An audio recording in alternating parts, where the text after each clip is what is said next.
The Letter, the Witch, and the Ring by John Bellairs. Chapter 1. No, no, no! I will not wear that silly uniform. Rita Pottinger stood in the middle of her bedroom floor. She was in her underwear, and she was glaring angrily at her mother, who held in her arms a freshly ironed Girl Scout uniform.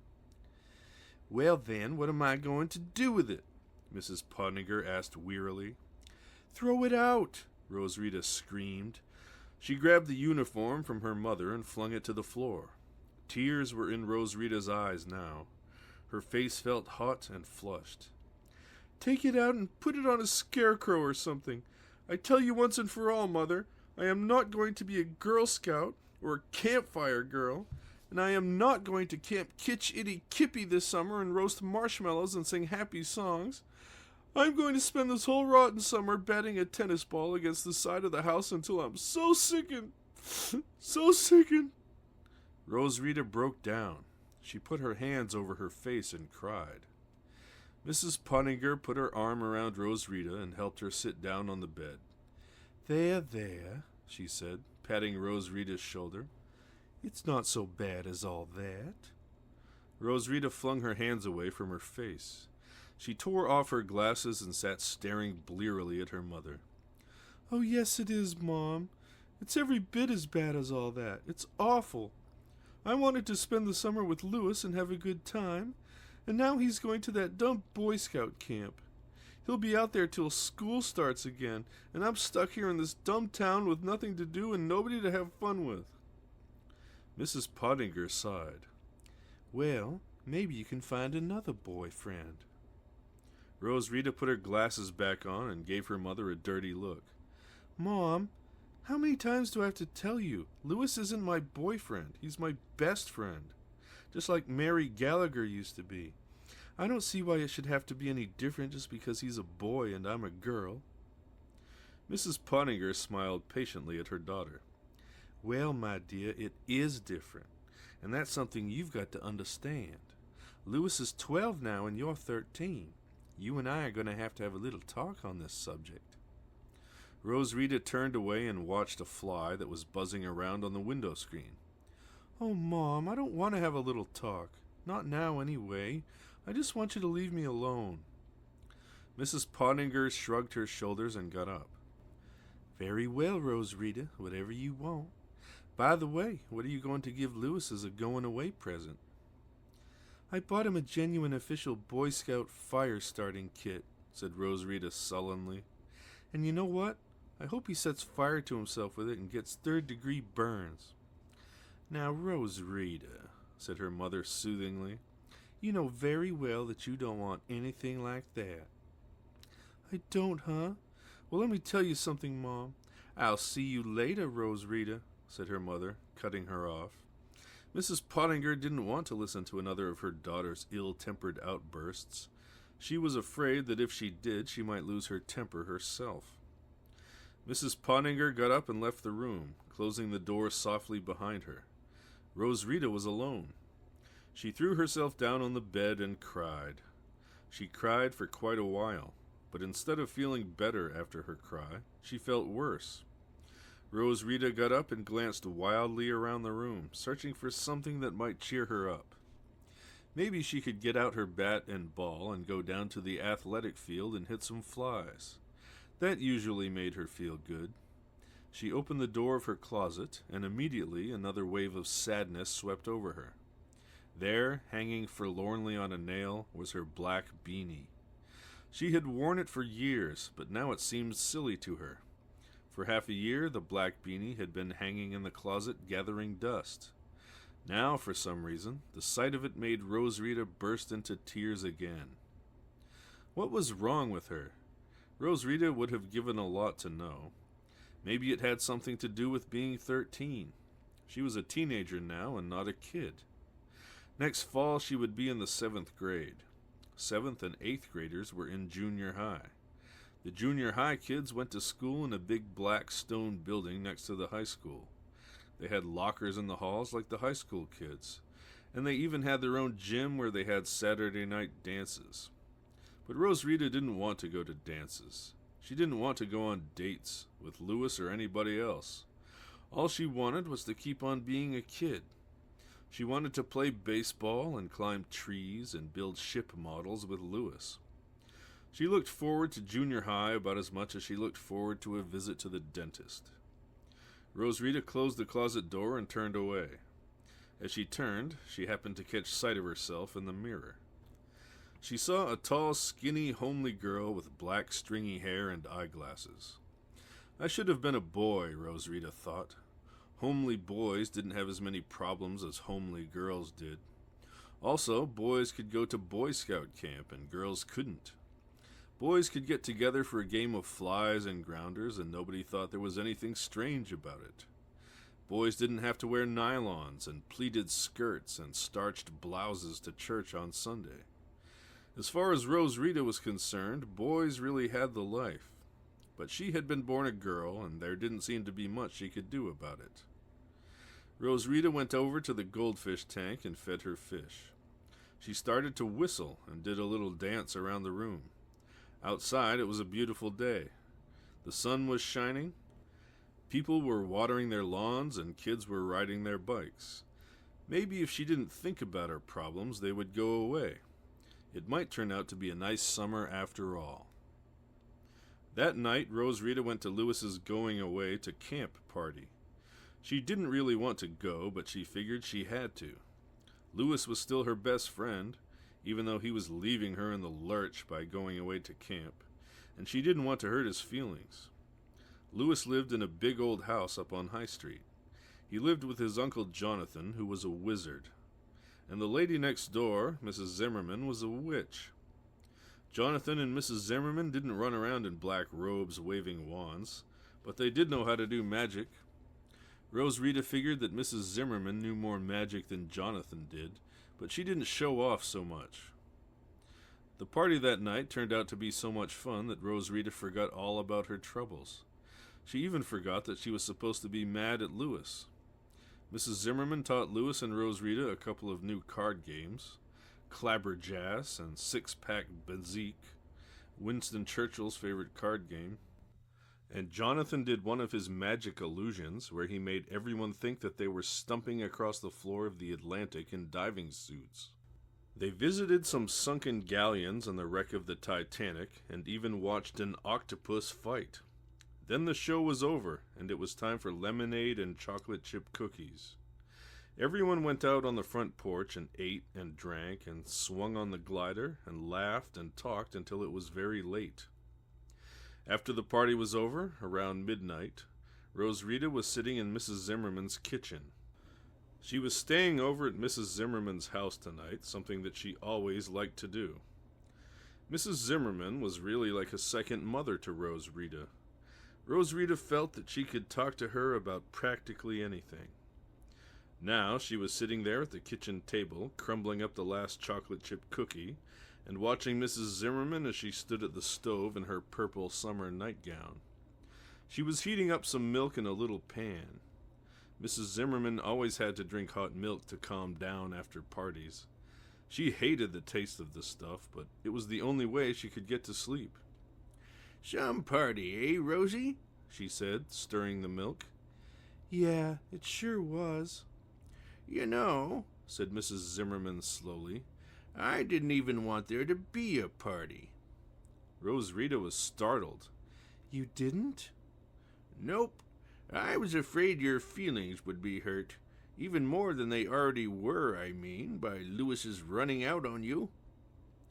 Rosita had not told Mrs. Zimmerman how she felt about Lewis's going away.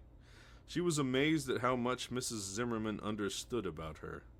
Maybe it all went with being a witch. Mrs. Zimmerman tested the milk with her finger. Then she poured it into a mug that was decorated with little purple flowers. She sat down across from Rosita and took a sip. "Ugh," said Mrs. Zimmerman, making a face. "I think next time I'll slip myself a Mickey. But back to what we were talking about. You're pretty mad at Lewis, aren't you?" Rosita stared at the table. "Yeah, I sure am. If I hadn't liked you and Uncle Jonathan so much, I don't think I'd have shown up at all." Mrs. Zimmerman chuckled. It didn't look as if you and he were on the best of terms tonight. Do you have any idea why he's going to camp?" Roswitha crumbled up her cookie and thought. "Well," she said at last, "I guess he's tired of palling around with me, and so he wants to be a big Eagle Scout or something." "You're about half right," said Mrs. Zimmerman. "That is, he does want to be a Boy Scout, but he isn't tired of being your best friend. I think Lewis wishes very much that you could be going to camp with him." Roswitha blinked back her tears. "He does?" Mrs. Zimmerman nodded. "Yes, and I'll tell you something else. He can't wait to get back and tell you about all the great new things he's learned to do." Roswitha looked confused. "I don't understand. It sounds all mixed up. He likes me, so he's going away, so he can tell me how much fun it was not to have me around?" Mrs. Zimmerman laughed. "Well, when you put it that way, my dear, it does sound mixed up. And I will admit that it's all mixed up in Lewis's head. He wants to learn how to tie knots and paddle canoes and hike through the wilderness, and he wants to come back and tell you so you'll think he's a real boy and like him even more than you do now." "I like him just the way he is. What's all this dumb stuff about being a real boy?" Mrs. Zimmerman sat back and sighed. There was a long silver case lying on the table. She picked it up and opened it. Inside was a row of dark brown cigars. "Do you mind if I smoke?" "Nope." Roswitha had seen Mrs. Zimmerman smoking cigars before. It had surprised her at first, but she had gotten used to it. As she watched, Mrs. Zimmerman bit the end off the cigar and spat it into a nearby wastebasket. Then she snapped her fingers and a match appeared out of thin air. When the cigar was lit, Mrs. Zimmerman offered the matchbook to the air, and it disappeared. "Saves on ashtrays," she said, grinning. Mrs. Zimmerman took a few puffs. The smoke trailed off toward the open window in long, graceful swirls. There was a silence. Finally, Mrs. Zimmerman spoke again. "I know it's hard for you to understand, Roswitha. It's always hard to understand why someone is doing something that hurts us. But think of what Lewis is like. He's a pudgy, shy boy who always got his nose stuck in a book. He isn't good at sports, and he's scared of practically everything. Well, then look at you. You're a regular tomboy. You can climb trees, and you can run fast, and the other day when I was watching you, you struck out the side in that girls' softball game. You can do all the things that Lewis can't do. Now do you see why he's going to camp?" Roswitha couldn't believe what she was thinking. "To be like me?" Mrs. Zimmerman nodded. "Exactly. To be like you so you'll like him better. Of course, there are other reasons. For instance, he'd like to be like other boys. He wants to be normal. Most bright kids do." She smiled wryly and flicked cigar ashes into the sink. Roswitha looked sad. "If he'd have asked me, I would have taught him a lot of stuff." "No good. He can't learn from a girl. It would hurt his pride. But look, all this talk is beside the point. Lewis is going off to camp tomorrow, and you're stuck here in New Zebedee with nothing to do. Well now, it just so happens that the other day I received a most surprising letter. It was from my late cousin Oldie. Have I ever mentioned him to you?" Roswitha thought a second. "Gee, no, I don't think so." "I didn't think I had. Well, Oldie was a strange old duck, but—" Roswitha cut in. "Mrs. Zimmerman, you said late. Is he—" Mrs. Zimmerman nodded sadly. "Yes, I'm afraid Oldie has gone to glory. He wrote me a letter while he was dying, and, well, see here now, why don't I just go get it and show it to you? It'll give you some idea of the kind of person he was." Mrs. Zimmerman got up and went upstairs. For a while, Roswitha heard her banging around and shuffling papers in her large, untidy study. When she came downstairs, she handed Roswitha a wrinkled piece of paper with several little holes punched in it. There was writing on the paper, but it was very sloppy and shaky. Ink had been spilled in several places. "This letter came with a bunch of legal documents for me to sign," said Mrs. Zimmerman. "It's all very odd business, and I'm not sure I know what to think of it. Anyhow, there's the letter. It's a mess, but you can read it. Oh, by the way, Ole always wrote with a quill pen when he felt he had something important to say. That's what made all those holes in the paper. Go ahead, read it." Roswitha picked up the letter. It said, May 21st, 1950. Dear Florence, this may well be the last letter I ever write. I fell ill suddenly last week and do not understand it, since I have never had a sick day in my life until now. I don't believe in doctors, as you know, and have been trying to cure myself. I bought some medicine at the store down the road, but it hasn't helped a bit. So as they say, it looks as if I am on my way out. In fact, when you get this letter, I will be dead, since I have left instructions for it to be sent to you with my will, in case I kick off, as they say. Now then, on to business. I am leaving you my farm. You are my only living relative, and I've always liked you, though I know you haven't cared that much for me. Anyway, let's let bygones be bygones. The farm is yours, and I hope you enjoy it. And here is one final, very important note. You remember the Battle Meadow? Well, I was digging there the other day, and I came across a magic ring. I know you will think I'm kidding, but when you handle the thing and try it on, you will know I was right. I haven't told anyone about the ring, except for a neighbor down the road. Maybe I am a little funny in the head, but I know what I know, and I think the ring is magic. I have locked the ring in the lower left-hand drawer of my desk, and I am going to have my lawyer send the key to you, along with the key to the front door of the house. So I guess that is all I have to say for now.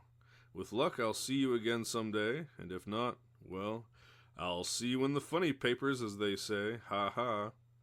Your cousin Ole Gunderson. Wow, said Roswitha as she handed the letter back to Mrs. Zimmerman. What a weird letter. Yes, said Mrs. Zimmerman, shaking her head sadly. It's a weird letter from a rather weird person. Poor Ole. He lived all his life up there on that farm, completely alone. No family, no friends, no neighbors, no nothing. I think it must have affected his mind. Roswitha's face fell. You mean? Mrs. Zimmerman laughed. Yes, my dear, I'm sorry to disappoint you about that magic ring, but Ole was right when he said he was a little funny in the head. I think he made things up to make his life more interesting. That part about the Battle Meadow is right out of his childhood. A little bit of make-believe that he saved up. The trouble is, he saved it so long that he got to believing it was true. I don't get what you mean, said Roswitha. It's all very simple. You see, when I was a girl, I used to go up to Ole's farm a lot. His dad, Sven, was alive then. He was a very generous sort and was always inviting cousins and aunts to stay for long periods of time. Ole and I used to play together, and one summer we found some Indian arrowheads in a meadow by a stream that runs out behind this farmhouse. Well, you know how kids are. On the basis of this little discovery, we made up a story about how this had been a place where a battle had been fought between some settlers and a band of Indians. We even gave names to some of the Indians and pioneers who were involved in the battle. And we named the little field where we played the Battle Meadow. I had forgotten all about the Battle Meadow until Ole sent me this letter. Roswitha felt very disappointed. Are you sure the part about the ring isn't true? I mean, sometimes even crazy people tell the truth. They really do, you know. Mrs. Zimmerman smiled sympathetically at Roswitha. I'm sorry, my dear, but I'm afraid I know more about Ole Gunderson than you do. He was completely batty. Batty as a bedbug. But batty or not, he left me his farm, and there are no other relatives around to contest the will on the grounds of insanity. So I'm going up there to have a look at the farm and sign a few papers. The farm is near Petoskey, right at the tip of the lower peninsula. So after I've taken care of the legal folderol, I'm going to take the ferry across to the upper peninsula and drive all over the place. I haven't been on a really long car trip since gas rationing ended. And I've just bought a new car. I'm itching to go. Would you like to go with me? Rose Rita was overjoyed. She felt like jumping across the table and hugging Mrs. Zimmerman. But then a disturbing thought came to her. Do you think my folks had let me go? Mrs. Zimmerman smiled her most businesslike and competent smile. It's all arranged. I called up your mother a couple of days ago to see if it would be all right with her. She said it sounded like a fine idea. We decided to save the news for you as a surprise. There were tears in Rose Rita's eyes now. Gee, Mrs. Zimmerman, thanks a lot. Thanks a whole lot. Don't mention it, my dear. Mrs. Zimmerman glanced at the kitchen clock. I think we'd better be getting off to bed if we're going to be in any shape for tomorrow. Jonathan and Lewis will be coming over here for breakfast. Then off goes Lewis to camp, and off goes we to the wilds of Michigan. Mrs. Zimmerman got up and stubbed out her cigar in the kitchen sink. She went into the front room and started turning out lights. When she returned to the kitchen, she found Rose Rita still sitting at the table with her head in her hands. There was a dreamy look on her face. Still mooning about magic rings, eh? Said Mrs. Zimmerman. She laughed softly and patted Rose Rita on the back. Rose Rita, she said, shaking her head. The trouble with you is you've been hanging around with a witch, and you think magic is going to sprout up out of the cracks in the sidewalk like dandelions. By the way, did I tell you I don't have a magic umbrella anymore? Rose Rita turned and stared at Mrs. Zimmerman in disbelief. You don't? Nope. As you recall, my old one got smashed in a battle with an evil spirit. It's totally done for. As for the new one, the one Jonathan bought me for Christmas, I haven't been able to do anything with it. I'm still a witch, of course. I can still snap matches out of the air.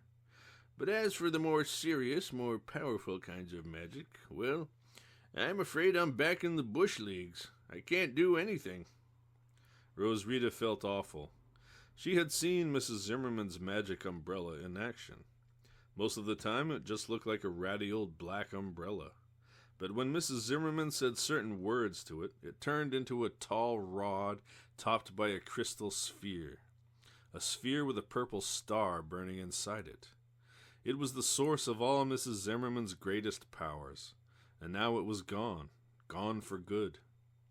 Isn't there anything you can do, Mrs. Zimmerman? Rose Rita asked.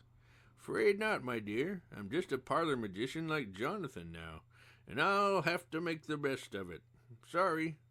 Now run up to bed. We've got a long day of traveling ahead of us. Sleepily, Rose Rita climbed the stairs. She was staying in the guest room. It was a very pleasant room, and like most of the rooms in Mrs. Zimmerman's house, it was full of purple things. The wallpaper was covered with little bouquets of violets, and the chamber pot in the corner was made of purple Crown Derby china. Over the bureau hung a painting of a room in which almost everything was purple. The painting was signed H. Matisse. It had been given to Mrs. Zimmerman by the famous French painter during her visit to Paris, just before the First World War. Rose Rita lay back on her pillow. The moon hung over Jonathan's house and cast a silver light on turrets and gables and steep slanted roofs. Rose Rita felt dreamy and strange. Magic umbrellas and magic rings were chasing each other around in her head. She thought about Ole's letter. What if there really was a magic ring up there locked in his desk? That would sure be exciting. Rose Rita sighed and turned over on her side. Mrs. Zimmerman was a smart person. She usually knew what she was talking about, and she was probably right about that old ring. The whole story was just a lot of baloney. But as she drifted off to sleep, Rose Rita couldn't help thinking about how nice it would be if Ole's letter were telling the truth. Chapter 2. Next morning, Mrs. Zimmerman made popovers for breakfast. Just as she was pulling the pan out of the oven, the back door opened, and in walked Jonathan and Lewis. Lewis was pudgy and round-faced. He was wearing his brand-new Boy Scout uniform and a bright red neckerchief with BSA on the back. His hair was neatly parted and plastered down with wild root cream oil. Behind him came Jonathan. Jonathan always looked the same, summer or winter. Red beard, pipe in mouth, tan wash pants, blue work shirt, and red vest.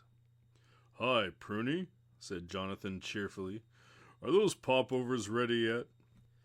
"The first batch is, Weird Beard," said Mrs. Zimmerman, as she dumped the heavy iron pan on the table. "I'm only making 2 pans. Think you can hold yourself down to 4? "I'll be lucky if I get 1, the way you grab them, Haggy. Watch out for her fork, Lewis. She stabbed me right here in the back of the hand last week." Jonathan and Mrs. Zimmerman went on trading insults until breakfast was ready. Then, together with Lewis and Rose Rita, they sat down to the silent business of eating. At first, Lewis didn't dare meet Rose Rita's eyes. He still felt bad about leaving her in the lurch. But then he noticed that she had a very smug look on her face. Jonathan noticed it too. "Oh, all right," said Jonathan, when he felt that he couldn't stand the suspense any longer. "What's the big secret? Rose Rita's got canary feathers all over her face." "Oh, nothing much," said Rose Rita, grinning. "I'm just going up to explore around an old abandoned farm with Mrs. Zimmerman. The farm is supposed to be haunted, and there's a magic ring hidden somewhere in the house. It was put there by a madman who hanged himself later in the barn." Lewis and Jonathan gaped. Rose Rita was embroidering a bit on the truth. It was one of her faults. Usually she was quite truthful, but when the occasion seemed to call for it, she could come out with the most amazing stuff. Mrs. Zimmerman gave Rose Rita a sour look. "You ought to write books," she said dryly. Then she turned to Lewis and Jonathan. "Despite what my friend here claims, I am not running a Halloween tourist agency. My cousin Ole, you remember him, Jonathan, he died and left me his farm. I'm going up to see the place and drive around a bit, and I've asked Rose Rita to come with me. I'm sorry I didn't tell you about this before, Jonathan, but I was afraid you'd slip and spill the beans to Lewis. You know how good you are at keeping secrets." Jonathan made a face at Mrs. Zimmerman, but she ignored him. "Well," she said, sitting back and smiling broadly at Rose Rita and Lewis, "now you both have something to do this summer, and that's how it should be." "Yeah," said Lewis sullenly. He was beginning to wonder if maybe Rose Rita wasn't getting the better deal after all. After breakfast, Lewis and Rose Rita volunteered to do the dishes. Mrs. Zimmerman went up to her study and brought down Ole's letter for Jonathan to see. He read it pensively while Rose Rita washed and Lewis wiped. Mrs. Zimmerman sat at the kitchen table humming and smoking a cigar. When he had finished the letter, Jonathan handed it back to Mrs. Zimmerman without saying anything. He seemed thoughtful, though. A few minutes later, Jonathan got up and went next door to his house. He backed his big black car out of the driveway and pulled it up next to the curb. The back seat was full of Lewis's Boy Scout stuff: bedroll, pack, scout manual, hiking shoes, and a Quaker Oats box full of Mrs. Zimmerman's specialty, chocolate chip cookies. Rose Rita and Mrs. Zimmerman stood at the curb. Jonathan was behind the wheel and Lewis sat next to him. "Well, goodbye and bon voyage and all that," said Mrs. Zimmerman. "Have a good time at camp, Lewis." "Thanks, Mrs. Zimmerman," said Lewis, waving back. "You two have a good time, too, up there in the wilds of Michigan," said Jonathan. "Oh, by the way, Florence." "Yes? What is it?" "Just this. I think you ought to check out Ole's desk to see if there really is anything hidden away there. You never can tell." Mrs. Zimmerman laughed. "If I find a magic ring, I'll send it to you by parcel post. But if I were you, I wouldn't hold my breath till it arrived. You've met Ole, Jonathan. You know how screwy he was." Jonathan took his pipe out of his mouth and stared straight at Mrs. Zimmerman. "Yes, I know all about Ole, but just the same, I think you ought to watch out." "Oh, sure, I'll watch out," said Mrs. Zimmerman carelessly. She really didn't feel that there was anything to worry about. There were more goodbyes and waves, and then Jonathan drove off. Mrs. Zimmerman told Roswitha to run home and pack while she went inside to get her own things together. Roswitha ran off down the hill to her house. She was really excited by now and impatient to get started. But just as she was opening the front door of her house, she heard her father say, "Well, I wish next time you'd consult me before you let our daughter go gallivanting off with a town screwball. For God's sake, Lois, don't you have any?" Mrs. Pottinger cut him off. "Mrs. Zimmerman is not the town screwball," she said firmly. "She's a responsible person who's been a good friend to Roswitha." "Responsible? Ha! She smokes cigars and she hobnobs around with old what's-his-name, that bearded character with all the money. The one who does magic tricks, you know his name." "Yes, I certainly do. And I would think that after your daughter has been the best friend of old what's-his-name's nephew for a solid year, the least you could do would be to learn his name. But I still can't see why." And on it went. Mr. and Mrs. Pottinger were arguing out in the kitchen behind a closed door. But Mr. Pottinger had a loud voice even when he was talking normally, and Mrs. Pottinger had raised her voice to match his. Roswitha stood there a moment listening. She knew from past experience that it would be no good to butt in on the argument, so she tiptoed quietly upstairs and started to pack. Into the worn black valise that she used as a traveling bag, Roswitha threw underwear, shirts, jeans, toothbrush, toothpaste, and anything else she thought she would need. It felt great not to have to pack dresses and blouses and skirts. Mrs. Zimmerman never made Roswitha get all dressed up. She let her wear what she liked. Roswitha felt a sudden sense of hopelessness when she remembered that she wouldn't be able to be a tomboy forever. Skirts and nylons, lipsticks and powder puffs, dating and dancing were all waiting for her in junior high. Wouldn't it be nice if she really were a boy?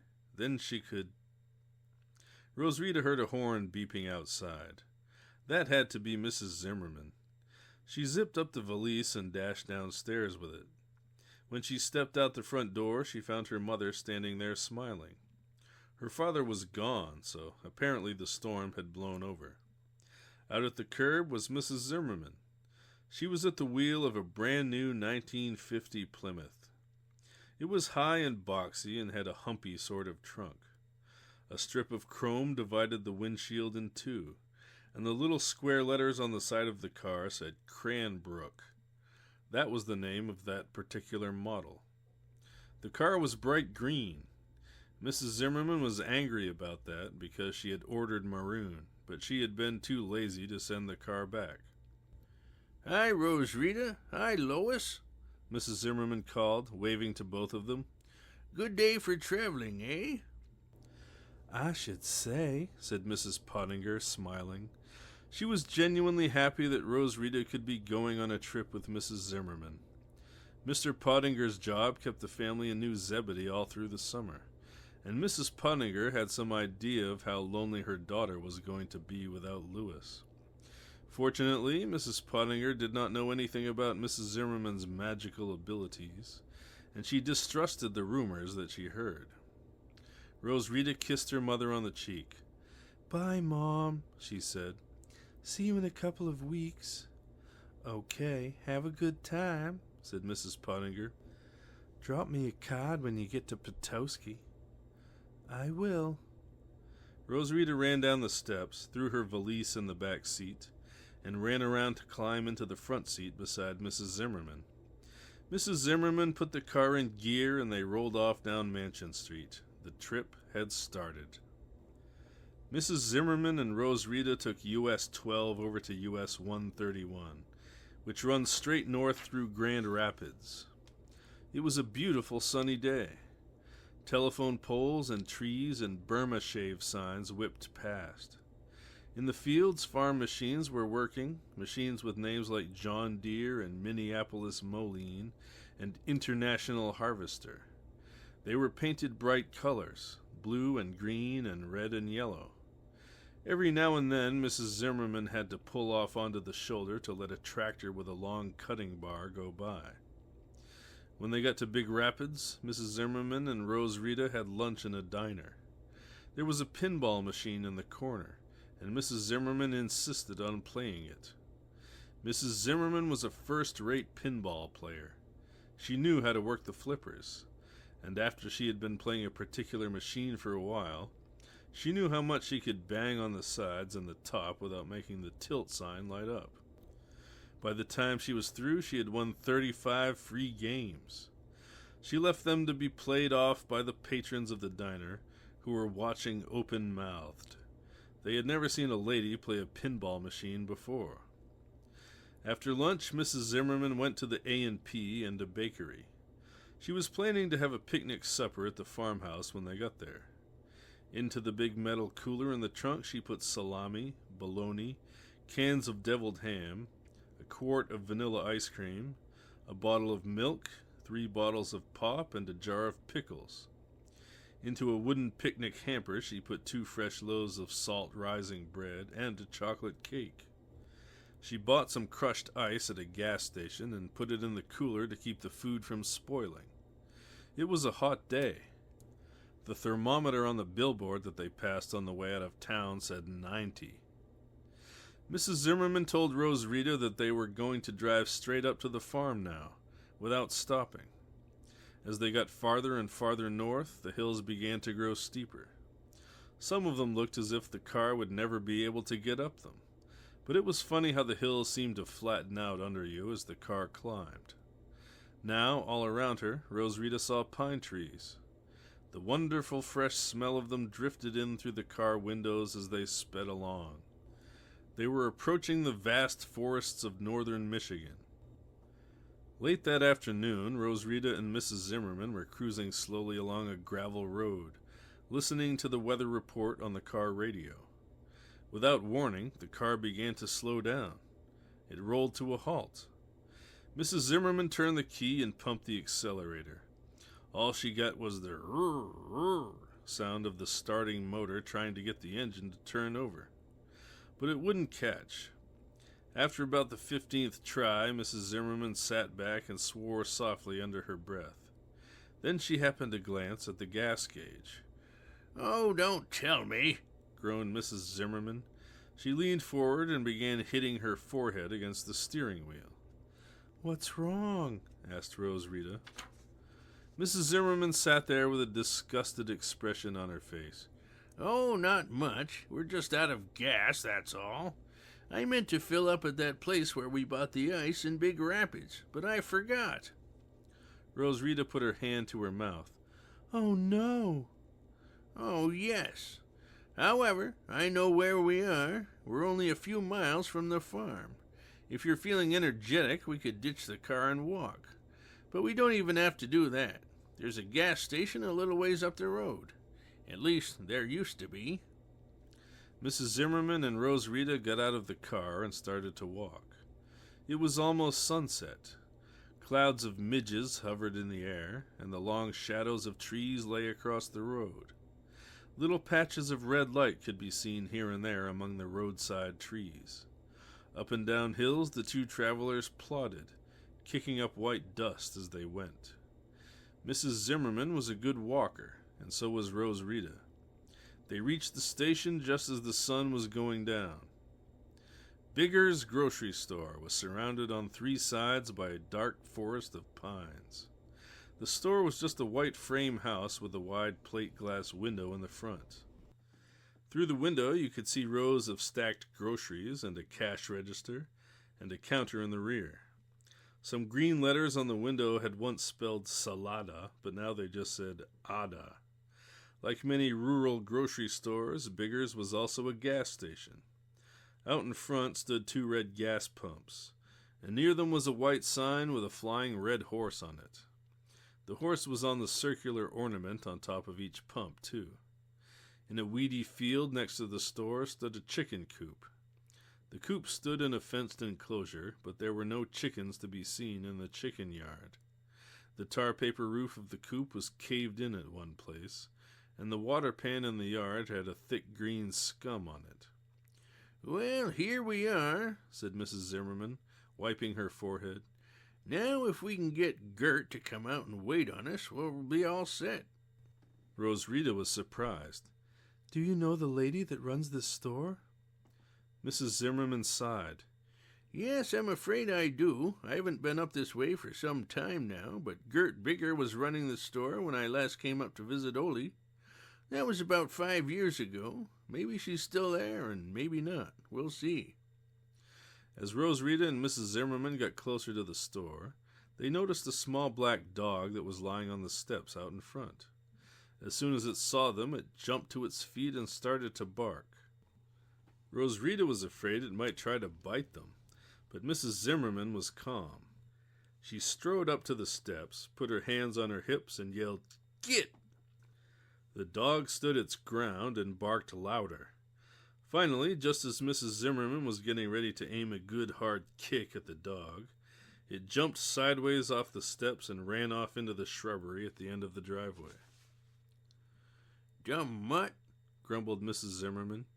She walked up the steps and opened the door of the shop. Ting-a-ling went the little bell. The lights in the shop were on, but there was no one behind the counter. Minutes passed as Mrs. Zimmerman and Rosrita stood there waiting. Finally, they began to hear some clumping and bumping around in the back of the shop. A door rattled open, and in walked Gert Bigger. She was a big raw-boned woman in a shapeless sack of a dress, and she had an angry face. When she saw Mrs. Zimmerman, she looked startled. "Oh, it's you. You haven't been up this way in quite a while. Well, what do you want?" Gert Bigger sounded so nasty that Rosrita wondered if maybe she had a grudge against Mrs. Zimmerman. Mrs. Zimmerman answered in a quiet voice. "I'd just like some gas if it won't trouble you too much. We ran out down the road a bit." "Just a minute," snapped Gert. She marched down the main aisle of the store and out the door, slamming it as she went. Gee, what an old crab, said Rosrita. Mrs. Zimmerman shook her head sadly. "Yes, she gets worse every time I see her. Come on, let's get our gas and get out of here." After a good deal of fussing around and cursing, Gert Bigger found a 5-gallon gasoline can and filled it. Rosrita liked the smell of gasoline, and she liked to watch the numbers on the pump whirl. When the numbers stopped, Gert shut off the pump and announced the price. It was exactly twice what it said on the pump. Mrs. Zimmerman looked hard at the woman. She was trying to figure out if Gert was kidding. "Are you having a little joke, Gertie? Look at those numbers there." "It's no joke, dearie. Pay up or you walk to the farm," she added in a sneering voice. "It's my special price for friends." Mrs. Zimmerman paused a minute, wondering what to do. Rosrita was hoping she would wave her hand and turn Gert Bigger into a toad or something. Finally, Mrs. Zimmerman heaved a deep sigh and opened her pocketbook. "There, much good may it do you. Now come on, Rosrita, let's get back to the car." "Okay." Mrs. Zimmerman picked up the gas can, and they started back down the road. After they had rounded the first bend, Rosrita said, "What's the matter with that old lady, anyway? How come she's mad at you?" "She's mad at everybody, Rosie. Mad at the world. I knew her when I was younger, back when I used to come up here and spend summers at the old farm. In fact, one summer when I was 18, she and I fought over the same boyfriend, a guy named Mordecai Hunks. I won the fight, but he and I didn't go together very long. We broke up at the end of the summer. I don't know who we married." "Was Gertie mad at you for taking away her boyfriend?" Mrs. Zimmerman chuckled and shook her head. "You bet she was, and you know what? She's still mad. That woman is an expert grudge carrier. She remembers things people said years and years ago, and she's always planning to get even with somebody. I must say, though, that I've never seen her act quite the way she did tonight. I wonder what got into her." Mrs. Zimmerman stopped in the middle of the road and turned. She looked back in the direction of Gert Bigger's store, and she rubbed her chin. She seemed to be thinking. Then, with a shrug, she turned and walked on toward the car. It was dark now. Crickets chirped in the roadside weeds, and once a rabbit darted across their path and disappeared into the bushes on the other side. When Mrs. Zimmerman and Roswitha finally got back to the car, it was sitting there in the moonlight, patiently waiting for them. Roswitha had gotten to thinking of the car as a real person. For one thing, it had a face. The eyes were starry, like the eyes of cows, but the mouth was fish-like, mournful and heavy-lipped. The expression was sad but dignified. "The Plymouth is a nice car, isn't it?" said Roswitha. "Yes, I'll have to admit that it is," said Mrs. Zimmerman, scratching her chin thoughtfully. "For a green car, it's not half bad." "Can we give it a name?" said Roswitha suddenly. Mrs. Zimmerman looked startled. "Name? Well, yes, I suppose so. What kind of name would you like to give it?" "Bessie." Roswitha had once known a cow named Bessie. She thought Bessie would be a good name for this patient, starry-eyed car. Mrs. Zimmerman emptied the 5-gallon can of gasoline into Bessie. When she turned the key in the ignition, the car started immediately. Roswitha cheered. They were on their way again. When they got to Mrs. Bigger's store, Mrs. Zimmerman stopped just long enough to stand the empty gas can next to the pumps. As the car chugged along toward the farm, Roswitha noticed that the forest that ran behind Gert Bigger's store continued on down the road. "That's a pretty big woods, isn't it, Mrs. Zimmerman?" she said, pointing off to the right. "Uh-huh. It's a state forest, and as you say, a pretty big one. It runs all the way out to Oldie's farm, and then up north for quite a ways. It's a nice place, but I'd hate to get lost in it. You could wander around for days, and nobody would find you." They drove on. Roswitha began to wonder what Ole's farm would be like.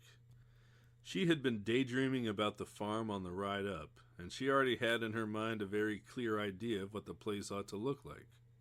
Would it really be that way? She'd see in a minute. Up a few hills, down a few hills, around a few curves, then down a long, narrow, rutty road overhung with trees. And then, suddenly, there was old Ole's farm. It didn't look like Roswitha's daydream, but it was nice. The barn was long and painted white. Like Bessie, it had a face, 2 windows for the eyes, and a tall door for a mouth. Near the barn stood the house. It was plain and square, with a square little cupola on top. The place looked totally deserted. Tall grass grew in the front yard, and the mailbox was beginning to get rusty. One of the windows in the barn was broken. As Roswitha watched, a bird flew in through the hole. Off in the distance, the forest could be seen. Mrs. Zimmerman drove right up to the barn door and stopped. She got out, and then, with Roswitha's help, she rolled back the heavy door. A faint smell of manure and hay drifted out into the chilly air. There were 2 long rows of cattle stalls, both of them empty, and overhead Roswitha could see hay. Some old license plates were nailed to the beams that supported the hay mow. When Roswitha looked up at them, she saw that they had dates like 1917 and 1923. Up among the rafters, the shadowy form of birds flew back and forth. Roswitha and Mrs. Zimmerman stood there silent under the high roof. It was almost like being in church. It was Mrs. Zimmerman who finally broke the spell. "Well, come on," she said. "Let's get the picnic hamper and the cooler and unlock the house. I'm starved." "So am I," said Roswitha.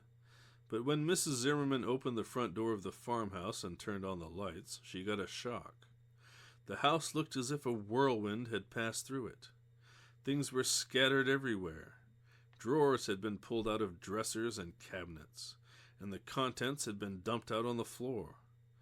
Pictures had been taken down off the walls, and every book had been pulled out of a small, narrow bookcase that stood in the front hall. "Good Lord," said Mrs. Zimmerman. "What on earth do you suppose?" She turned and looked at Roswitha. They were both thinking the same thing. Roswitha followed Mrs. Zimmerman to the room that Ole Gunderson had used as his study. Against one wall of the room stood a massive roll-top desk. The top was rolled up, and all the cubby holes at the back of the desk were empty. There were finger marks in the dust on the surface of the desk, and the pencils had been dumped out of the pencil jar. All the drawers of the desk had been pulled out and lay scattered around on the floor. The wood around the place where the bottom left-hand drawer had been was scarred and splintered. Apparently, it was the only drawer that had been locked.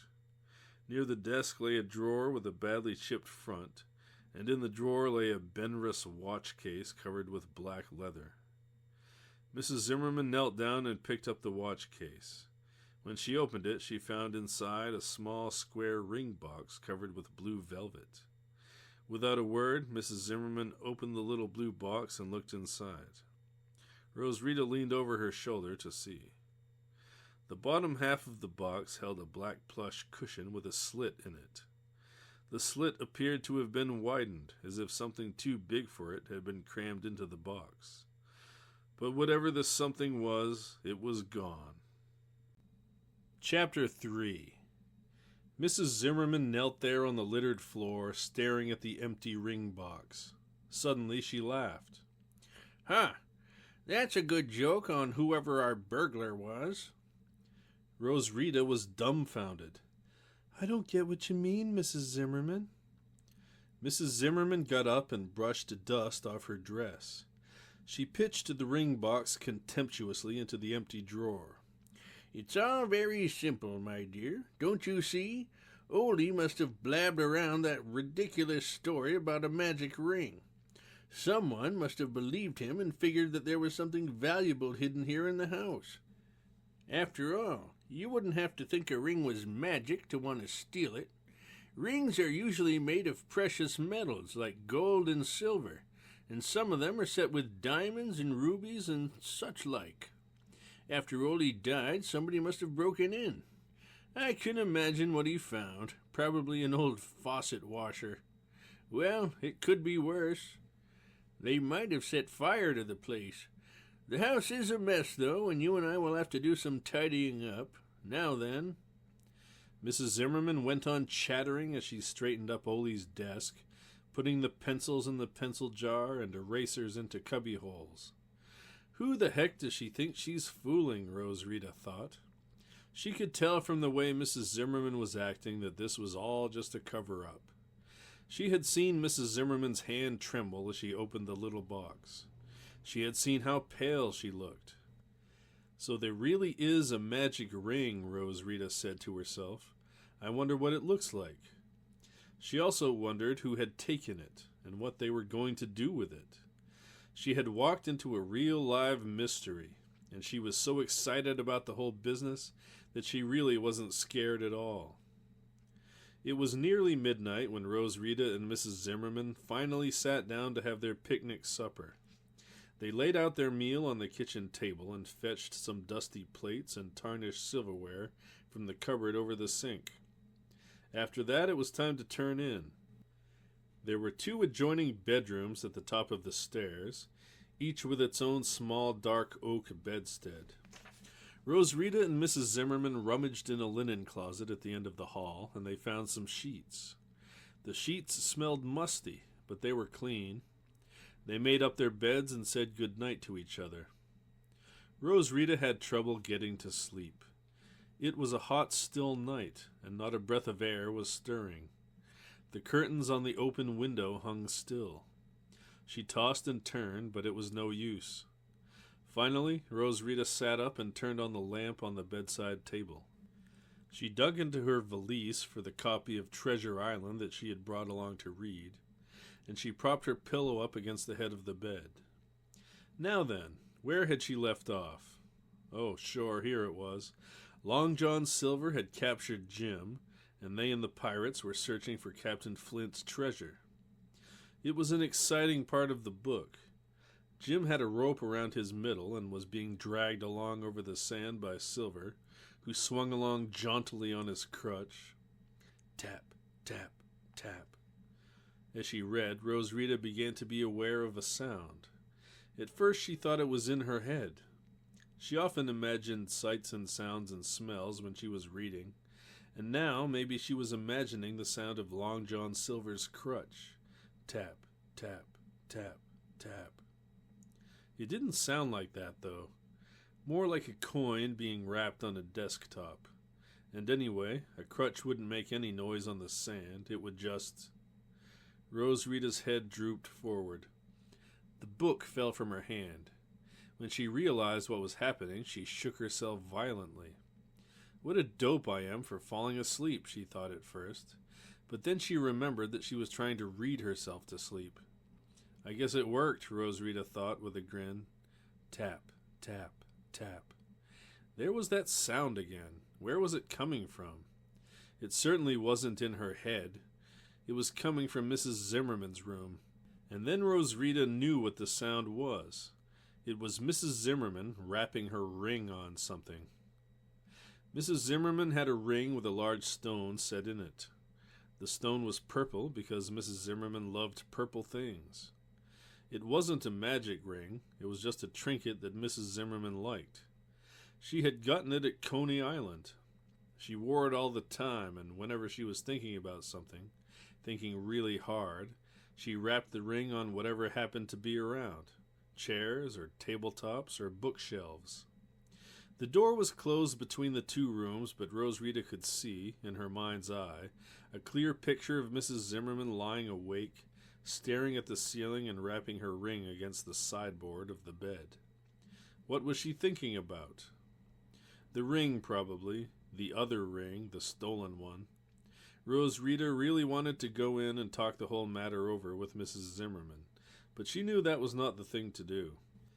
Mrs. Zimmerman would shut up like a clam if Rose Rita tried to talk to her about Ole Gunderson's magic ring. Rose Rita shrugged her shoulders and sighed. There was nothing she could do, and anyway, she was nearly asleep. She fluffed her pillows up, turned out the light, and stretched out. In no time at all, she was snoring peacefully. The next morning, bright and early, Rose Rita and Mrs. Zimmerman got their things together, locked up the house, and drove off toward Petoskey. They had breakfast in a cafe there and went to see Ole's lawyer. Then they drove on toward the Straits. That afternoon they crossed the Straits of Mackinac in a car ferry called the City of Escanaba. The sky was gray and it was raining. The ferry boat heaved ponderously in the choppy waters of the Straits. Off on their right, Mrs. Zimmerman and Rose Rita could just barely see Mackinac Island, a gray, blurry smudge. The sun was coming out when the city of Escanaba reached St. Ignace. They were in the upper peninsula of Michigan now, and they were going to have 2 whole weeks to explore it. The trip started off well. They saw Tauquamanon Falls and drove along the shore of Lake Superior. They saw the pictured rocks and snapped photos of each other. They drove through rolling oceans of pine trees and stopped to look at streams that ran red because there was so much water. They visited towns with strange names like Ishpeming and Gurmfask and Ontonagon. At night they stayed in tourist homes. Mrs. Zimmerman hated the new motels that were springing up all over the place, but she loved tourist homes. Old white houses on shady back streets. Houses with screened porches and green shutters, and sagging trellises with morning glories or hollyhocks on them. Mrs. Zimmerman and Rose Rita would settle down for the night in a tourist home and sit out on the porch playing chess or cards and drinking iced tea while the crickets chirped outside.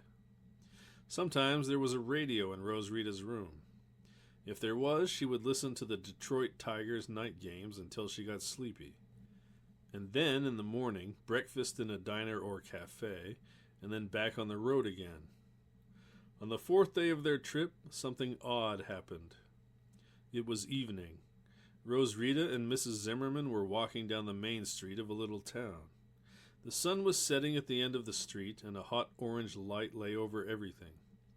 They had their dinner and were just stretching their legs after a long day of driving. Rose Rita was ready to go back to the tourist home, but Mrs. Zimmerman had stopped to look in the window of a junk shop.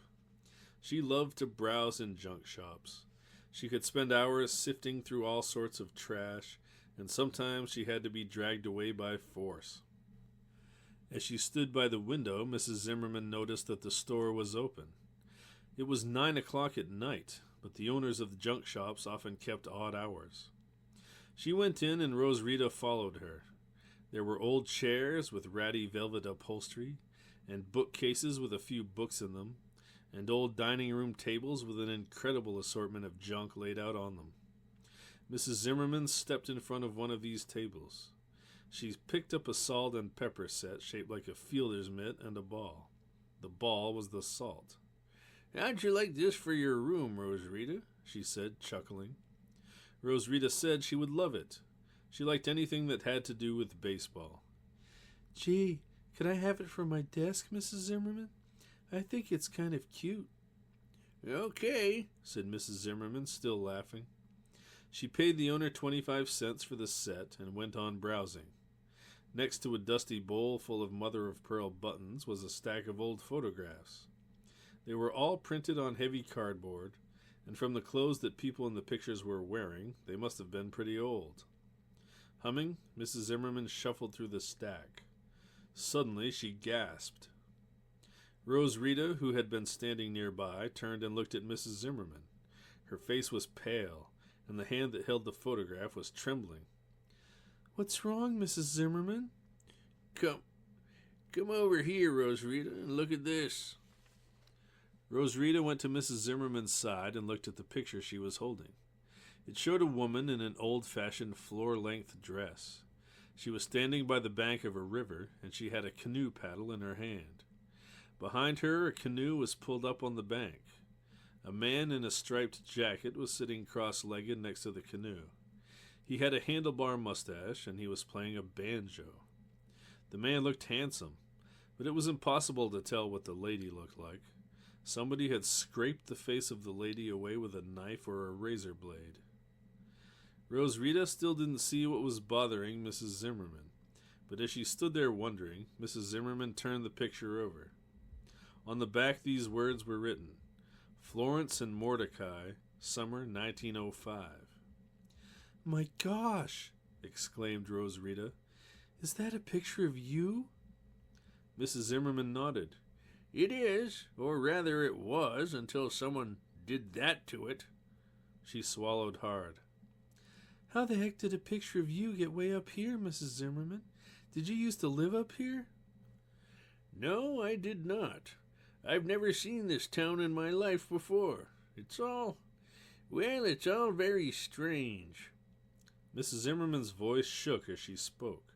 Rosrita could see very clearly that she was upset. Mrs. Zimmerman was the sort of person who usually gave you the feeling that she had everything under control. She was a calm, sensible sort. So when she got upset, you knew there was a reason. Mrs. Zimmerman bought the photograph from the old man in the shop and took it back to the tourist home with her. On the way, she explained to Rosrita that witches and warlocks hacked up pictures that way when they wanted to get rid of somebody.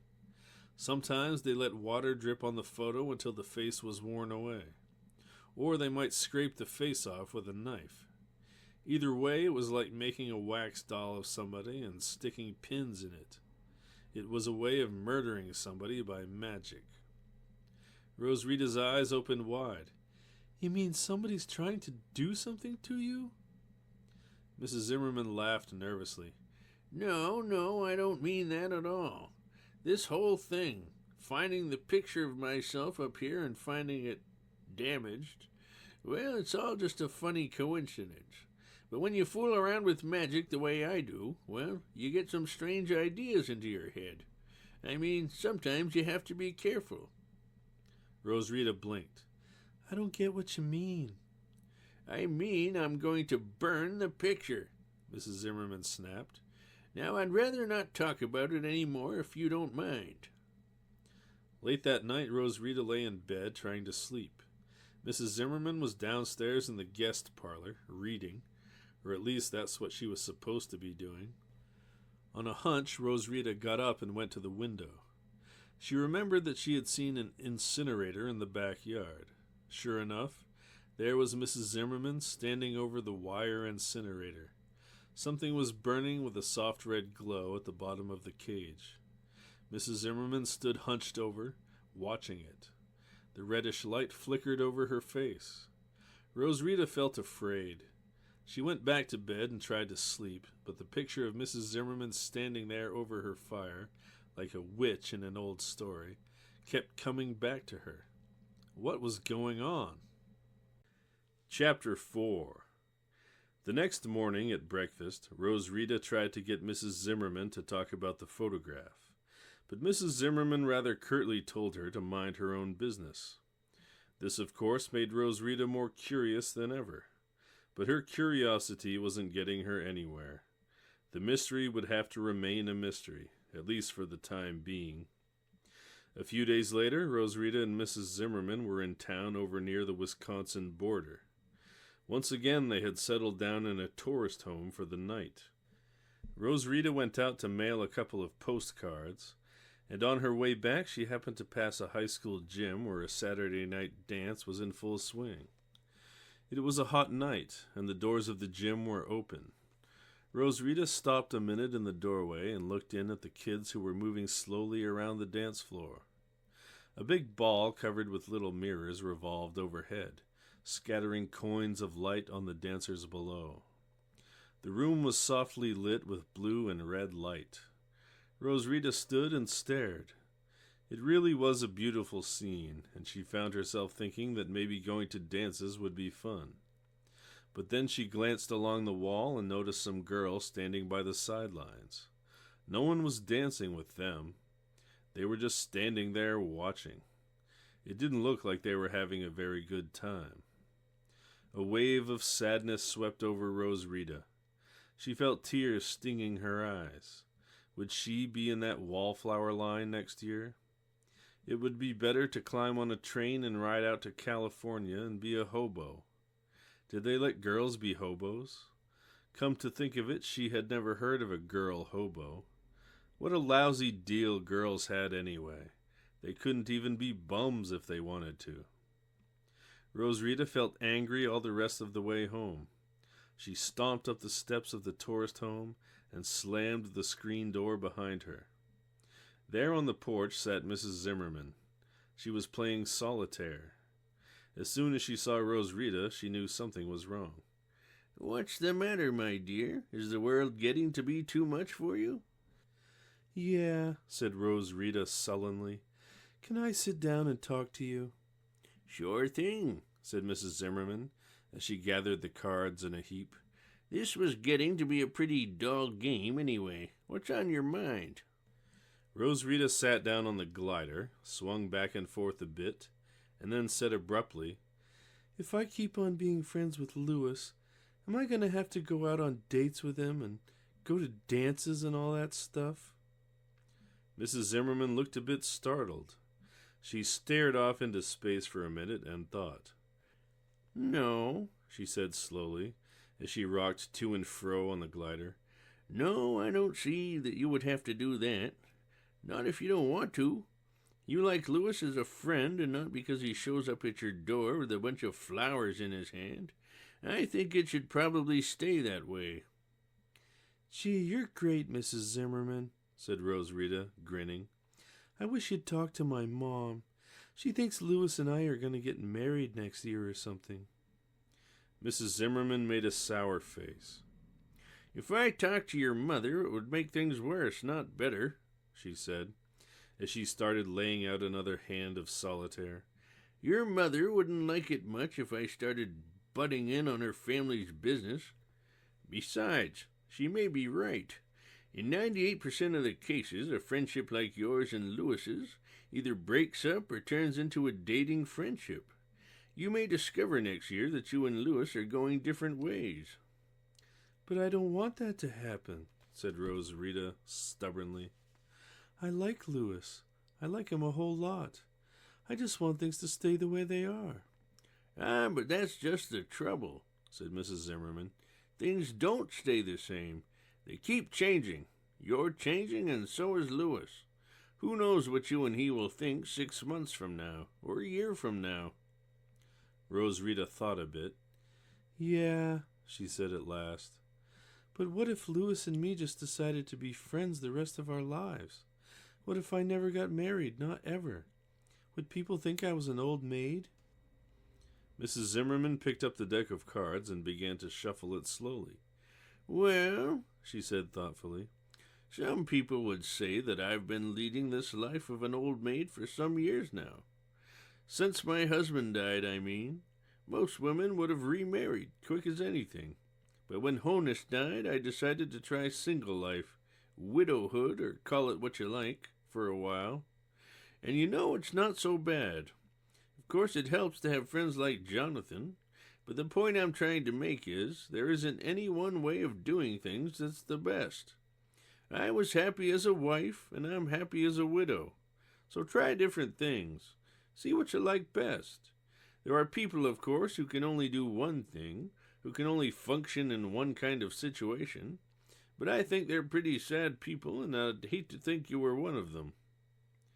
Mrs. Zimmerman stopped talking and stared off into space. Roswitha sat there with her mouth open, waiting for her to say more. But she said nothing. And when she turned and saw the anxious way Roswitha was looking at her, she laughed. I'm through with my sermon, she chuckled. And if you think I'm going to give you a handy-dandy recipe for how to live your life, you're crazy. Come on, how about a quick game or two of cribbage before bedtime, okay?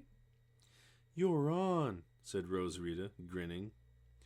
Mrs. Zimmerman got out her cribbage board, and she and Roswitha played cribbage till it was time to go to bed. Then they went upstairs. As always, there were 2 adjoining rooms, one for Roswitha and one for Mrs. Zimmerman. Roswitha washed her face and brushed her teeth. She threw herself down on the bed, and she was almost asleep before her head hit the pillow. Later that night, around 2 in the morning, Roswitha woke up. She woke up with the feeling that something was wrong, very wrong. But when she sat up and looked around, the room looked absolutely peaceful. The reflection of the moon floated in the mirror over the bureau, and the street lamp outside cast a puzzly black and white map on the closet door. Roswitha's clothes lay neatly piled on the chair next to her bed. What was wrong, then? Well, something was. Roswitha could feel it. She felt tense and prickly, and she could feel her heart beating fast. Slowly she peeled back the sheets and got up out of bed. It took her several minutes, but she finally got up the courage to go to the closet and yank the door open. There was a wild jangling of hangers. Roswitha gave a nervous little yelp and jumped back. There was no one in the closet. Roswitha heaved a sigh of relief. Now she was beginning to feel silly. She was behaving like one of those little old ladies who peek under their beds every night before they turn out the lights. But as she was about to get back into bed, Roswitha heard a noise. It came from the next room, and when she heard it, all her fear came rushing back. "Oh, come on," Roswitha whispered to herself. "Don't be such a scaredy cat." But she couldn't just go back to bed. She had to go look. The door between Mrs. Zimmerman's room and Roswitha's room was ajar. Roswitha crept slowly toward it and laid her hand on the knob. She pushed, and the door moved softly inward. Roswitha froze. There was somebody standing by Mrs. Zimmerman's bed. For a long second, Roswitha stared wide-eyed and rigid with terror. Suddenly, she gave a wild yell and leaped into the room. The door crashed against the wall, and somehow Roswitha's hand found the light switch. The bulb in the ceiling flashed on, and Mrs. Zimmerman sat up disheveled and blinking. But there was no one standing by the bed. No one at all. Chapter 5. Mrs. Zimmerman rubbed her eyes. Around her lay the rumpled bedclothes, and at the foot of the bed stood Roswitha, who looked stunned. "Good heavens, Roswitha!" exclaimed Mrs. Zimmerman. "Is this some kind of new game? What on earth are you doing in here?" Roswitha's head was in a whirl. She began to wonder whether she might be losing her mind. She had been sure, absolutely sure, that she had seen someone moving about near the head of Mrs. Zimmerman's bed. "Gee, I'm sorry, Mrs. Zimmerman," she said. "I'm really awfully sorry. Really, I am. I thought I saw somebody in here." Mrs. Zimmerman cocked her head to one side and curled up the corner of her mouth. "My dear," she said dryly, "you have been reading too many Nancy Drew novels. What you probably saw was my dress on this chair. The window was open, and it must have been fluttering in the breeze. Now go back to bed, for heaven's sake. We both need some more shut-eye if we're going to go gallivanting all over the Upper Peninsula tomorrow." Rose Rita stared at the chair that stood next to Mrs. Zimmerman's bed. A purple dress hung limply from the chair's back. It was a hot, still night. Not a breath of air was stirring. Rose Rita did not see how she could possibly have mistaken the dress on the chair for somebody moving around in the room. But then what had she seen? She didn't know.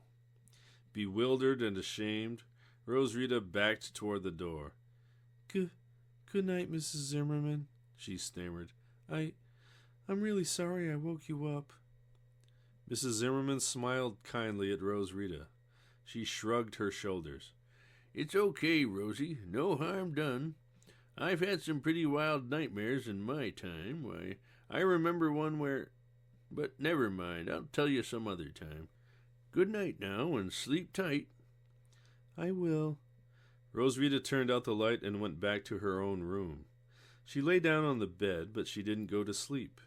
She put her hands up behind her head and stared at the ceiling. She was worried. First there had been that photograph, and now this. Something was happening. Something was going on, but she couldn't for the life of her figure out what. And then there was that business of the break-in at Ole's farm, and the empty ring box. Did that have anything to do with what had happened tonight? Rose Rita thought and thought, but she didn't come up with any answers. It was like having 2 or 3 pieces of a large and complicated jigsaw puzzle. The pieces didn't make any sense at all by themselves. Rose Rita figured that Mrs. Zimmerman must be as worried as she was. In fact, she was probably more worried, since the strange things were happening to her. Of course, Mrs. Zimmerman would never let on that she was upset. She was always ready to help other people, but she kept her own problems to herself. That was her way. Rose Rita bit her lip. She felt helpless, and she had a strong feeling that something really bad was going to happen soon. What would it be? That was another thing she didn't know. Next day, toward evening, Mrs. Zimmerman and Rose Rita were bumping along a rutty back road about 20 miles from the town of Ironwood. They had been driving for about an hour on this road, and now they were about ready to turn back. Mrs. Zimmerman had wanted Rose Rita to see an abandoned copper mine that had once belonged to a friend of her family. At every turn in the road she had expected to see it. But the mine never appeared, and now Mrs. Zimmerman was getting discouraged. The road was just plain awful. Bessie jounced and jiggled so much that Rose Rita felt as if she were inside a mix master. Every now and then the car would go banging down into a pothole, or a rock would fly up and hit the underside of the car with a sound like a muffled bell. And it was another hot day. Sweat was pouring down Rose Rita's face, and her glasses kept getting fogged up. Sandflies buzzed in and out of the open windows of the car. They kept trying to bite Rose Rita on the arms, and she slapped at them till her arms stung. Finally, Mrs. Zimmerman put on the brakes. She turned off the motor and said, "Darn it all anyway, I did want to show you that mine, but it must have been on another road. We'd better turn back if we're going to... Oh, Lord!" Mrs. Zimmerman clutched the steering wheel and doubled over. Her knuckles showed white under her skin, and her face was twisted with pain.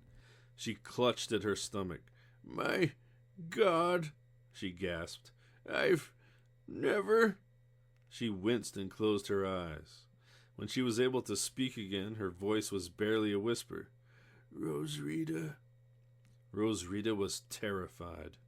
She sat on the edge of her seat and watched Mrs. Zimmerman. "Yeah? Mrs. Zimmerman? What's the matter? What happened? Are you okay?" Mrs. Zimmerman managed a feeble smile. "No, I am not okay," she croaked. "I think I have appendicitis."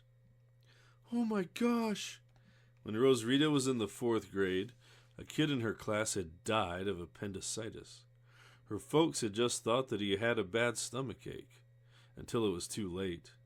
Then his appendix broke open and he died. Rosita felt panicky. Oh my gosh, she said again. Mrs. Zimmerman, what are we going to do? We have to get me to a hospital quick, Mrs. Zimmerman said. The only catch is... Oh, please, no. Mrs. Zimmerman bent over again, wreathing with pain. Tears streamed down her face, and she bit her lip so hard that it bled. The only catch... Mrs. Zimmerman gasped when she could talk again. The only catch is that I don't think I can drive. Rosita sat perfectly still and stared at the dashboard. When she spoke, her lips barely moved. I think I can, Mrs. Zimmerman. Mrs. Zimmerman closed her eyes as another wave of pain swept over her. What? What did you say? I said, I think maybe I could drive. I learned to once. Rosita was not exactly telling the truth. About a year ago, she had gone out to visit a cousin of hers who lived on a farm near New Zebedee. He was 14, and he knew how to drive a tractor. Rosita had pestered him until he finally agreed to teach her how to shift gears and to let the clutch in and out. He taught her on an old wrecked car that sat in a field near the farmhouse, and after he had showed her the ropes, Rosita practiced by herself until she had all the gear positions straight in her head. But she had never actually been behind the wheel of a moving car, or even a car that just had the motor running. Mrs. Zimmerman said nothing, but she motioned for Rosita to get out of the car. When she did, Mrs. Zimmerman dragged herself over into the seat where Rosita had been and slumped there against the door with her hand on her stomach. Rosita walked around and got in on the driver's side. She shut the door and sat there staring at the wheel. She was afraid, but a voice inside of her said, "Come on, you've got to do it. She can't, she's too sick. Come on, Rosita." Rosita slid forward until she was sitting up on the edge of the seat. She would have moved the seat up, but she was afraid that it would hurt Mrs. Zimmerman. Fortunately, Rosita was tall for 13, and she had grown a lot in the past year. Her legs were long enough for her to reach the pedals. Rosita tapped the accelerator cautiously. Could she really do it? Well, she'd have to try. Mrs. Zimmerman had left the car in first gear, but you couldn't start a car when it was in first gear. It had to be in neutral. At least that's what Rosita had heard from her cousin. Cautiously, she pushed the clutch pedal in and eased the lever up into neutral. She turned the ignition key, and the car started instantly. Now, with her right foot on the gas and her left foot on the clutch, she pulled the gear shift lever forward and down. Slowly, she began to let the clutch out the way she had been taught to do it. The car shuddered, and the engine killed. "You've got to give it the gas," Mrs. Zimmerman gasped. "When you let the clutch out, give her the gun." "Okay." Rosita was tense and trembling all over. She put the car back in neutral and started it up again. This time, when she let the clutch out, she really floored the gas pedal. The car took a little jump forward and stopped again. Apparently, too much gas was just as bad as too little. Rosita turned to ask Mrs. Zimmerman what to do now, but Mrs. Zimmerman had passed out. She was on her own. Rosita gritted her teeth. She was getting mad now. "Okay, we're going to try again," she said in a quiet, firm voice. She tried, and again the motor killed. It killed the next time, too. But the time after that, she managed somehow to let the clutch out and press the gas pedal at just the right rate. The car moved slowly forward. "Yay, Bessie!" Rosita yelled. She yelled so loud that Mrs. Zimmerman opened her eyes. She blinked and smiled feebly when she saw that the car was moving. "Atta girl, Rosie," she whispered. Then she slumped over sideways and lost consciousness again. Somehow Roswitha managed to get the car turned around and headed back toward Ironwood. It was dark now, and she had to turn the lights on. The road was totally deserted. No farms, no homes. Roswitha remembered one ruined shanty that they had passed, but it didn't seem likely that there was anyone living in it. No. Unless a car just happened to come along, there would be no help until they reached the 2-lane blacktop that led back to Ironwood. Roswitha swallowed hard. If she could just keep the car going, maybe everything would turn out all right. She glanced quickly at Mrs. Zimmerman. She lay slumped against the door. Her eyes were closed, and every now and then she would moan faintly. Roswitha clenched her teeth and drove. On Bessie crawled, up and down hills, over bumps and rocks, and in and out of potholes. Her pale headlight beams reached out before her into the night. Moths and other night insects fluttered past. Roswitha felt as if she were driving along in a dark tunnel. Dark pine trees lined the road on either side. They seemed to press forward until Roswitha felt hemmed in. An owl was hooting in the woods somewhere. Roswitha felt lonely and frightened. She wanted to drive fast to get out of this awful place, but she was scared to. The road was so bumpy that she was afraid to speed up. It was frightening to have a big, heavy car under her control. Every time the car hit a pothole, the wheels lurched violently to the right or the left. Somehow, though, each time Roswitha managed to get straightened out. "Oh, please," she prayed, "get us there, Bessie. Please get us there before Mrs. Zimmerman dies. Please." Roswitha was not sure when, but after she had driven along the dark, winding road for some time, she began to have the feeling that there was someone else in the car with them. Roswitha didn't know why she had this feeling, but it was there, and it was very persistent. She kept glancing up toward the rear-view mirror, but she never saw anything. After a while, the feeling got to be so maddening that Roswitha stopped the car. She put it in neutral, pulled on the emergency brake, and as the car throbbed, she turned on the overhead light and glanced nervously into the back seat. It was empty. Roswitha flipped off the light, put the car back in gear, and drove on. But the feeling kept coming back, and she found that it took a strong effort of will to keep her eyes from wandering toward the rear-view mirror. The car was rounding a sharp curve when Roswitha happened to glance up, and she saw, reflected in the mirror, the shadow of a head and 2 glittering eyes. Roswitha screamed and jerked the wheel violently to the left. With a screech of tires, Bessie swerved off the road and plunged down a steep bank. The car bounced and jounced wildly, and Mrs. Zimmerman's inert body slammed first against the door, and then slid over across the seat to bump against Roswitha. Roswitha, panic-stricken, clutched the wheel and kept trying to find the brake with her foot, but she kept missing it. Down into the darkness they went. Now there was a loud swishing, crackling sound outside the car, and a funny smell.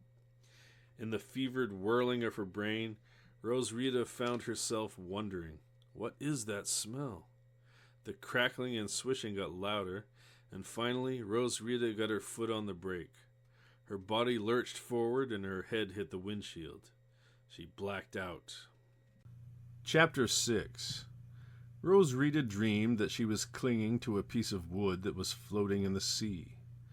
Someone was saying to her, "Are you all right? Are you all right?" That's a dumb thing to be saying, thought Roswitha. Then she opened her eyes and found that she was sitting at the wheel of Bessie. A policeman was standing next to the car.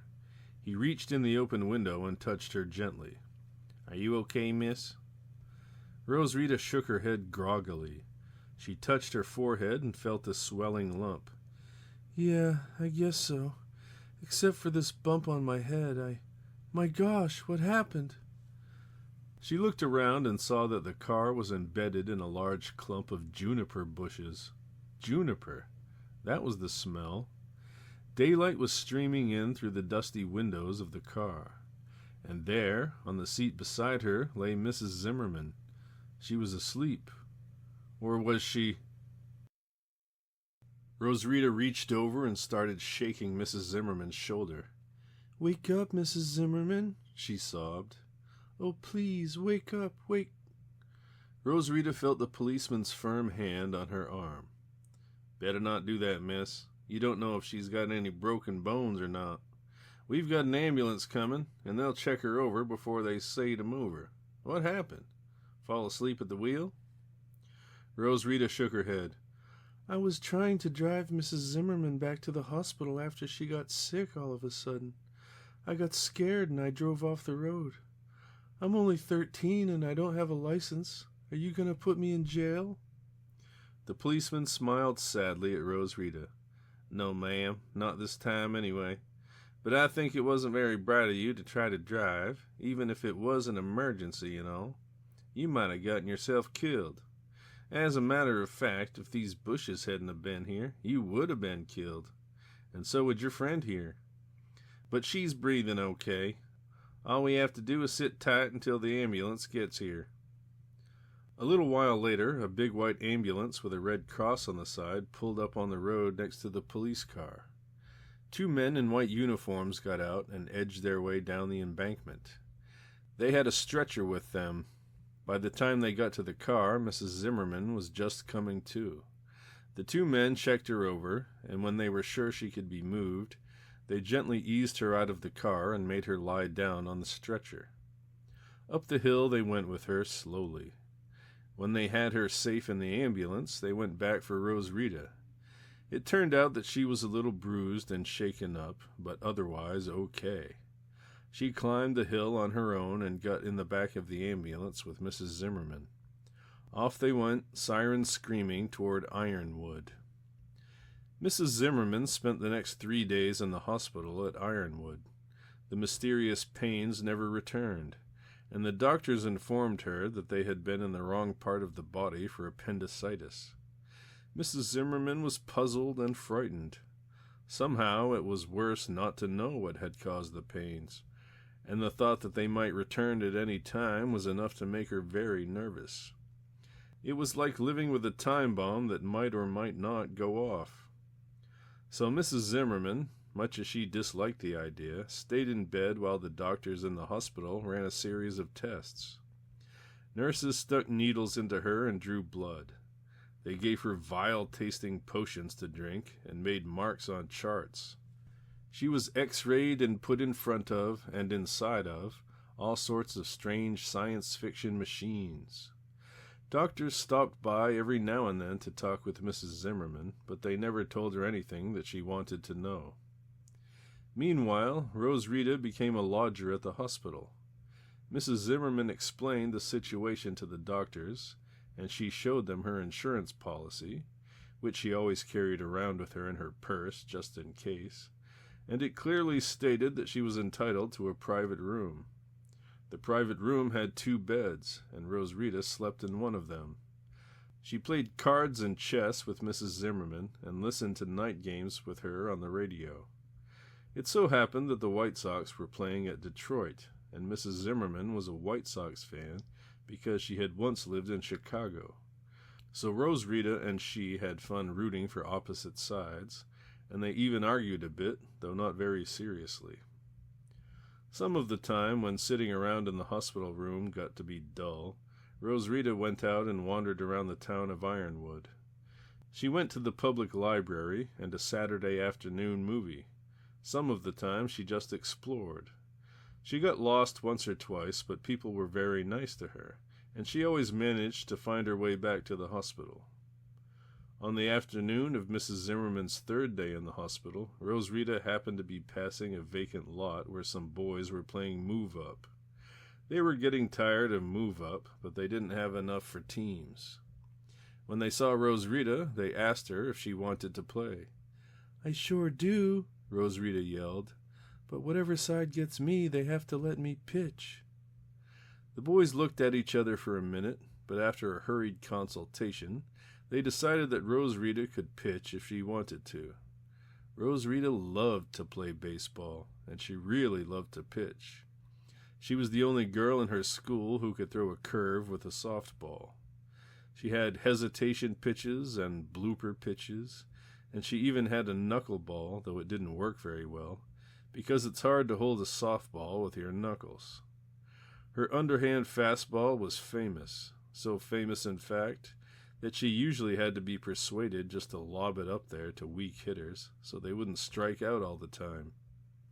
So Rose Rita wound up playing softball with a bunch of boys she had never seen before. She got a lot of hits, and she grabbed off some hard-line drives with bare hands. She pitched, and she pitched pretty well until she happened to strike out a big husky kid with a crew cut. He thought he was a pretty good ball player, and he didn't like getting struck out by a girl, so he started getting on Rose Rita. He did all sorts of things. He kept calling her Four Eyes, and whenever her team took the field, he went out of his way to run past her just so he could give her a hard shove and say, "Oops, pardon me, lady," in a nasty, sneering tone of voice. Finally, near the end of the game, Rose Rita hit a long drive that looked like it would be good for 3 bases. But as she dived into third head first, there was the lug with the crew cut, and he had the ball in his hand. He could have tagged her on the shoulder, or the arm, or the back, but he shoved the ball right square into her mouth. It really hurt. The game stopped while Rose Rita pulled herself together. She checked her front teeth to make sure they weren't loose, and cautiously rubbed her swollen upper lip. She felt like crying, but she fought down the urge. After a few minutes, Rose Rita went on playing. In the 9th inning, when the crew-cut lug was pitching for the other side, Rose Rita hit a bases-loaded home run and won the game for her team. When she crossed home plate, all the boys on her side gathered around her and yelled, "Yay, Rose Rita!" 3 times. It really made her feel great. But then she noticed that the guy who had been calling her names was standing there on the pitcher's mound and glaring straight at her. "Hey, Four Eyes," he yelled. "You think you're really something, don't you?" "Yeah, I do," Rose Rita called back. "What's it to you?" "Nothing much. Hey, Four Eyes, how much do you know about baseball, huh?" "A heck of a lot more than you do," Rose Rita snapped. "Oh, yeah? Prove it." "What do you mean, prove it?" "I mean, let's have a contest to see who knows more about baseball, huh? How about it, you chicken? Chick, chick, chick, chick, chick, chick." The boy flapped his arms like wings and did a rather poor imitation of a chicken. Rose Rita grinned. This was too big a chance to miss. It so happened that Rose Rita was a real baseball nut. She knew all sorts of facts about baseball, like Ty Cobb's lifetime average and the number of unassisted triple plays that there were on record. She even knew about Smead Jolly's great record, 4 errors on a single played ball. So she figured that she would give this wiseacre kid a beating at the baseball fact game and get even with him for the fat lip he had given her. Everybody gathered around to watch the contest. One of the other boys, a watery-eyed blonde kid who talked through his nose, was chosen to think up questions. At first, it was a pretty tough battle. The lug turned out to be pretty good at baseball facts. He knew the strikeout kings and who the last 30-game winner had been, and a lot of other stuff. But Rose Rita knew the stuff that the lug knew, so it turned into a tense, nasty grudge fight that went on for some time, with neither one able to gain an inch on the other. In the end, Rose Rita won because she knew that Bill Wamgnass of the Cleveland Indians had pulled the only unassisted triple play ever to be pulled during a World Series game. The lug had a chance at the question first, but he didn't know the answer. Then it was Rose Rita's turn, and she knew it right away. Several of the boys yelled, "Yay, Rose Rita!" and one even ran up to shake her hand. The lug just got red in the face. He glowered at Rose Rita. If he had been mad before, he was furious now. "You think you're pretty darn smart, don't you?" he snarled. "Yeah," said Rose Rita happily. The lug put his hands on his hips and looked her straight in the eye. "Well, you know what I think? I think you're a pretty funny kind of girl. That's what I think. A pretty damn funny kind of girl." It was a stupid remark, but it stung Rose Rita. It stung like a slap in the face. To the amazement of everyone, she burst into tears and ran off the field. You're a pretty funny kind of girl. Rose Rita had heard people say this about her before, and what was worse, she had thought about it herself. She had often wondered if there was really something wrong with her. She acted like a boy, but she was a girl. Her best friend was a boy, but most of the girls she knew had girls for best friends. She didn't want to go on dates, even though some of the girls she knew had already started to date, and had told her how much fun it was. A funny kind of girl. Rose Rita couldn't get the phrase out of her head. Rose Rita stopped on a street corner. She took out her hanky and dabbed at her eyes, and then she blew her nose. From the way people were looking at her as they passed by, she figured she must really be a mess. Her face felt hot and flushed. Now she was mad at herself, mad because she had let that dumb guy get her goat that way. As she walked along, she told herself that she had a lot to feel good about. She had practically won the game single-handed for her team, and she had won the baseball facts contest in spite of what happened later. She started to whistle, and after 2 or 3 blocks of whistling, she felt better.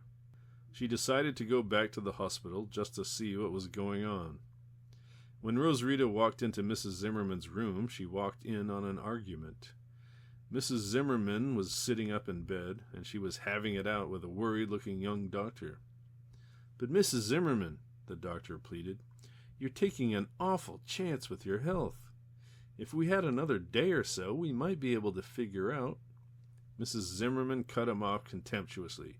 "Oh, sure. If I were to stay here for a year, and if I were to lie very, very still, I'd get bed sores, and you'd know what to do about them, wouldn't you? Well, I'm sorry. I've wasted too much time as it is. Tomorrow morning, Rose Rita and I are hitting the road. You're just a bunch of quacks here, like most doctors." "Now, Mrs. Zimmerman, I resent that. We've tried very hard to be nice to you, and we've also tried to find out about your pains. Just because all our tests have come up negative is no reason to—" The doctor went on, and then Mrs. Zimmerman started in again. Rose Rita sat down in an armchair and hid behind a copy of Ladies' Home Journal. She hoped that they wouldn't notice her. The argument went on for some time, and the doctor pleaded, and Mrs. Zimmerman was about as nasty and insulting as Rose Rita had ever seen her be.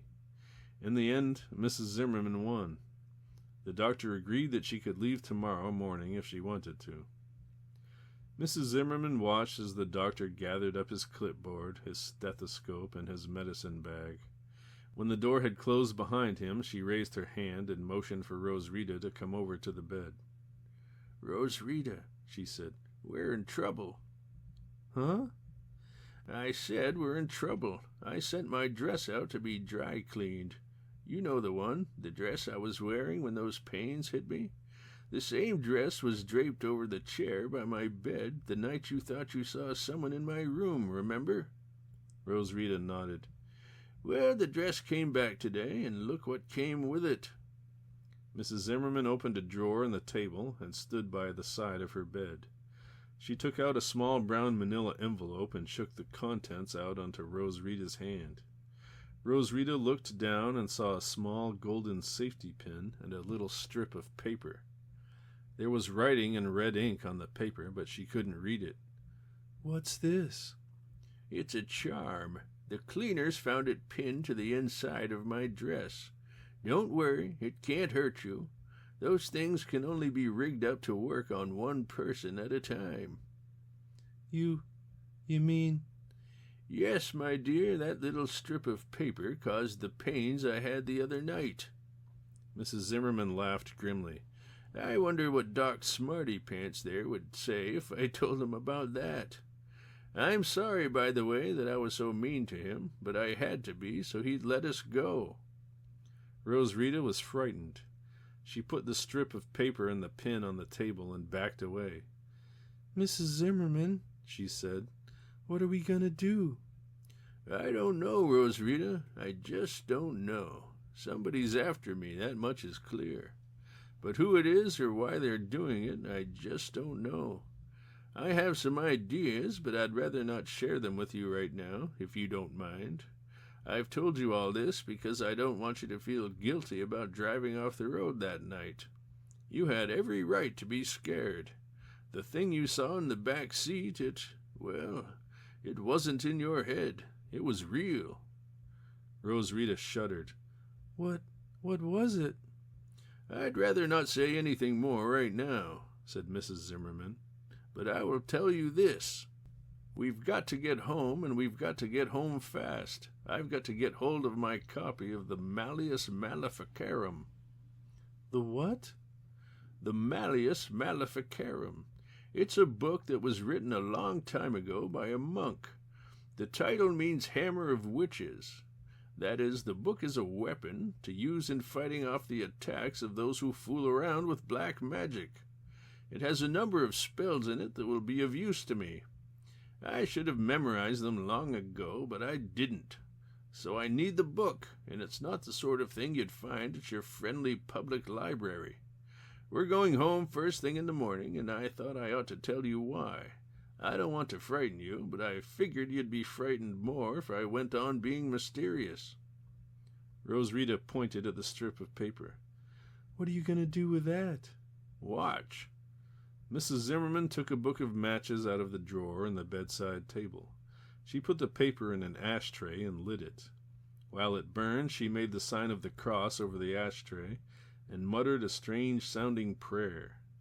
Roswitha watched, fascinated. She felt scared, but she felt excited, too, as if she had been suddenly swept out of her normal life and into an adventure. That evening, Roswitha helped Mrs. Zimmerman pack. She got her own things together, too. Mrs. Zimmerman informed her that Bessie was in the parking lot behind the hospital. A tow truck had pulled her up out of the juniper bushes, and the mechanics at a local garage had gone over her. She was all gassed and oiled and greased up and ready to roll. A nurse came in with some papers for Mrs. Zimmerman to sign. The doctor paid one more visit and said, rather coldly, that he hoped Mrs. Zimmerman had a good trip back. Everything was ready. Roswitha and Mrs. Zimmerman crawled into bed and tried to get some sleep. At first, Roswitha was too excited to sleep, but around midnight she drifted off. Then, before she knew what was happening, she was awake again. Mrs. Zimmerman was standing by her bed. She was shaking her and shining a flashlight in her eyes. "Come on, Roswitha, wake up," Mrs. Zimmerman hissed. "We've got to go, now." Roswitha shook her head and rubbed her eyes. She fumbled for her glasses and put them on. What's the matter?" "Wake up, I said. We're going to the farm. Now, we've got to go." Roswitha felt totally confused. "The farm? But I thought you said—" "Never mind what I said. Get dressed and follow me. We're going back to the farm to get something I left there. Come on, you. Get a move on." She shook Roswitha again roughly and flashed the light in her eyes. Roswitha had never seen Mrs. Zimmerman act this way before. Her voice was harsh, and her actions were rough and almost brutal. It was almost as if someone else had gotten inside of Mrs. Zimmerman's skin. And this business about going to the farm instead of going straight home the way they had planned, what did it mean?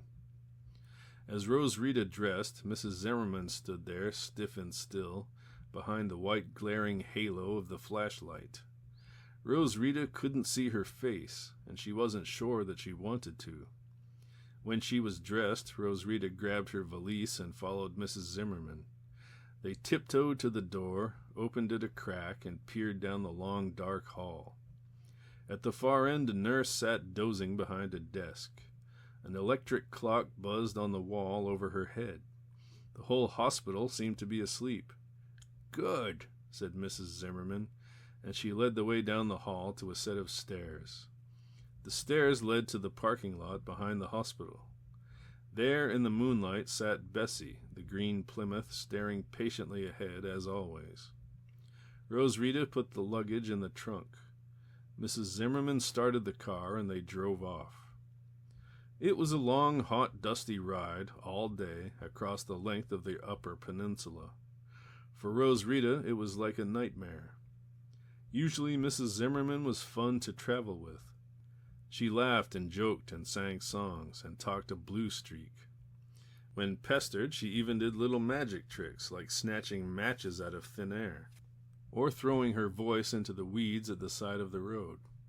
But now as they rode along, she was silent. She seemed to be brooding about something, but she wouldn't tell Rose Rita what it was. And Mrs. Zimmerman was nervous, very nervous. She glanced wildly from side to side, and sometimes got so jittery that she almost drove off the road. Rose Rita sat there rigid in her corner by the door, her sweaty hands at her sides. She didn't know what to do or what to say. The sun was going down over the Straits of Mackinac as Bessie chugged into the parking lot of the ferry boat landing at St. Ignace. A boat had just left, and Mrs. Zimmerman and Rose Rita had to wait a solid hour for the next one. They waited in silence, neither of them saying a word the whole time. Rose Rita went out and bought some sandwiches. It was her own idea. Mrs. Zimmerman had not stopped for lunch. Finally, though, the boat came in. It was called the Grand Traverse Bay. The sky was dark and the moon was rising over the straits when Mrs. Zimmerman drove Bessie up the rattling gangplank and down into the black echoing hold of the ship. When the car was parked and the chocks had been placed under the wheels, Rose Rita started to get out, but then she discovered that Mrs. Zimmerman was just sitting there motionless behind the wheel. "Mrs. Zimmerman," Rose Rita called nervously, "aren't you coming up?" Mrs. Zimmerman gave a little start and shook her head. She stared at Rose Rita as if she had never seen her before. Come up? Oh, yes. Yes, of course. Be right with you. She got out of the car and, like a sleepwalker, clumped up the steps to the deck. It ought to have been a very beautiful crossing. The moon shone down, silvering the decks and the ripply water of the straits. Rose Rita tried to get Mrs. Zimmerman to walk around with her on the deck, but she wouldn't do it. She sat rigid on a bench and stared at her shoes. Rose Rita was frightened. This wasn't an adventure anymore. She wished with all her heart that they had never come on this trip. She wished they were back home in New Zebedee. Maybe if they were home, Uncle Jonathan or Doc Humphreys or somebody could figure out what was wrong with Mrs. Zimmerman and make her act like her old self again. Rose Rita didn't feel as if she could do anything for Mrs. Zimmerman. She felt utterly helpless. All she could do was tag along and wait. An hour or so later, Mrs. Zimmerman and Rose Rita were driving down the gravel road that led to Ole Gunderson's farm. They passed Gert Bigger's store and saw that it was closed.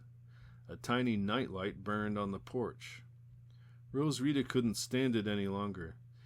"Mrs. Zimmerman," she burst out, "why are we going to the farm? What's this all about?" At first, Mrs. Zimmerman was silent. And then she said, in a slow, dull voice, "I don't know why. There's something I have to do there, but I can't remember what it is." They drove on. Gravel crackled and popped under the car's tires, and sometimes long leafy branches whipped across the doors or the roof. Now it began to rain. Big drops started to splat on the windshield, and Rose Rita heard the dull rolling of thunder. Flashes of lightning leaped out in front of the car. Now they were at the farm. As they drove into the yard, a bright flash lit up the front of the barn, showing the two staring window eyes and the yawning mouth of the door. It was like a monster mouth opening to swallow them up. Because it was raining outside, Rose Rita and Mrs. Zimmerman went into the house by way of the long covered walkway that ran from the house to the barn. But when they unlocked the door and tried to turn the lights on, nothing happened. Mrs. Zimmerman had forgotten to pay Ole's overdue electric bill, and the current had been shut off since their first visit. After digging around in a cupboard, Mrs. Zimmerman found a kerosene lamp. She lit it and put it on the kitchen table. Rose Rita opened up the picnic hamper, and they sat down to eat the sandwiches Rose Rita had bought. They ate in silence. In the smoky yellow light, Mrs. Zimmerman's face looked haggard and worn. She also looked tense, very tense, as if she were waiting for something to happen. Roswitha looked nervously over her shoulder. Beyond the circle of friendly lamplight, the house lay in shadow. The staircase was a well of darkness.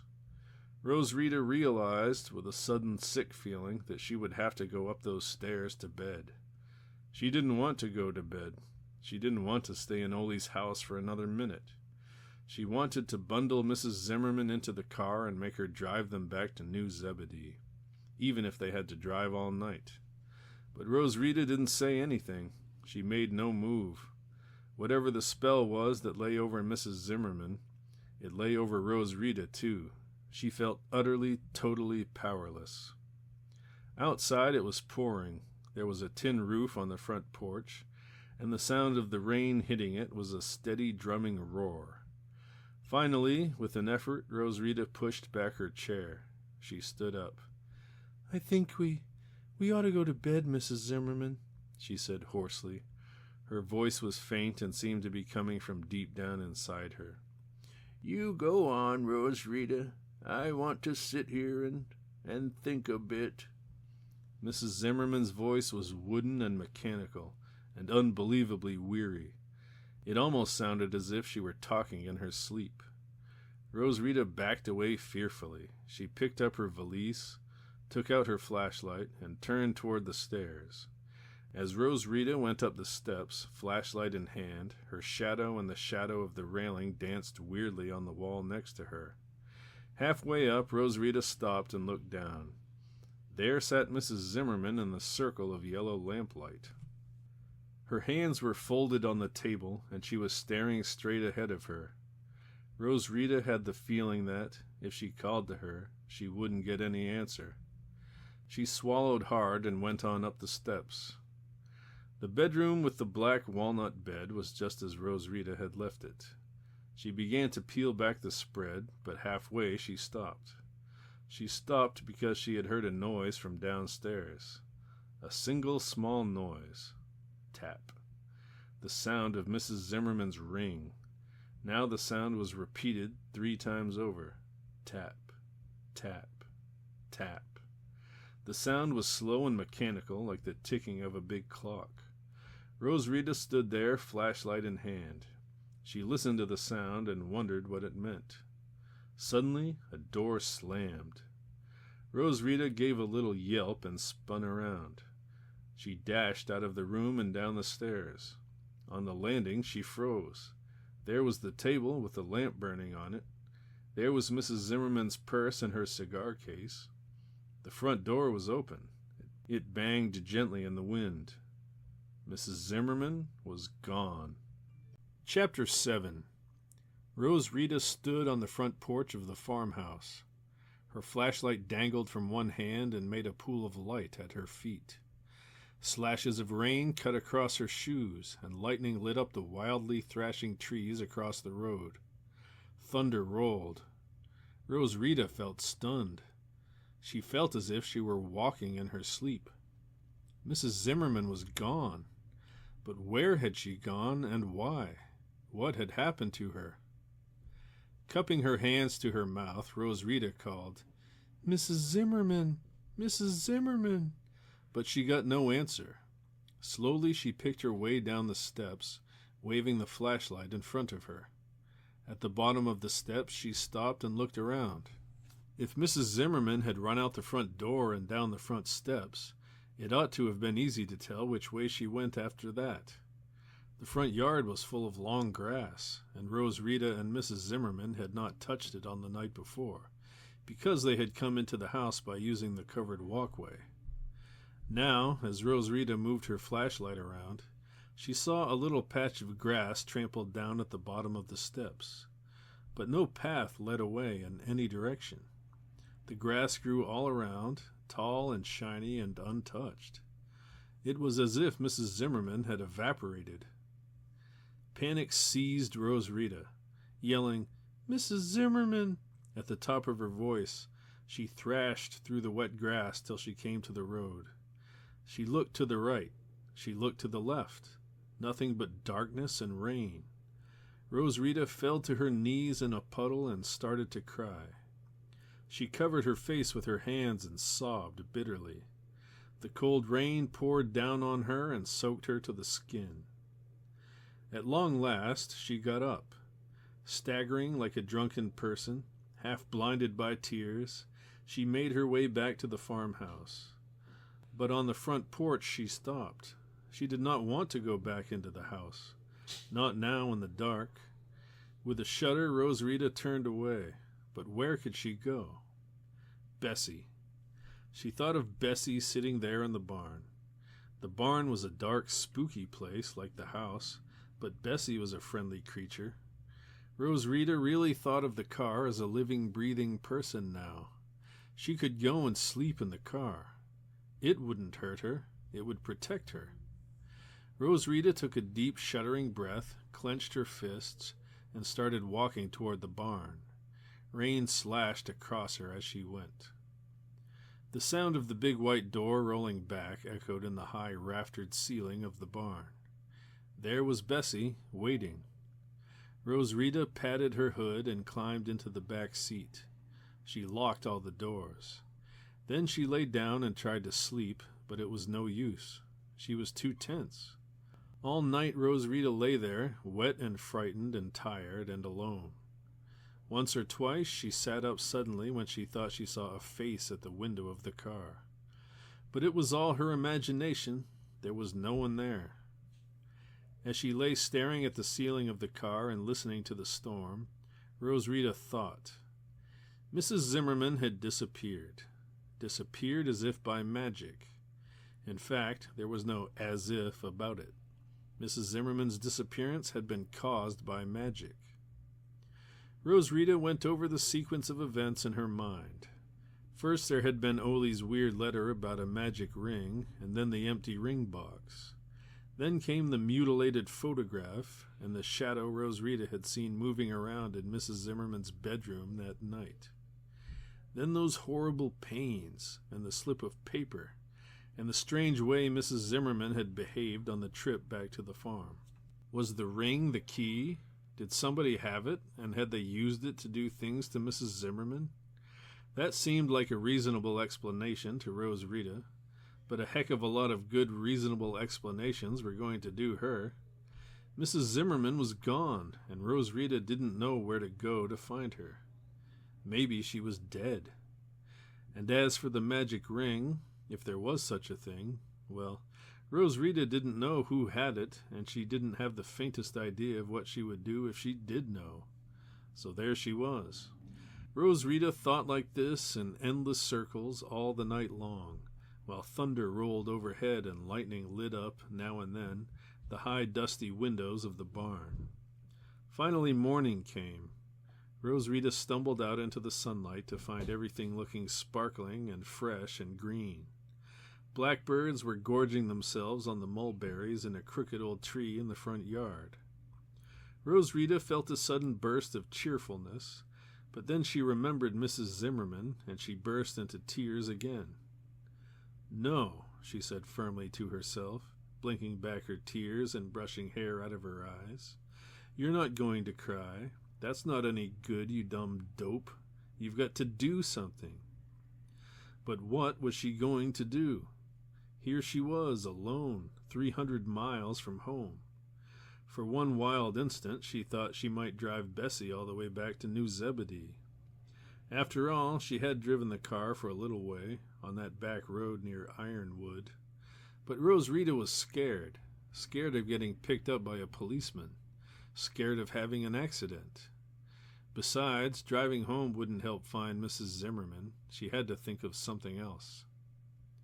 Rosarita sat down on the front steps, put her head in her hands, and thought some more. Should she call up her folks and have them come and get her? She could hear what her father would say. "You see, Louise, that's what happens when you let Rosarita run around with screwballs. The old bat flew off on a broom and left Rosarita there to rot. Well, maybe the next time you think of letting our daughter go tooting off with a screwball, you'll—" Rosarita winced. She didn't want to face her father, not without Mrs. Zimmerman. Rosarita thought some more. Rose Rita racked her brains. She crossed and recrossed her legs and bit her lip and fumed. She was a real fighter, and she wasn't going to abandon Mrs. Zimmerman, not if there was something she could do. Rose Rita jumped up and snapped her fingers. Of course. What a dope she had been. Why hadn't she thought of this before? There was that book, that mallet of something, or whatever it was called. The book that Mrs. Zimmerman had been going home to get when she changed her mind. Or somebody changed it for her. But Rose Rita didn't have the book. She didn't even know where she could get a copy. She sat down again. Rose Rita thought about magic books for a while. Rows of them standing on shelves, books with spotted vellum covers and curly writing on their spines. That was it. Jonathan had magic books. He had a whole big collection of them. And what was more, he had the key to Mrs. Zimmerman's house. If he couldn't find that old mallet whatchamacallit, he could just go next door and dig it out of Mrs. Zimmerman's bookcase. Also, Jonathan knew about magic because he was a wizard himself. Rose Rita could tell him what had happened, and he wouldn't think that she had gone off her rocker. Good old Jonathan. He would know what to do. Rose Rita got up and went into the house. There was an old-fashioned crank phone on the wall in the kitchen. Rose Rita took the receiver off the hook and gave the crank a few twirls. The bell inside the box rang, but the line was dead. Mrs. Zimmerman had forgotten to pay Ole's electric bill, and she had also forgotten to pay the phone bill. Rose Rita hung up the receiver and stood there feeling depressed. But then she remembered Gert Bigger's store. There was probably a phone there she could use. Rose Rita didn't want to have anything more to do with the crabby old woman who had cheated Mrs. Zimmerman that night they ran out of gas, but she didn't see any way around it. Gert Bigger's store was only a couple of miles down the road. Rose Rita sighed. She would just have to walk there and get help. Rose Rita started out. It was already a hot day, even though it was early in the morning, and the road was dusty. Steam rose from Rose Rita's clothing, which was still wet from the night before. She wondered if she would catch cold, but she didn't wonder very hard. Catching cold was the least of her worries right now. It was farther to Gert Bigger's store than Rose Rita had thought it would be. Flies were buzzing around when Rose Rita rounded a bend and saw the store shimmering there in the heat. It looked pretty much the way it had when she had seen it the first time. But as she got closer to the store, Rose Rita noticed one difference. There was a chicken in the chicken yard. Just one. A bedraggled-looking white hen. As soon as the chicken saw Rose Rita, it began to cluck excitedly and run back and forth. Rose Rita smiled. She had had a white hen for a pet once. It was called Henny Penny. This poor lonely chicken reminded her of it. Rose Rita wondered why the chicken was so excited, and then she noticed a stump in one corner of the yard. There was an axe leaning against it. It looked as if old Henny Penny was going into the pot before long. Poor thing, Rose Rita thought.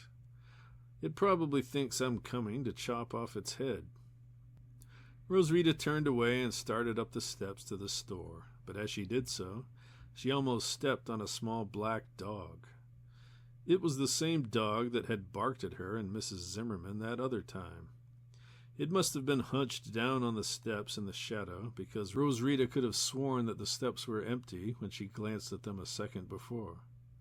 Imitating Mrs. Zimmerman, Rose Rita pulled back her foot as if she were going to kick the dog, and as before, the dog ran off into the shrubbery and disappeared.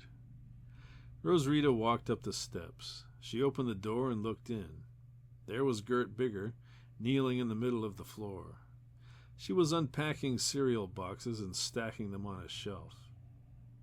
"Well," she said, glaring at Rose Rita, "what do you want?" I have to make a phone call," said Rose Rita.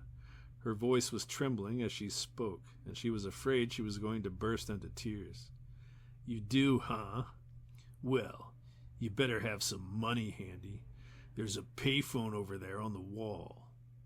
Gert Bigger pointed toward a scarred black phone at the end of the counter.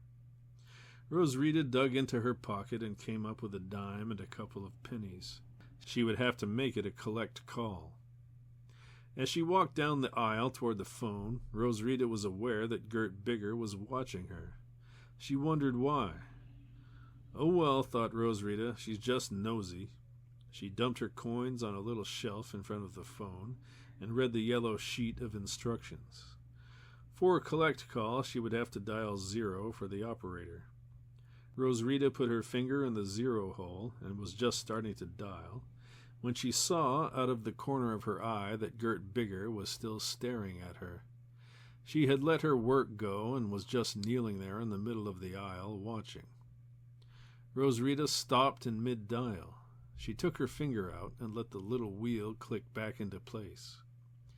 She had just had a very strange thought. What if Gert Bigger had done something to Mrs. Zimmerman? She had a grudge against Mrs. Zimmerman. Rosita knew that. And she lived close to Ole's farm. She might have broken in to steal the magic ring after he died. It was a crazy notion, and Rosita knew it was crazy, but she still wondered if she might be on to something. She turned and her gaze met Gert Bigger's. "What's the matter now?" Gert Bigger growled. "You forget the number you were supposed to call?" Yeah. I mean, no, ma'am, or never mind," Rosita stammered. She turned to the phone. This is dumb, she told herself. That crabby old lady isn't any witch. She doesn't have any magic ring. Just stop playing detective and make your crummy phone call and get it over with. Rosita dialed 0 and got the operator. She told her that she wanted to make a collect call to New Zebedee, Michigan, to Mr. Jonathan Barnavelt. His number was 865. Rosita waited. She heard vague scratchy and fumbly sounds, and then she heard the buzzing sound that meant that the operator was ringing Jonathan's phone. Bzzz, bzzz, bzzz. "I beg your pardon," said the operator, "but the party does not answer. Would you—" "Please try a little longer," said Rosita. "Please, ma'am, it's an emergency." "Very well." The ringing went on. As she waited, Rosita's eyes began to wander. On the wall next to the phone, she saw an old photograph in a black frame. It was a picture of a man in an old-fashioned suit. He had a handlebar mustache. Rosita froze. She knew who the man was. He was the man in the picture Mrs. Zimmerman had found in the junk shop. And now she remembered his name, Mordecai. Mordecai Hunks. He was the man Mrs. Zimmerman and Gert Bigger had fought over a long time ago. He was the reason for Gert Bigger's hatred of Mrs. Zimmerman, her long-standing grudge. It was all beginning to fall together now. Rosita turned her head slightly and glanced toward Mrs. Bigger. But at that moment a horn beeped outside. Somebody wanted gas. Gert Bigger heaved a discontented sigh, got up heavily, and stumped to the door.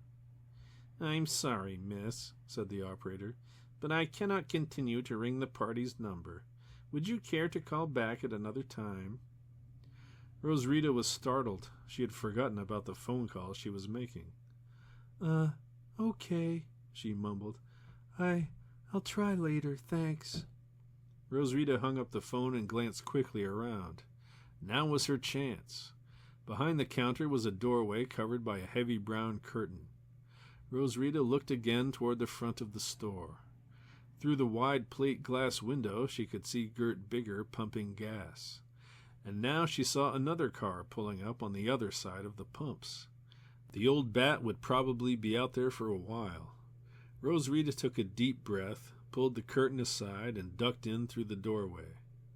She found herself in an ugly little room with pale green walls.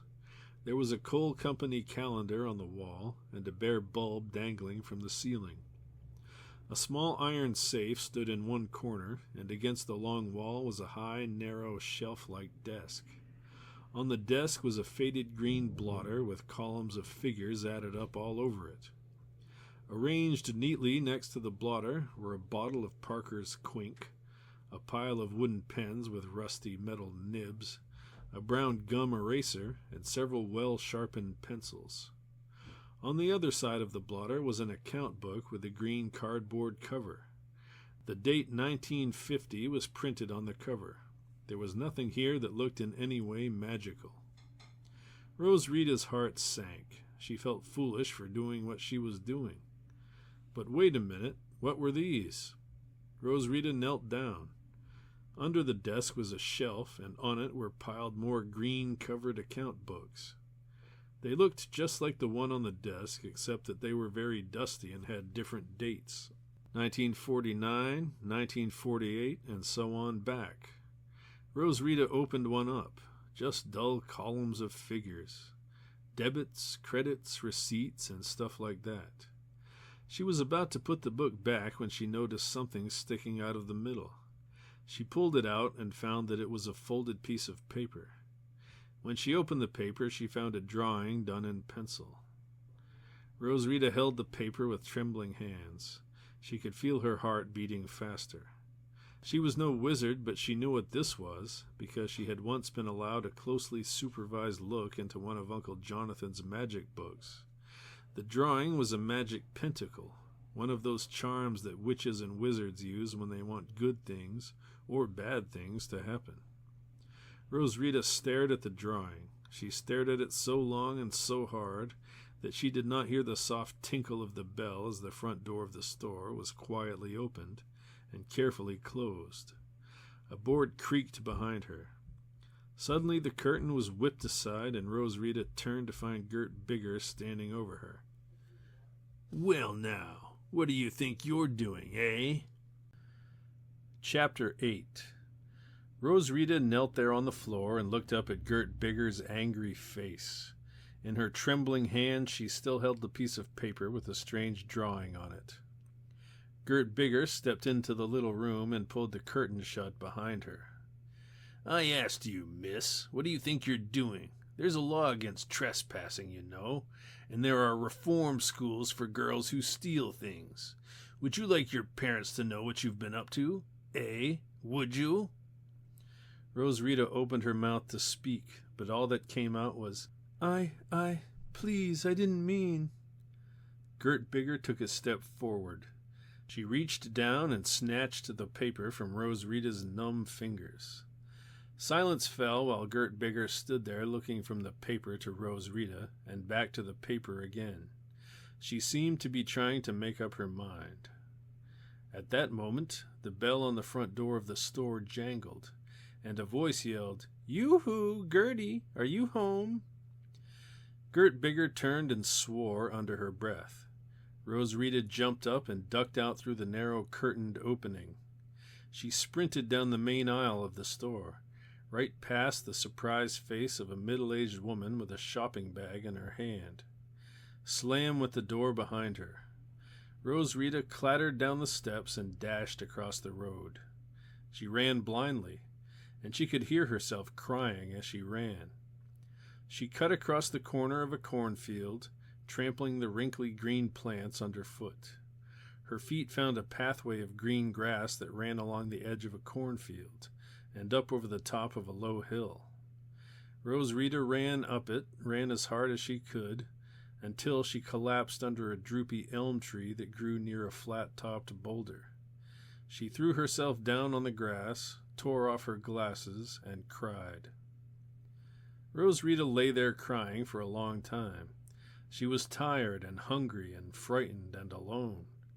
She hadn't had any food at all since last night, and she had gotten almost no sleep. At first, she was afraid that Gert Bigger would come after her. At any moment, her hand would be on Rose Rita's shoulder. But Gert Bigger never came. Rose Rita went on crying, but she could feel her body starting to relax. She didn't care about anything now, anything at all. It was a delicious feeling. Slowly, her mind started to drift off.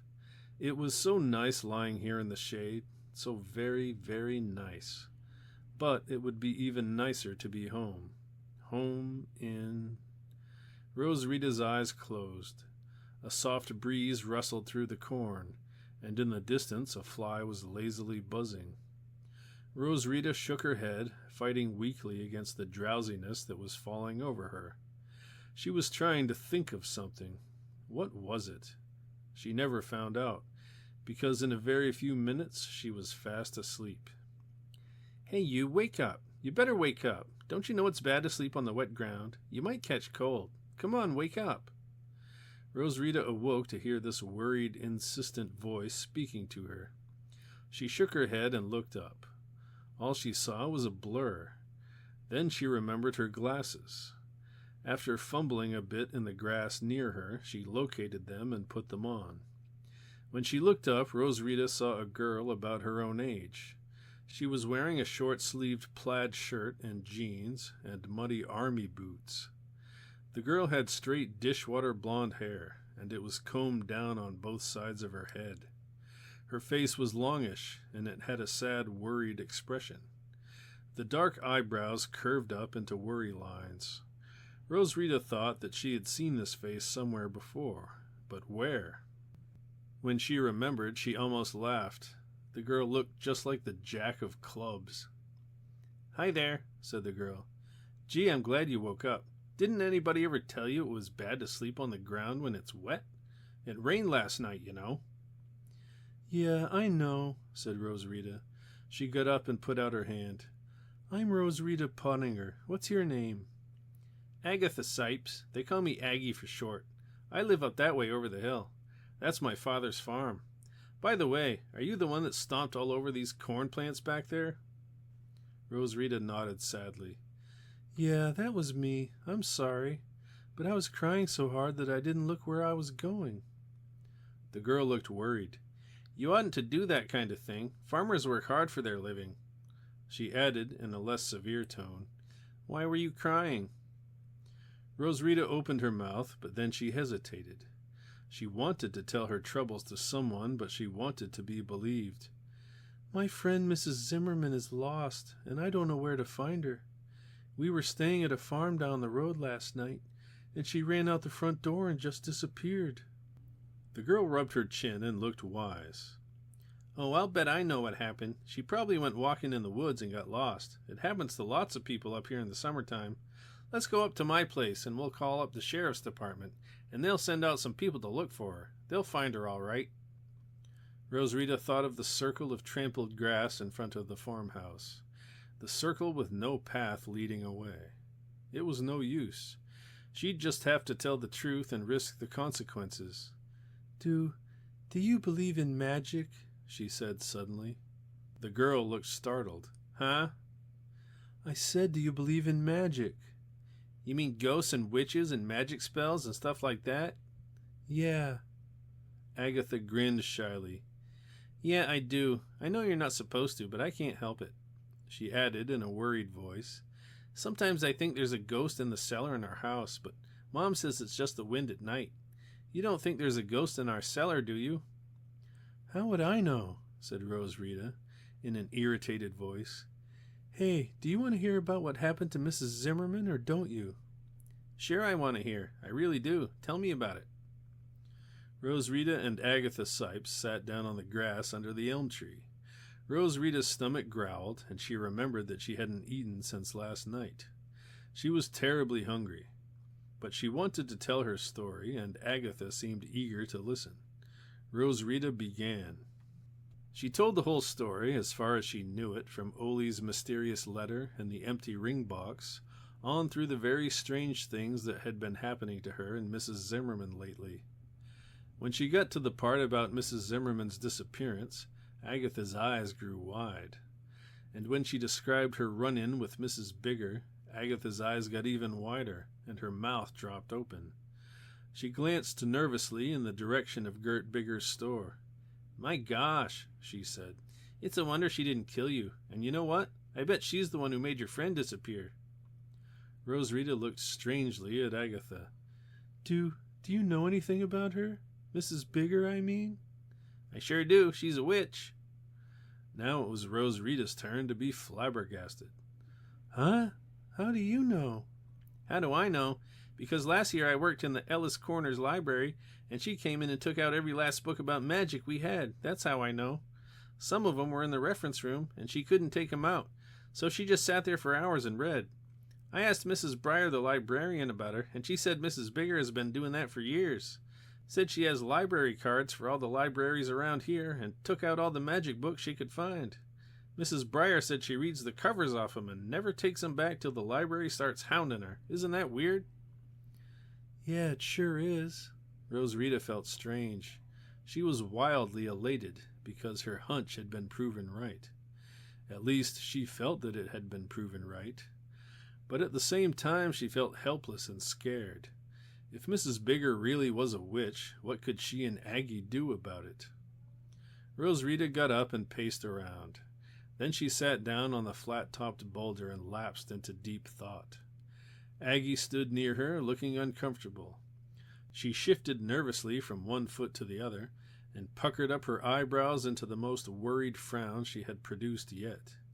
"Did I say something wrong, Rosarita?" she asked, after several silent minutes had passed. "If I did, I'm sorry. I really am." Rosarita shook herself out of her trance and looked up. "No, Aggie, you didn't say anything wrong. Honest, you didn't. But I just don't know what to do. If you're right and old Mrs. Bigger is a witch, and she has done something to Mrs. Zimmerman, then, well, what can we do? Just the two of us, I mean." "I don't know." "Neither do I." More silence. Silence for a good 5 minutes. Then Aggie spoke up again. "Hey, I know what let's do. Let's go home to my house and have some lunch. My mom always fixes a lot of food because we have a really big family, and I'm sure there'll be enough for you. Come on.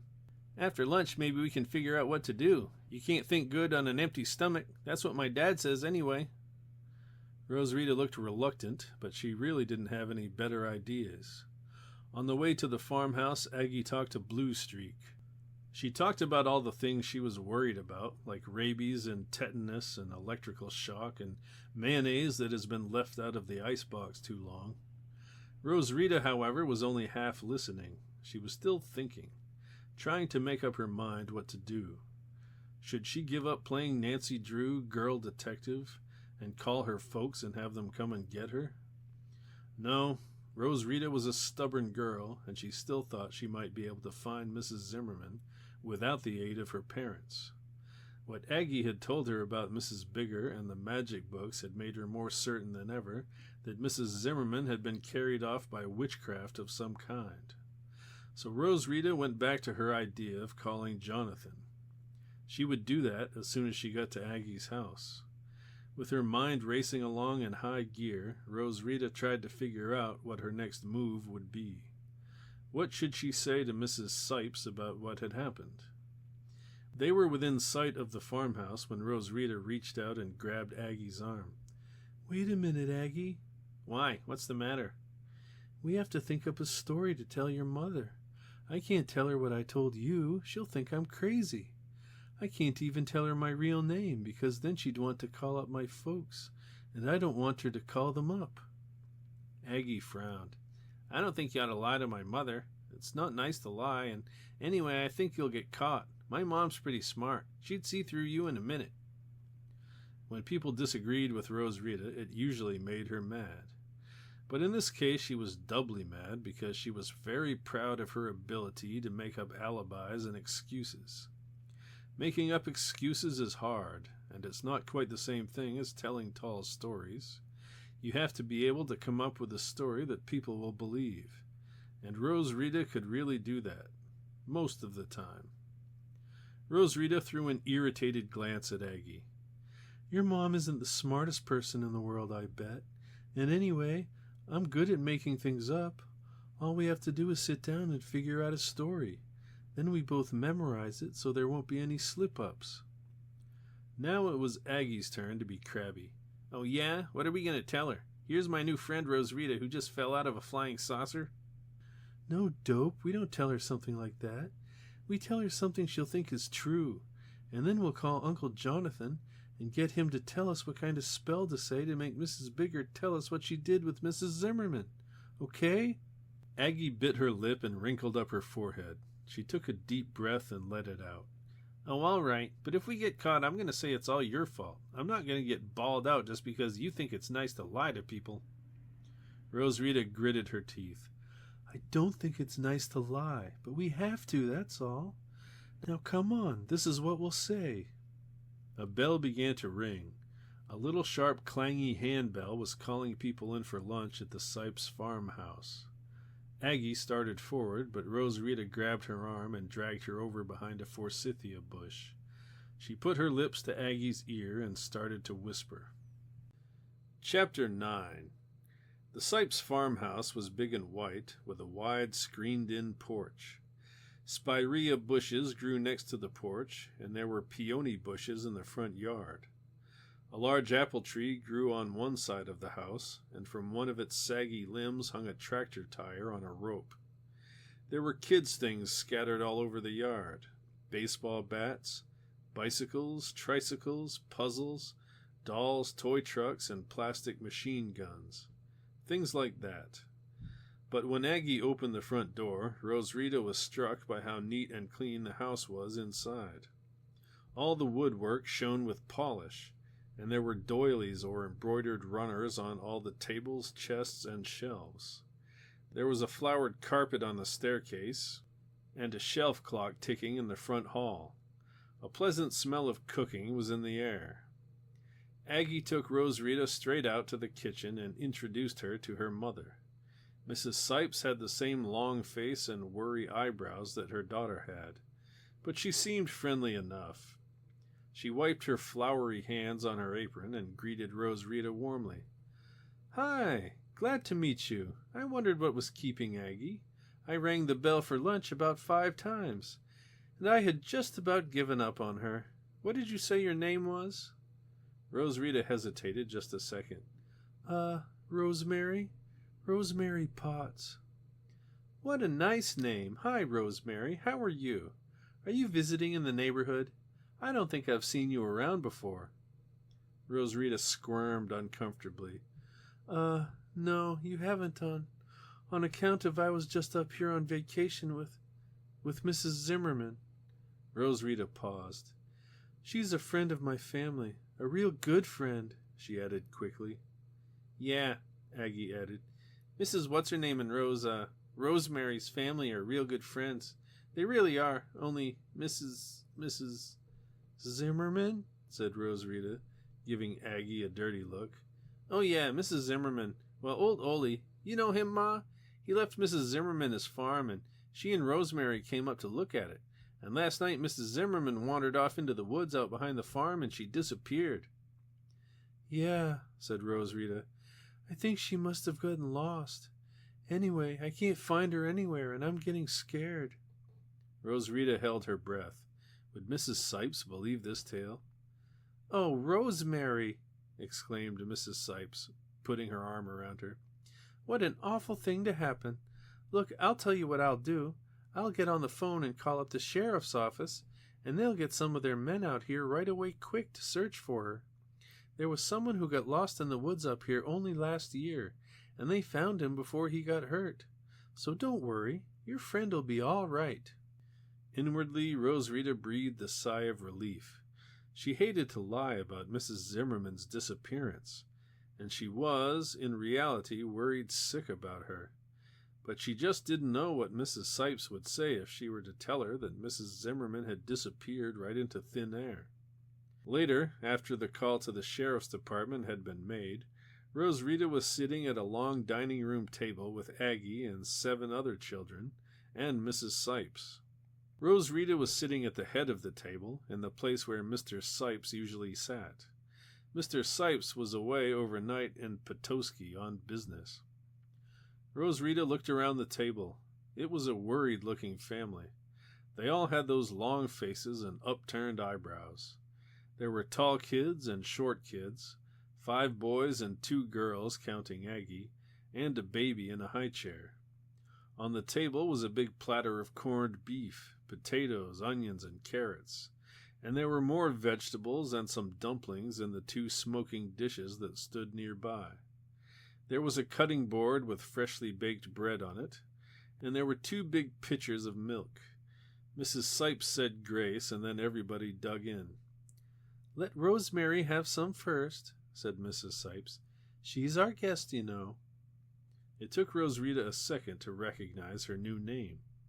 In fact, she was startled when someone shoved a tureen of mashed carrots at her. "Oh, thanks," she mumbled, and she helped herself to some. Later on, when everyone had been served, Mrs. Sipes said in a loud, clear voice, "Children, I think you should know that Rosemary here has had an accident. The friend she was traveling with got lost in the forest, and we're trying to find her. We've sent the sheriff's patrol out to look for her." "I think anybody who gets lost in the woods over here must be really dumb," said a tall boy with black curly hair. "Leonard," said Mrs. Sipes in a shocked voice, "that will be quite enough out of you." She turned to Rosarita and smiled sympathetically. "I must apologize for my rude son. Tell us, Rosemary, where do you come from?" "New Zebedee, ma'am. It's a little town way down near the bottom of the state. Probably you never heard of it." "I think I know where it is," said Mrs. Sipes. "Now then, I really think we'd better notify your parents. They'll want to know what's happened. What is your father's name?" Rosarita stared at the tablecloth.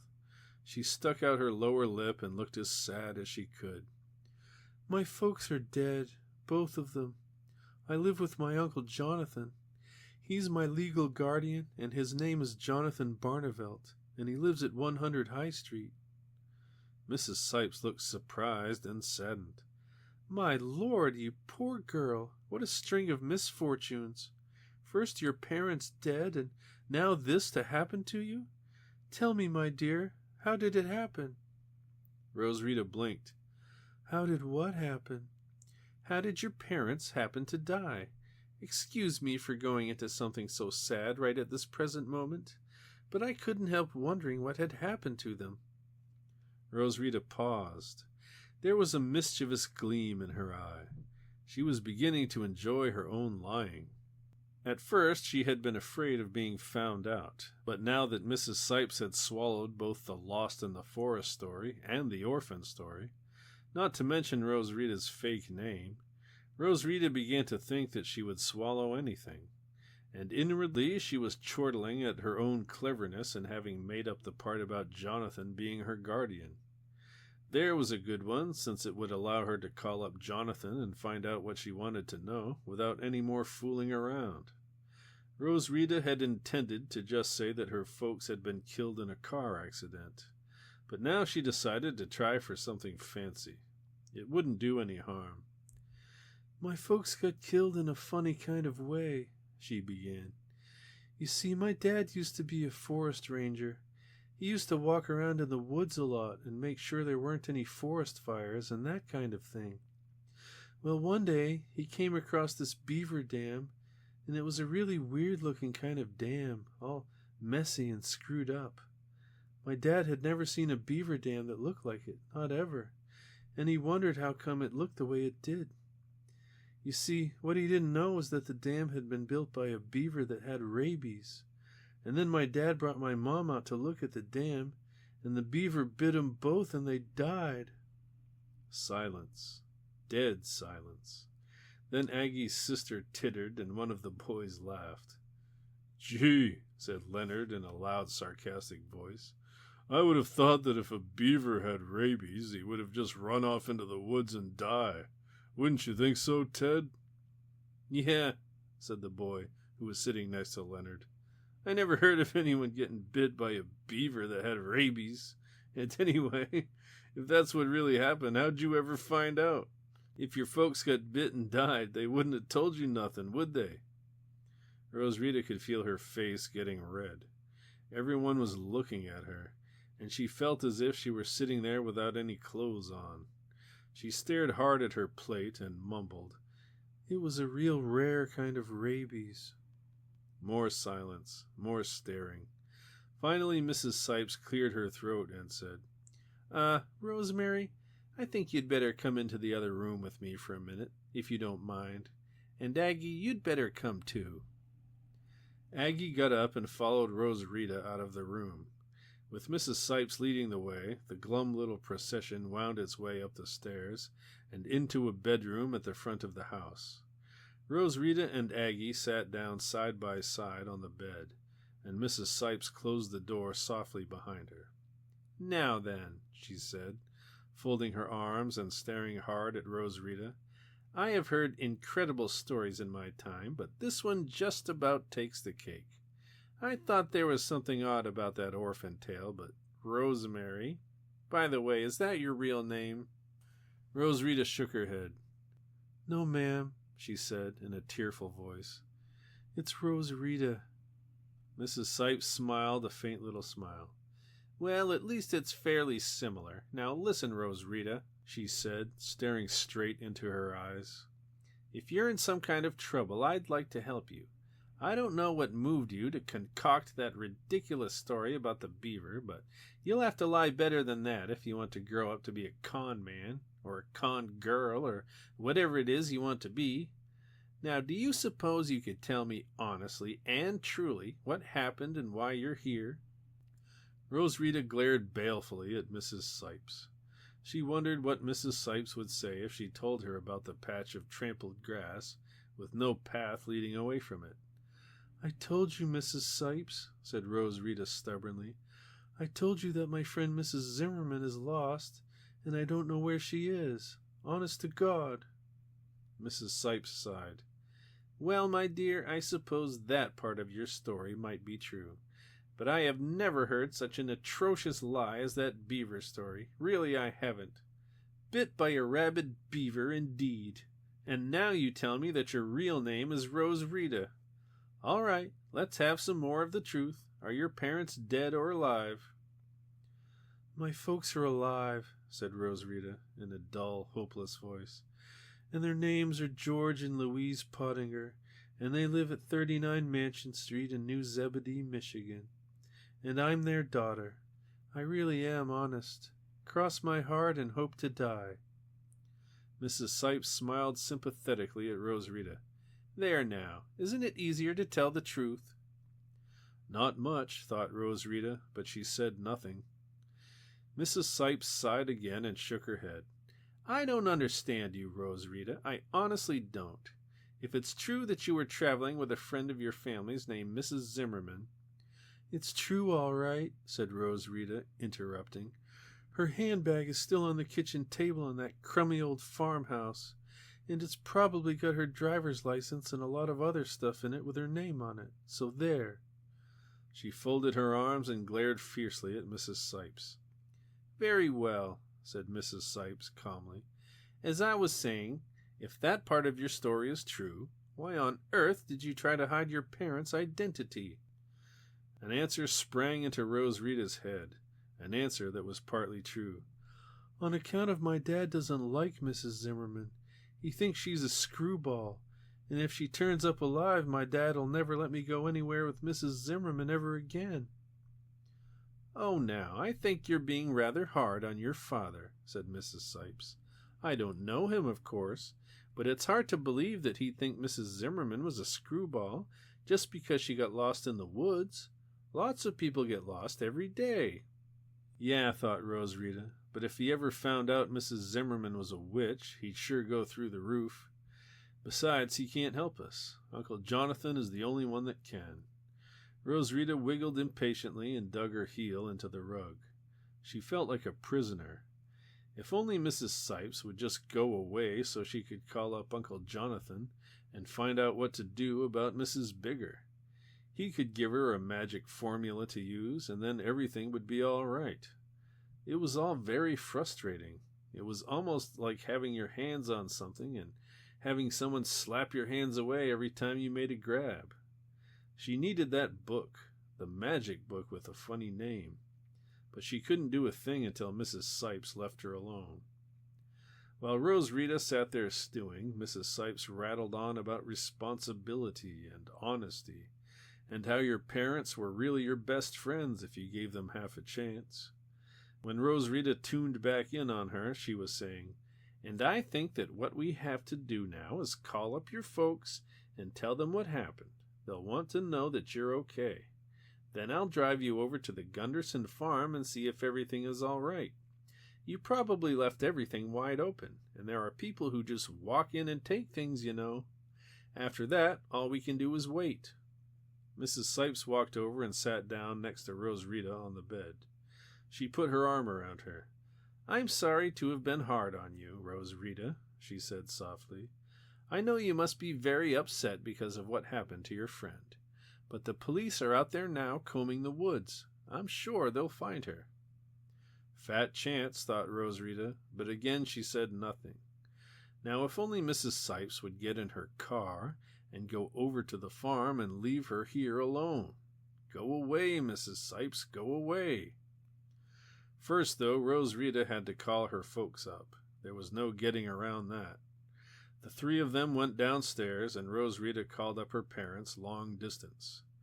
Mrs. Pottinger answered the phone, and Rosrita once again recited her story about how Mrs. Zimmerman had disappeared from the Gunderson farm in the middle of the night and had probably gotten lost in the woods. Mrs. Pottinger was the sort of person who got flustered easily, and when she heard of Mrs. Zimmerman's disappearance, she really got rattled.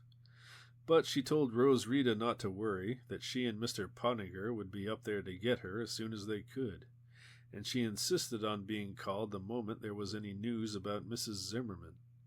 Then Mrs. Sipes took the phone, and she gave Mrs. Pottinger directions for getting to the Sipes farm. After that, Mrs. Pottinger talked to Rosrita a few minutes more, and then she hung up. And then, after a bit of fussing, Mrs. Sipes got into her car and drove off in the direction of the Gunderson farm. Rosrita stood by the front window, watching Mrs. Sipes' car as it disappeared over a hill. Aggie stood by her watching, with her habitual worried expression. "What are you going to do now?" she asked. "I'm going to call up Lewis's Uncle Jonathan right away quick. If he doesn't know what to do about old Mrs. Bigger, then nobody does."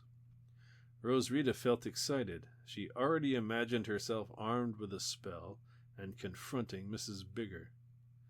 Rosrita went back to the front hall and picked up the telephone. She glanced nervously around to make sure none of the other Sipes kids was in earshot. None of them was.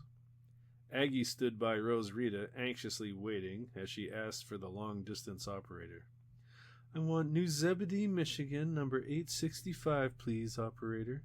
The residence of Mr. Jonathan Barnavelt. This is a collect call."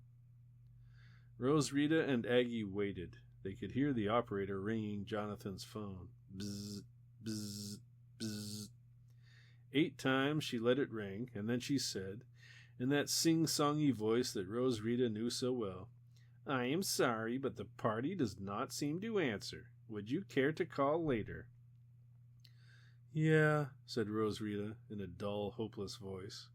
"I'll call later, thanks." She hung up the phone and sat down on the hassock next to the phone table. "Gosh darn," she said angrily. "Gosh darn it all anyway. Now what are we going to do?" "Maybe they'll find Mrs. Zimmerman in the forest," said Aggie hopefully. She was having trouble keeping Rosrita's lies separate from the true story in her head. Rosrita just looked at her. "We'll try again," she muttered. "He's got to be home sometime." Rosrita tried 3 more times in 10 minutes, but each time the result was the same. After a little while, Mrs. Sipes came back. She was beaming because she had found Mrs. Zimmerman's handbag on the kitchen table in Ole's house, and in the handbag she had found Mrs. Zimmerman's driver's license, her car keys, and a lot of other identification. So now she was convinced that Rosrita was telling her the whole truth. Rosrita was glad she was convinced. Now if only Mrs. Sipes would go off to some far corner of her farm so she could try Jonathan's number again. But Mrs. Sipes stayed right at home the rest of the day. Rosrita swung on the front porch swing and played stickball with Aggie and helped her feed the cows and slop the hogs. When she wasn't doing anything else, Rosrita chewed her nails. Why wouldn't Mrs. Sipes leave? There was only one phone in the house, and since it was on a table in the front hall, it was hardly private. Mrs. Sipes was not the sort who would stand over Rosrita while she called, but she might be in the other room, And what would she do if she heard Rosarita asking Jonathan for a spell that would free Mrs. Zimmerman from Gert Bigger's enchantments? No, she would have to be alone to make a call like that, and Rosarita knew it. She waited for her chance, but her chance never came. That evening, as Rosarita and Aggie helped Mrs. Sipes get dinner ready, the phone rang. It was Mrs. Pottinger. It seemed that their car had broken down on the road. Something had gone wrong with it. The differential, she thought it was. Whatever it was, they wouldn't be in until tomorrow morning. Was there any news about Mrs. Zimmerman? No, there wasn't. Mrs. Pottinger said they were sorry about the delay, but there was no help for it. They'd be there when they got the car running again. Rosarita felt like a prisoner who has gotten a stay of execution. Now she would have more time to try to get Uncle Jonathan. "Oh, come on, Uncle Jonathan," she prayed under her breath. "Next time be home. Be home, please." Rosarita spent the evening playing Parcheesi and Michigan rummy with Aggie and some of the other Sipes kids. Before she knew it, it was time for bed. She took a bath, which she badly needed, and put on a clean pair of pajamas from her valise, which Mrs. Sipes had brought back from the farmhouse. When Rosarita was all cleaned up, Mrs. Sipes told her that she was sleeping in the extra bed in Aggie's room. Aggie's room was all flouncy and frilly and pink, a regular girl's room. There was a big teddy bear in the rocking chair in the corner, and there was a vanity table with a round mirror and some perfume bottles on it. Even though she was a farm girl and wore jeans a good deal of the time, Aggie seemed happy to be a girl. She said she looked forward to going to junior high, and dates and dances and proms and stuff like that. She said that it was a relief sometimes to get out of her jeans and the boots that smelled of manure and go to a square dance at the 4-H building. Rosarita wondered if she would think that way herself in the fall. Meanwhile, she had other things on her mind. That night Rosarita lay wide awake, listening to the sounds of the house. Her heart was beating fast, and she felt very nervous.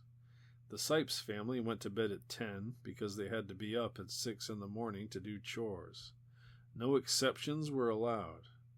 And considering the fact that there were 8 children in the family, the house quieted down pretty fast. By 10:30 you could have heard a pin drop in the hall.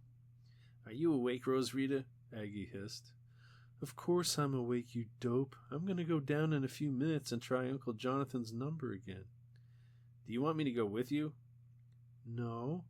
It'd make too much noise if both of us go. Just sit tight and wait." "Okay."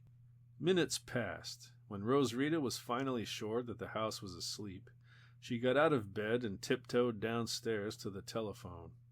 There was a hall closet near the phone, and fortunately the cord was long. Rosarita took the phone into the closet, shut the door, and squatted there under the coats. Whispering as loudly as she dared, she asked for Jonathan's number again. Again the operator tried, 10 times, 15, 20 times. It was no use. He was away, probably gone for the night. Rosarita hung up the phone and put it back on the table. She tiptoed back up the stairs to Aggie's room. "How'd it go?" "No soap," Rosarita whispered. "Maybe he's gone to visit his sister in Aussie 5 Hills. He does that every now and then, and I don't know her number. I don't even know what her name is. Oh gosh, what are we going to do?" "I don't know." Rosarita gripped her head with her hands and tried to think. If she could have shaken some thoughts out of her head, she would have done it. There had to be some way. There had to be. "Aggie?" "Shh! Not so loud. My ma'll hear us." Rosarita tried whispering more softly. "Okay, I'm sorry. Hey, Aggie, listen. Does Mrs. Bigger live in her store? I mean, in back of it or upstairs?" "No, she lives about 2 miles down the road in a little house that sits way back from the road. How come you want to know that?" "Aggie," said Rosarita in a loud, excited whisper, "how'd you like to help me break into Mrs. Bigger's store tonight?" Chapter 10. As soon as Aggie saw what Rosarita's plan was, she tried to back out. She thought up 1,000 reasons for not going to Mrs. Bigger's place that night or any other night. They might get caught and put in reform school. Aggie's mom would catch them and bawl them out and tell Rose Rita's folks. Mrs. Bigger might be there, hiding in a closet and waiting for them. The store would be all locked up and they wouldn't be able to get in. They might get bitten by Mrs. Bigger's dog, and so on and so forth. But Rose Rita was not impressed by Aggie's arguments. She had only known Aggie for a short while, but she knew by now that Aggie was a worrywart. Worrywarts always imagine that terrible things are about to happen. They imagine dangers where dangers don't exist. Lewis was a worrywart, and he was always fussing and fretting about something. Right now, Aggie was acting just like Lewis. To Rose Rita, everything seemed clear. Mrs. Bigger was a witch, and she was always reading magic books. She probably had a copy of the Mallet of whatever it was, the book that Rose Rita had to have if she was going to save Mrs. Zimmerman. It might be in her home, or it might be in her store somewhere. It was very likely to be in her store, since she spent a lot of time there, and probably read while she worked. After all, Rose Rita argued, she had found the magic charm tucked away in one of Gert Bigger's account books. Well, if she had found that, she might find other things. Rose Rita ignored the holes in her argument. She didn't want to see them. Already she was beginning to be carried away by the idea of bearding Gert Bigger in her den. She imagined herself armed with a great book from which she read strange, grim-sounding incantations, magic words that would bring Gert Bigger to her knees and make her bring Mrs. Zimmerman back from wherever Gert Bigger had sent her. It occurred to Rose Rita, of course, that maybe Mrs. Bigger had used her magic to kill Mrs. Zimmerman. Well, thought Rose Rita grimly, if she's done that, I'll make her bring Mrs. Zimmerman back from the dead. And if I can't do that, I'll make her pay for what she did. A tremendous anger was building in Rose Rita's mind. Righteous anger. She hated that big raw-boned woman with the nasty, sneering manner, and the insults and lies and dirty, rotten, cheating ways. She was going to fix her and fix her good. In the meantime, however, she had to persuade Aggie to go along with her plan. It wasn't easy. Rose Rita argued and wheedled, but Aggie was a stubborn girl, about as stubborn as Rose Rita. And Aggie was especially stubborn when she was excited. "All right, Aggie," said Rose Rita, folding her arms and glaring. "If that's the way you're going to be, I'll just go by myself." Aggie looked hurt. "You mean it, really?" Rose Rita nodded grimly. "Uh-huh. Try and stop me." Actually, Aggie could have stopped Rose Rita easily, and Rose Rita knew it. All she had to do was shout, and Mrs. Sipes, who was a very light sleeper, would be down in the room asking them what all the racket was about. But Aggie didn't shout. She really did want to be in on the adventure. On the other hand, she was afraid. "Come on, Aggie," Rose Rita pleaded. "We won't get caught, I promise you. And if we get our hands on a copy of that book I told you about, we can really fix old Mrs. Bigger's wagon. You'd like that, wouldn't you?" Aggie's forehead wrinkled up. Her eyebrows got so worried that they almost met. "Gee, I still don't know, Rose Rita. Are you sure that whatchamacallit book will be there?" "Of course I'm not sure, Dopey, but we'll never find out if we sit here all night. Come on, Aggie, please." Aggie looked uncertain. "Well, how are we going to get in? The doors and windows will be all locked." "We can figure that out when we get there. Maybe we'll have to break a window or something." "It'd make a lot of noise," said Aggie. "And you might cut yourself on the glass." "We'll pick the lock then. People do it all the time in the movies." "This isn't the movies. This is real life. Do you know how to pick locks? Huh? Do you? I bet you don't." Rose Rita felt totally exasperated. "Look, Aggie," she said, "if we can get there and we can't find a way to get in, we can give up and come back, okay? And if there is a way in, you won't even have to come inside with me. You can stay outside and be the lookout. Come on, Aggie, I really need you. How about it, huh? Aggie scratched her head and looked uncertain. You promise I won't have to come in with you? And if we can't get in, we'll come straight back home? Rosarita drew a cross on her stomach with her finger. I promise. Cross my heart and hope to die. Okay, said Aggie.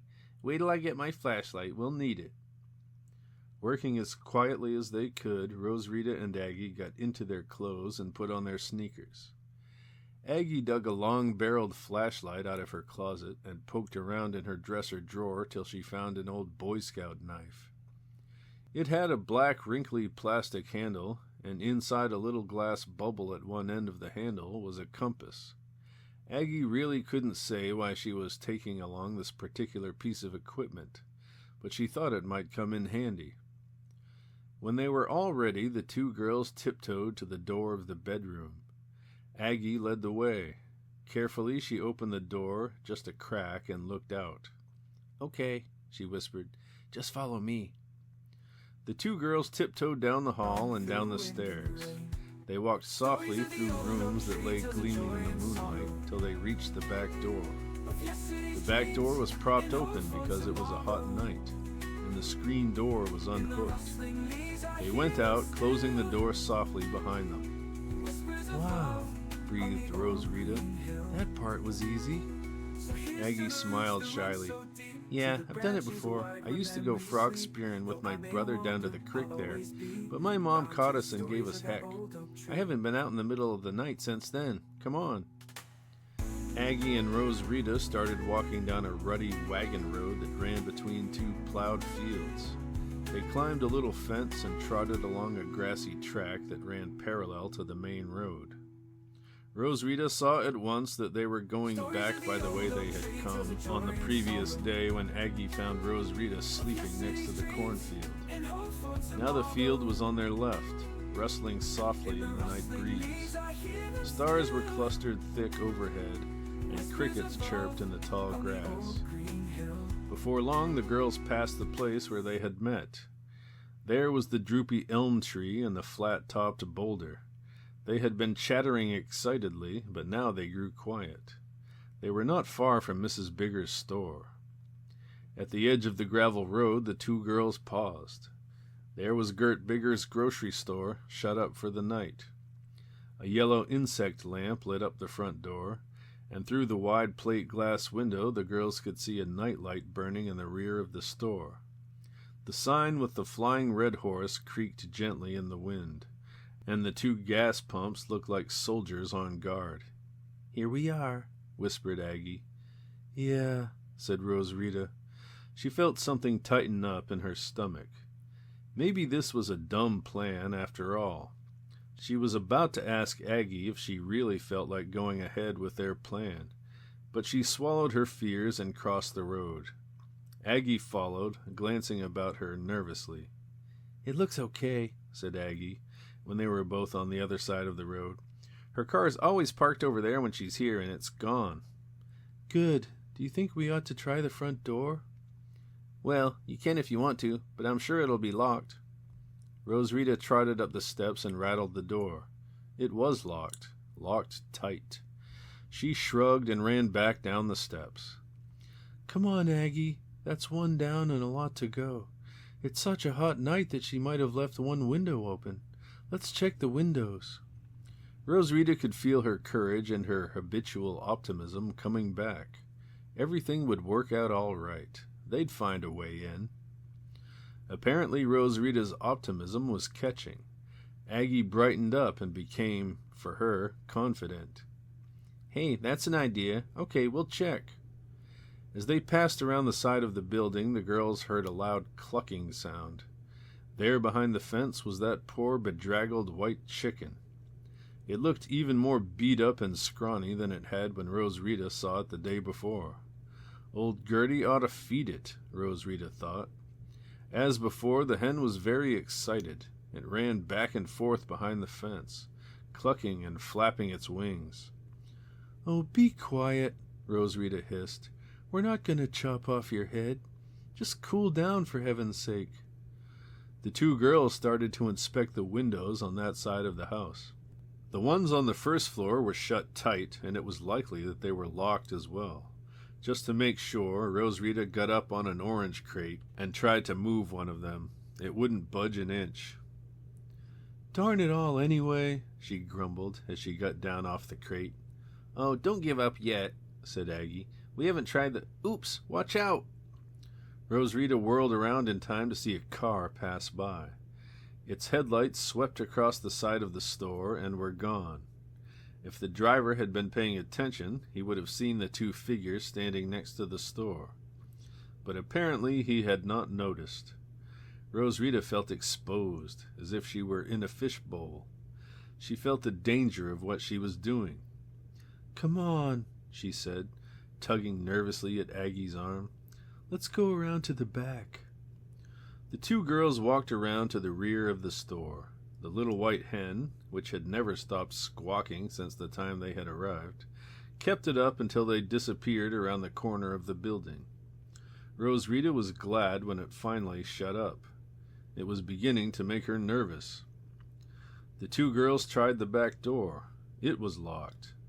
Then they stepped back and surveyed the rear wall of the building. The first floor windows had heavy iron grills over them. Probably they were the windows of the storeroom where the groceries were kept. There was one window on the second floor, and Roswitha stepped back to make sure. Yes, it was open. Not wide open, but open a crack. "Wow," said Roswitha, pointing. "Do you see that?" Aggie looked doubtful. "Yeah, I do, but I don't see how you could wiggle in through a crack like that." "I'm not going to wiggle in through the crack, Dumbo. That crack means that the window isn't fastened. So if I climb up there, I can open it up." "How are you going to do that?" Roswitha looked around. "I don't know yet. Let's see if there's anything to climb up on." Roswitha and Aggie poked around in the backyard of Gert Bigger's store for a while, but they didn't find any ladders. There was a tool shed, but it had a padlock on it. Roswitha went back to the window and peered up at it owlishly. She rubbed her chin. There was an apple tree growing near the store, and one of its branches nearly touched the sill of the window she wanted. But Roswitha was an experienced tree climber, and she knew that the branch would start to bend as soon as she tried to climb out on it. By the time she got near the end of the branch, it would be bent way down. So that was no good. On the other hand, there was a trellis nailed to the side of the house. It ran right up next to the window. If she could climb up on it, she might be able to get hold of the sill and swing herself over. It was worth a try. Roswitha took a deep breath and flexed her hands. She walked up to the trellis. It was covered with thick, thorny vines, but there were places, here and there, where you could put your hands. Roswitha put a foot on one slat and a hand on another. She swung herself up so her weight was on the trellis and hung there, waiting to see what would happen. Nails shrieked as the trellis started to pull out from the wall. "It doesn't look so good," said Aggie, screwing up her mouth into a very worried scowl. "If you climb any further, you're going to break your neck." Roswitha said nothing. The trellis was still attached to the wall, so she put another foot up. Then another foot and another hand.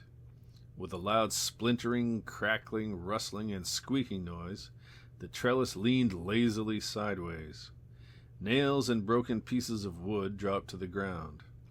Roswitha leapt free of the wreckage and landed on her feet.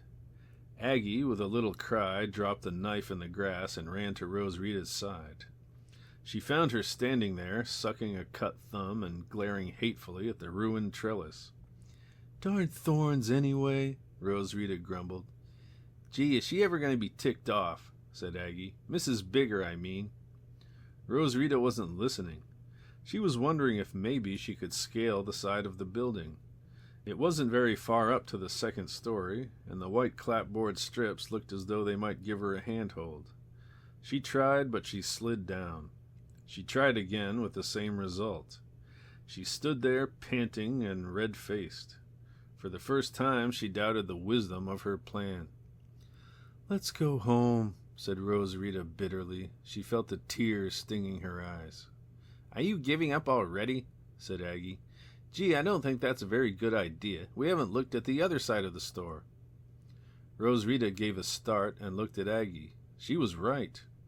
Rose Rita had been so wrapped up in the problem of the upstairs window that she had forgotten all about the far side of the building, the one side that they hadn't checked out yet. Hope and optimism came flowing back. Okay, let's go look, said Rose Rita, grinning. On the far side of the store, thick bushes grew up close to the windows, but there was a little tunnel in the shrubbery where you could sidle in if you hunkered down a bit. Rose Rita and Aggie bent over and edged their way in under the bushes. They looked up and saw that the windows on this side had grates and padlocks like the ones on the back of the store. But down at ground level was a cellar entrance, the old-fashioned kind with 2 slanting wooden doors. Aggie shone her flashlight over the door. There was a pair of metal fixtures where the 2 doors met. Obviously, they were meant to hold a padlock, but there was no padlock in the holes. The door was unlocked. Cautiously, Rose Rita gripped the handle of one of the heavy wooden doors. She lifted it, and a smell of earth and mold rose to her nostrils. It was like a breath from the grave. Rose Rita shuddered and stepped back. She dropped the door. It fell with a loud clatter. Aggie gave Rose Rita a frightened look. What's wrong, Rose Rita? Did you see something? Rose Rita passed a hand over her forehead. She felt dizzy. No, I didn't, Aggie, only I got scared. I don't know why, but I did. I guess I'm just a scaredy cat, that's all. It's funny, isn't it? Aggie mused as she stared down at the door. All those bars and locks on everything else, and she leaves this open. It's weird. Yeah, maybe she didn't think anyone would go poking around under these bushes. Rose Rita realized that this was a pretty weak explanation, but it was the only one she could come up with. There was something very strange about this open door. She just couldn't figure it out. Suddenly, Rose Rita thought of something. She picked up the cellar door again and opened it all the way. She opened the other door panel, too. Then she took the flashlight from Maggie and stepped down into the dark opening. At the bottom of a short flight of stone steps, Rose Rita found a black door with a dirty cobwebbed window. She put her hand on the porcelain knob and found that it felt surprisingly cold. Rose Rita turned the knob and pushed cautiously. At first, she thought the door was locked, but when she pushed harder, it opened with a loud, dismal rattle. Inside the cellar, it was pitch dark. Rose Rita played the beam of her flashlight around and saw vague shapes hunched in the gloom. Are you okay? Called Aggie nervously. Yeah, I think so. Look, Aggie, you stay up here and keep watch. I'm going in to have a look around. Don't stay too long. Don't worry, I won't. See you later. Okay. Rose Rita turned and flashed her light up. There stood Aggie with her worried frown. She was waving feebly. Rose Rita swallowed hard and thought about Mrs. Zimmerman. She turned and went in. As she crossed the cold stone floor, Rose Rita glanced nervously from side to side. In one corner, a furnace squatted. With its upraised metal arms, it looked like some kind of monster. Near it was a freezer. It reminded Rose Rita of a tomb. She laughed nervously. Why did everything seem so scary? This was a perfectly ordinary basement. There weren't any ghosts or monsters in it. Rose Rita walked on. In a far corner of the basement, she found a flight of wooden steps leading up. Slowly she climbed. The steps creaked loudly under her feet. At the top of the steps was a door. Rose Rita opened it and looked out. She was in the store. Groceries stood piled in shadowy ranks. Cans, bottles, jars, and boxes, half lit by the weak little bulb that burned over the cash register. Outside the wide front window, a car passed. Rose Rita could hear a clock ticking slowly, but she couldn't see it. She walked across the room and opened a door. Here were steps leading up. She started to climb. Halfway up the steps, Roswitha noticed something that made her stop. A picture hanging with its face turned to the wall. Curious, she reached up and turned it over. The picture showed a saint with a halo. He was clutching a cross and staring up toward heaven with wide, unearthly eyes. Hurriedly, Roswitha turned the picture back toward the wall. A violent shudder passed through her body. Why had she been so frightened? She didn't know. When she had calmed down, she went on up the stairs. At the top of the steps was an L-shaped hallway, and halfway along it was a paneled door. There was a key sticking out of the door. She turned it, and the door swung open. Roswitha waved her flashlight around and found that she was in a small bedroom. There was a light switch just inside the door. Roswitha's hand moved toward it, but then she stopped. Would it be a bad thing to turn the light on? She glanced toward the window. It was the only one in the room, the window she had tried to reach by climbing the trellis. The window looked out on the dark mass of trees behind the store. Gert Bigger was miles away. If I turn on the light, Roswitha thought, people will just figure it's old Gertie up here counting her money. She snapped the switch and started looking around. It was a very ordinary room. The only thing odd about it was its lived-in look. But it occurred to Roswitha that maybe Gert Bigger stayed here during the winter, on nights when the weather was so bad that it was impossible to drive home. In one corner stood a small iron bed. It was painted green, and the wrought iron posies on the bars of the headboard were touched up in pink. Nearby was a closet without any door. Ordinary ladies' dresses hung on the rack, and wadded nylons lay on the floor near a heavy-looking pair of black ladies' shoes. There was a shelf in the closet, and something like a blanket lay folded up on it. Nothing unusual here. Roswitha walked across the room and examined the dresser. There was a mirror on top of it, and in front of the mirror was a collection of bottles and jars. Jergens lotion, Noxema, Pond's lotion, and a big blue bottle of Evening in Paris perfume.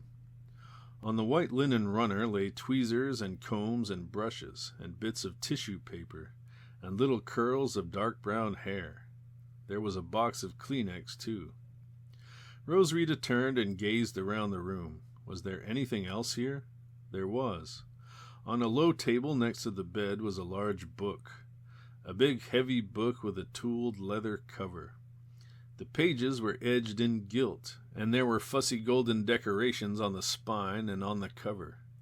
A soiled red marker was sticking out of the book. Roswitha could hear her heart beating. She swallowed hard. Could this be it? She went closer and opened the heavy front cover. Her face fell.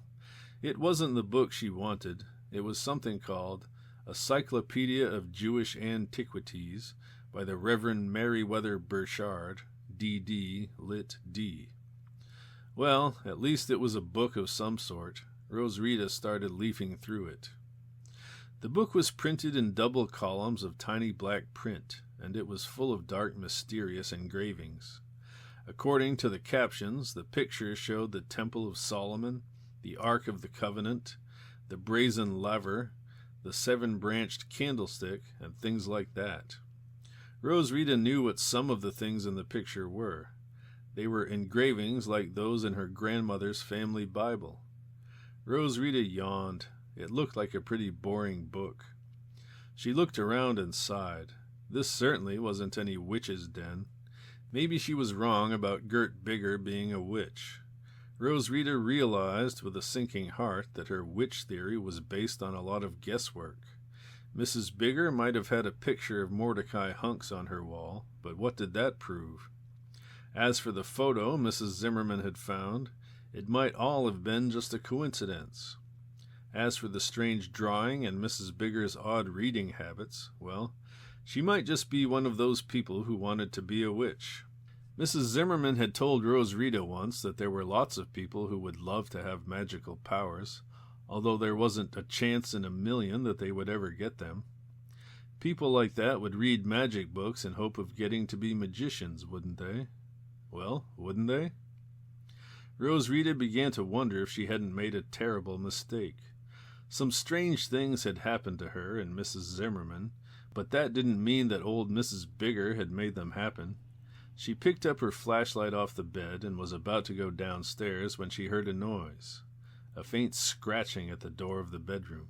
Terror gripped Rosita for an instant, and then she remembered something that made her laugh. Mrs. Bigger had a dog, a small black dog. Probably she had locked it in the store for the night. With a sigh of relief, Rosita opened the door. It was the dog, all right. It trotted across the room and hopped up on the bed. Rosita smiled and turned toward the door, but she stopped again because the dog had made a very odd sound. A sound very much like a human being coughing. Animals sometimes made human sounds. The cries of cats are, on certain occasions, just like a baby's wails. Rosita knew that, but still the sound made her stop. The hair on the back of her neck stood up on end. She turned slowly around. There on the bed sat Gert Bigger. Her hard, brutal mouth was set in the evilest of smiles. Chapter 11. Rosita lay in darkness. She felt a slight pressure on her eyes and knew that there was something covering them, but she didn't know what it was. She would have reached up to uncover her eyes, but she couldn't. Her hands were crossed on her breast, and though she could feel them, she couldn't move them. She couldn't move any part of her body, nor could she speak. But she could hear, and she could feel. As she lay there, a fly, it felt like a fly, landed on her forehead and walked the length of her nose before buzzing away. Where was she? Probably in the bedroom above Gert Bigger's store. It felt as if she were lying on a bed anyway, and there was a blanket, or something like a blanket, drawn up over her body. It felt heavy, and the room was hot and still. Tiny rivulets of sweat ran down Rosita's body. Why couldn't she move? Was she paralyzed or what? There came back to her now, like a bad dream, the terror she had felt when she saw Gert Bigger sitting on the bed, leering at her. She must have fainted then, because she could not remember anything after that. Rosita heard a lock click. A door creaked open. Heavy footfalls crossed the room and stopped next to her head. A chair creaked. "Well, well, well, and how are you, Miss Nosy? Not speaking to me? That's not nice. You know, I'm the one who ought to be insulted, the way you broke in here and rummaged around. Were you trying to find out if I was a witch? Well, you can relax. I am." Gert Bigger laughed, and it was not at all the kind of laugh that you would expect to come out of a big husky woman like her. It was a high-pitched, tinny giggle. Rosita thought it sounded like the laughter of a crazy person. "Yes, sirree," Gert Bigger went on. "It all started when that old fool of a Gunderson dropped in here one night. He was half crocked, and he started talking about this magic ring he had found on his farm. Well, at first I thought he was just fooling, but I got to thinking later, what if it's the truth? You see, I've always wanted to be able to work magic. I've studied up on it a lot. Well, after old Ole kicked off, I broke into his place and hunted around till I found the darn thing. It's on my finger right now. Did you read in that book what that fella Burchard said about it? It's all true, you know, every word. Here, let me read it to you." Rosita heard the sound of fingers riffling through the pages of a book. "Here it is, where I stuck the marker. You must have seen it when you were poking around, though sometimes you nosy types don't see what's right under your nose." She giggled again. "Ready? Here it is. No account of Jewish antiquities would be complete without mention of the legendary ring of King Solomon. According to the great historian Flavius Josephus, King Solomon possessed a magic ring that enabled him to do many wonderful things. The ring gave him the power of teleportation, that is, the ability to be whisked from place to place unseen. It conferred upon him the powers of sorcery and divination, and enabled him to humiliate his enemies by changing them into lowly beasts. In this manner, it is said, King Solomon brought low the king of the Hittites, when he turned him into an ox. The ring also enabled Solomon to change his own shape at will. His most favorite form is said to have been that of a small black dog, in which shape he prowled about, spying on his enemies and finding out many secrets. But the greatest power of the ring was one which Solomon, wisest of men, never chose to use. The ring could, if the wearer desired it, give long life and great beauty. To obtain this gift, however, the wearer was obliged to call upon the demon Asmodai. It may be for this reason that Solomon refused to exercise this power of the ring. For, we are told, he who sups with the devil... The book slammed shut. "That's enough of you, Reverend," muttered Gert Bigger. "Well, there you are, Miss Nosy. Isn't that interesting? But I'll tell you what is most interesting of all. You came here at just the right time. You really did. I was going to do something to you when I caught you poking around in my back room, but later I says to myself, she'll be back. And you did come back. You did. Gert Bigger let out a peal of shrill laughter. "I left the padlock off my cellar door, and you went right in, like the little fool that you are. Well, you're going to find out what it's like to monkey around with witches. Florence found out, and I'm not through with her yet, not by a long shot." She paused and made an unpleasant spitting sound. "Pah! Oh, didn't I know what she was up to when she showed up here, pretending she was out of gas? I knew about her and all that magic monkey-do of hers, that college degree and all, and I says to myself, she's after the ring. I was real worried then, because I didn't know how to handle the ring proper, 'ceptin' for that black dog trick. Well, after you folks went up north, I learned. I sent that photograph up there, and that was me you saw in Florence's room. I showed up in the back seat of your car for a couple seconds, too. Scared the dickens out of you, didn't I?" She laughed shrilly. Then, after another pause, she continued in a grimmer tone. "Well, fun's fun, but I'm through playing around. I've got Florence, and I'm going to fix her good, so she'll never be able to get my ring from me. Not ever. Of course," she added, "I've got a special grudge against her for making my life miserable. If me and Morty had gotten married, my life would have been better. The old fool that I married, he used to beat me up. You don't know what it was like. You don't know it all." Gert Bigger's voice cracked. Was she crying? Rose Rita couldn't tell. Gert Bigger rambled on in her hard, angry voice. She explained to Rose Rita that she had put her under a death spell. When dawn came, she would die. They would find her body here surrounded by the paraphernalia of Gert Bigger's magic. But Gert Bigger would be gone. In fact, there would be no Gert Bigger, because she would be a young, beautiful woman.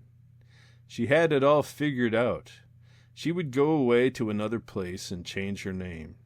She had drawn all her money out of the bank. It was in the safe downstairs. With a new name and a new life, she could start making up for all the rotten things that had happened to her. And before she left, she would settle accounts with Florence Zimmerman, for good and for all. After she had finished talking, Gert Bigger left the room and locked the door. Rose Rita stared hopelessly into the darkness that lay around her. She thought about Aggie. Aggie was her only hope. Rose Rita had no idea how much time had gone by since she left Aggie standing outside the cellar door. She hoped that Gert Bigger hadn't captured Aggie, too. Rose Rita prayed, though her mouth stayed shut and no sound came out. "Please, God, help Aggie to find me. Make her get help before it's too late. Please, God, please." A long time passed. At least it seemed like a long time, though Rose Rita had no way of telling how long it was. Her wristwatch was still on her wrist, ticking, but it did her no good. How would she know when it was dawn? She would know when she was dead. Tick, tick, tick, tick. Rose Rita could feel her body growing numb. She couldn't feel her hands on her breast anymore. She had a horrible vision of herself as a severed head lying on a pillow. It was such an awful thought that she tried to get rid of it, but it kept coming back. Please, God, send Aggie. Send somebody. Tick, tick, tick, tick. Bring!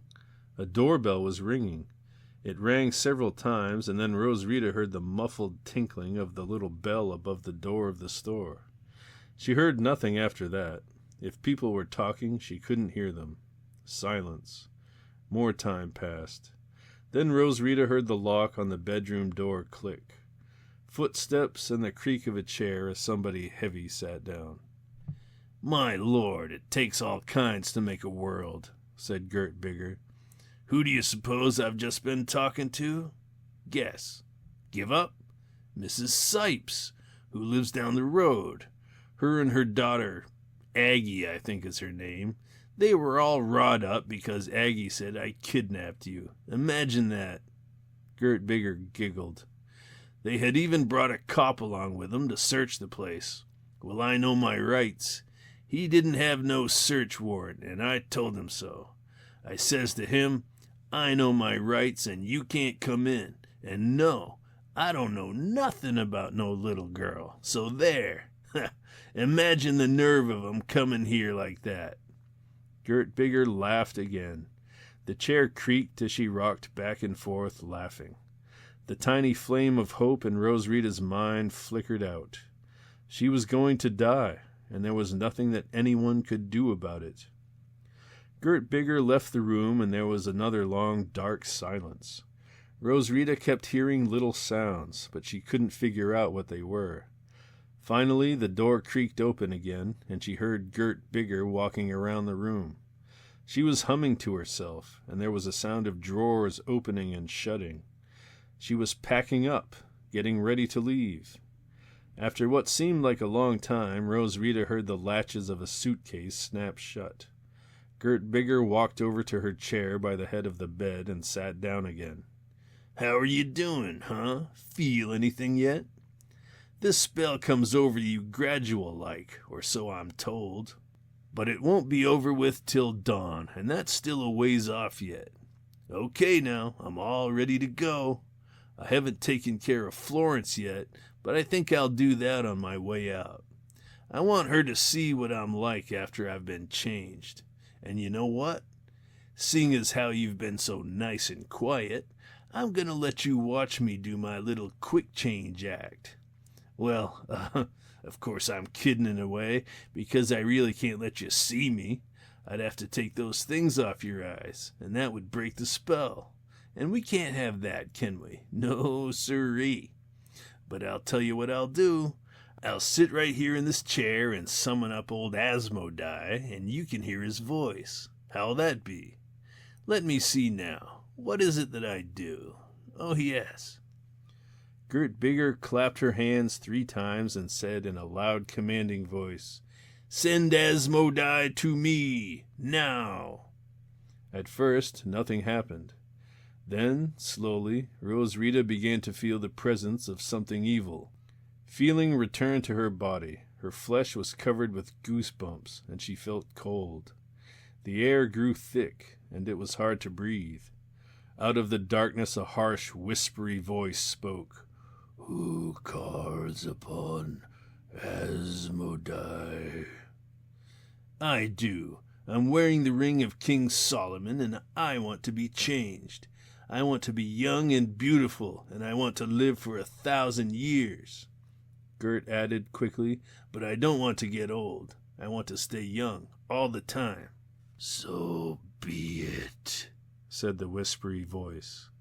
As soon as the whispery voice had finished speaking, Rose Rita heard a small sound. It was a sound like somebody dropping a quarter on the floor. Then there was a sound like a strong wind roaring through the room. The room trembled as if the ground underneath the building was quaking. Rose Rita heard all sorts of rattling, clattering sounds. The bed shook, and whatever had been on her eyes slid off. She sat up and shook her head groggily. Rose Rita looked around. Where were her glasses? What had Gert Bigger done with them? She groped around on the nightstand and found them. She put them on and glanced around. Gert Bigger was gone. She had not heard her go out, and the key was sticking out of the inside of the door. On the bed next to her, Rose Rita saw 2 silver dollars. They must have been the things over her eyes, and she found that she was lying under a heavy black woolen blanket. It had a white border and a big white cross on it. Rose Rita knew what it was. She had been to a funeral at the Catholic church in New Zebedee, and she had seen a casket covered with a blanket just like this one. With a violent shudder, she thrust the thing away from her and sat up. Rose Rita felt sick. She felt like somebody who has been in bed with the flu for 2 weeks. When she tried to stand up, she sat down again suddenly. Sweat was pouring down her face. As she gazed woozily around the room, it occurred to her to wonder just what had happened to Mrs. Bigger. Probably she had had her wish granted, and she was out in Hollywood living it up with Lana Turner and Esther Williams and all that crowd. Rose Rita didn't know, and she didn't care. She felt dizzy, and she couldn't stop shuddering. Her head was as light as a wicker basket. Finally, with an effort, she forced herself to stand up. Now she remembered something that had puzzled her. That sound, like a coin hitting the floor. What was it? Rose Rita got down on her hands and knees and looked under the bed. And at that moment she heard, from downstairs, a terrific pounding and banging. The doorbell rang about 8 times, and a muffled voice yelled, "Open up! Open up in the name of the law!" They were back. Aggie and her mom and the cops. Rose Rita glanced toward the door. What if Mrs. Bigger had left her ring behind? Wouldn't it be great to be able to run downstairs to meet Aggie with the ring of King Solomon in her fist? Rose Rita bent over and scrabbled in the dust under the bed. There it was. She reached out and hooked the ring with her finger. Now she drew the ring to her and closed her fist around it. And with that, something happened. A shudder ran through Rose Rita's body, and she felt, well, strange. She felt proud and bitter and angry at the people who had come to drag her back to her old life. "Okay, Mrs. Bigger," the voice boomed. "We're going to give you to a count to 10 before we break the door down. 1. Rose Rita got up and glared fiercely at the door. The expression on her face was so hateful that she hardly looked like herself at all. A wild light was in her eyes. So they were coming to get her. Well, they'd have to catch her first. She rushed to the door and unlocked it. With the ring still clutched tight in her fist, Rose Rita dashed out into the hall. At the far end of the hall was a half-opened door, and she could see stairs leading down.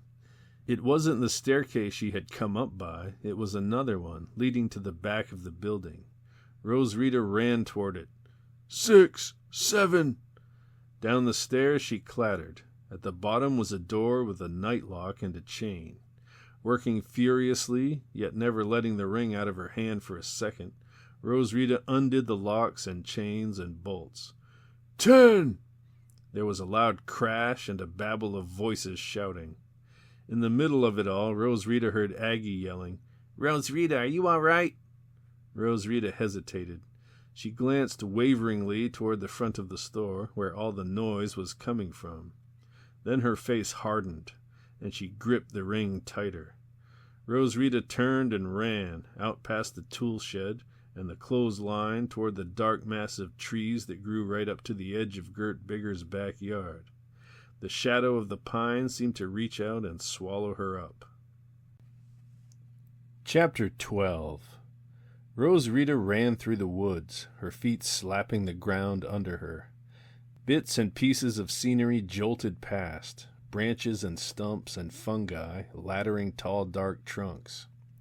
She ran on a crooked path covered with brown pine needles, a path that wound deeper and deeper into the woods. Sometimes she fell or barked her shins on a stump, but each time she got up and kept on running. Faster and faster she ran. Branches whipped across her face and arms, leaving angry red marks, but the pain of the cuts just made her run faster. As she ran, her mind was filled with a wild jumble of thoughts.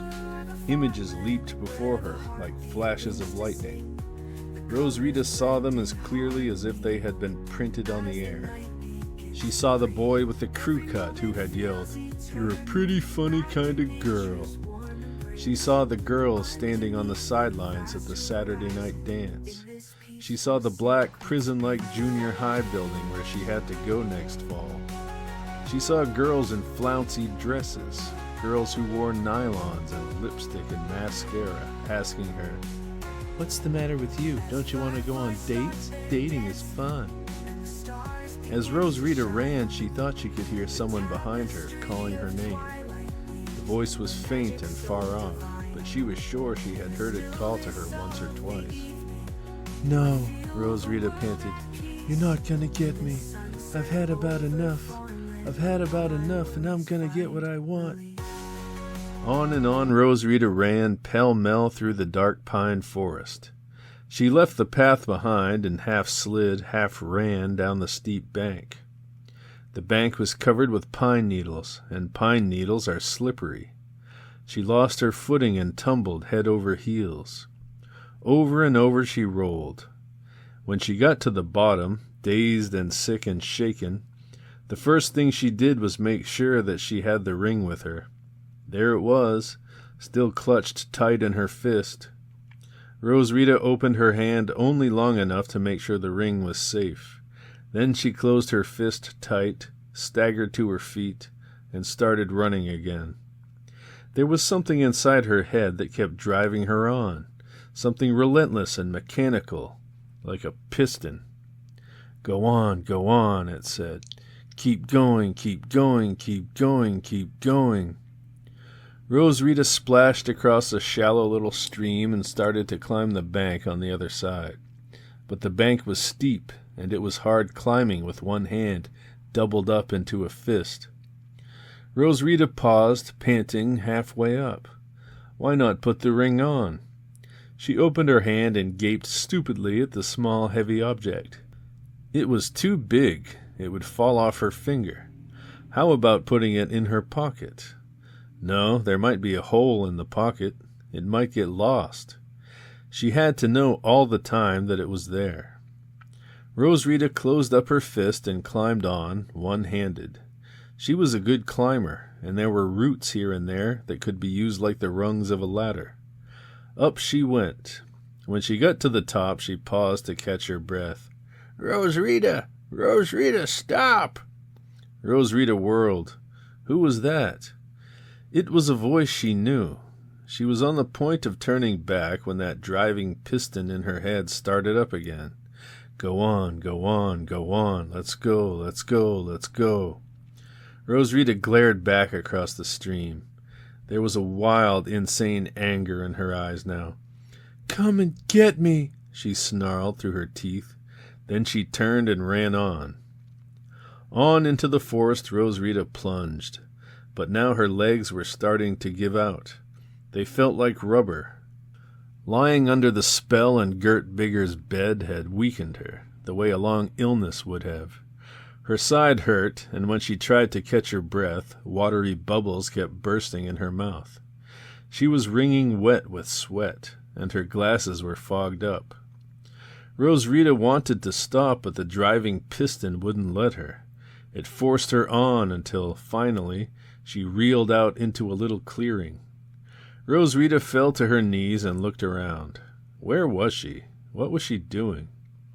Oh, yes, she was going to... The world was starting to spin around her. Dark trees and starlit sky and gray grass whizzed past, like the things you see out of a car window when you're going very fast. Rosita fell down on her back and passed out.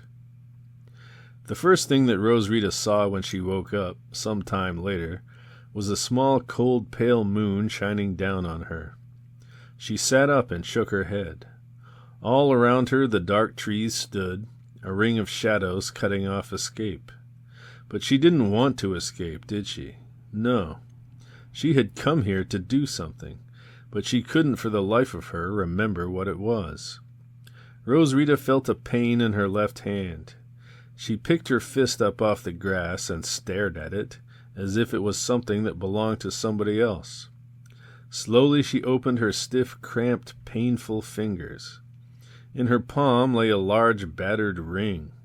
She had been holding it so long and so tight that it had dug a deep red welt into her hand. Wincing, Roswitha turned the ring over with her fingers. It was made of gold, at least it seemed to be, and it was a signet ring. There was a design cut into the flat surface on the top. A face. A staring face with blank eyeballs and lips curled into a cold, evil smile.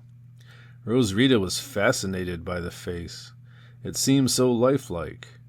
She half expected to see the lips part and to hear a voice speak. And then she remembered why she was here. Roswitha stood up, swaying in the gray moonlit clearing. She slid the ring onto the third finger of her left hand and held it there so it wouldn't fall off. Roswitha gasped. The ring had shrunk to fit her hand. But she had no time to think of these things. A voice was in her head telling her what to do. She clapped 3 times in weak imitation of Mrs. Bigger and said, in as loud a voice as she could manage, I call upon Asmodai. Come to me now. A shadow fell across the gray starlit grass, and Roswitha heard the harsh, whispery voice that she had heard in Gert Bigger's room. I am called Asmodai.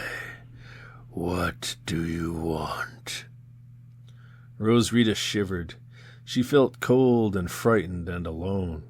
She wanted to rip the ring from her hand and throw it away, but she couldn't. An insistent, angry voice, her own voice inside her head, went on talking. It told her what she had to do. It told her that she had to change, that she could solve all of her problems now if only she had the courage. It also told her that she would only have this one chance, and that she'd never get another. The whispery voice spoke again. It sounded faintly impatient. I am called Asmodai. What do you want? You are the wielder of the Ring of Solomon. What do you want? What I want is... Roswitha, stop! Stop what you're doing and look at me! Roswitha turned. There at the edge of the clearing stood Mrs. Zimmerman. The folds of her dress were filled with orange fire, and her homely, wrinkled face was lit by the light of invisible footlights. A purple halo hovered about her, and its light fell upon the gray grass. Stop, Roswitha! Stop what you're doing and listen to me! Roswitha hesitated. She took the ring between her thumb and finger and started to take it off. It was tight, but it could be moved. Now the voice in Roswitha's head got louder. It told her not to listen to Mrs. Zimmerman. It told her that she had the right to be happy, to do what she wanted to do. Roswitha swallowed hard and licked her lips. She turned toward the shadow that waited, hovering nearby. I want to be a... Mrs. Zimmerman spoke again in a loud, echoing, commanding voice that seemed to fill the whole clearing. I command you, Roswitha, to give me that ring. Give it to me now. Roswitha stood, hesitating. Her eyes were wide with fear. Then, like a sleepwalker, she turned and walked toward Mrs. Zimmerman. As she walked, she began working the ring loose from her finger. Up it slid painfully from one joint to the next. It was off now and lying in the palm of her right hand. Mrs. Zimmerman reached out and took it. She glanced at it scornfully and slipped it into the pocket of her dress. The halo faded and the footlights died. The folds of Mrs. Zimmerman's dress were just black creases now. "Hi, Roswitha," said Mrs. Zimmerman, smiling. "Long time no see." Roswitha looked nervously behind her, but the shadow was gone. Then she collapsed into Mrs. Zimmerman's arms and sobbed. Her whole body shook, and as she cried, she felt as if she were getting something poisonous and putrid out of her system. When she had cried herself out, Roswitha stepped back and looked at Mrs. Zimmerman. Her face was pale and drawn, but her eyes were cheerful. She looked and talked like herself. What happened to you, Mrs. Zimmerman?" was all Roswitha could think of to say.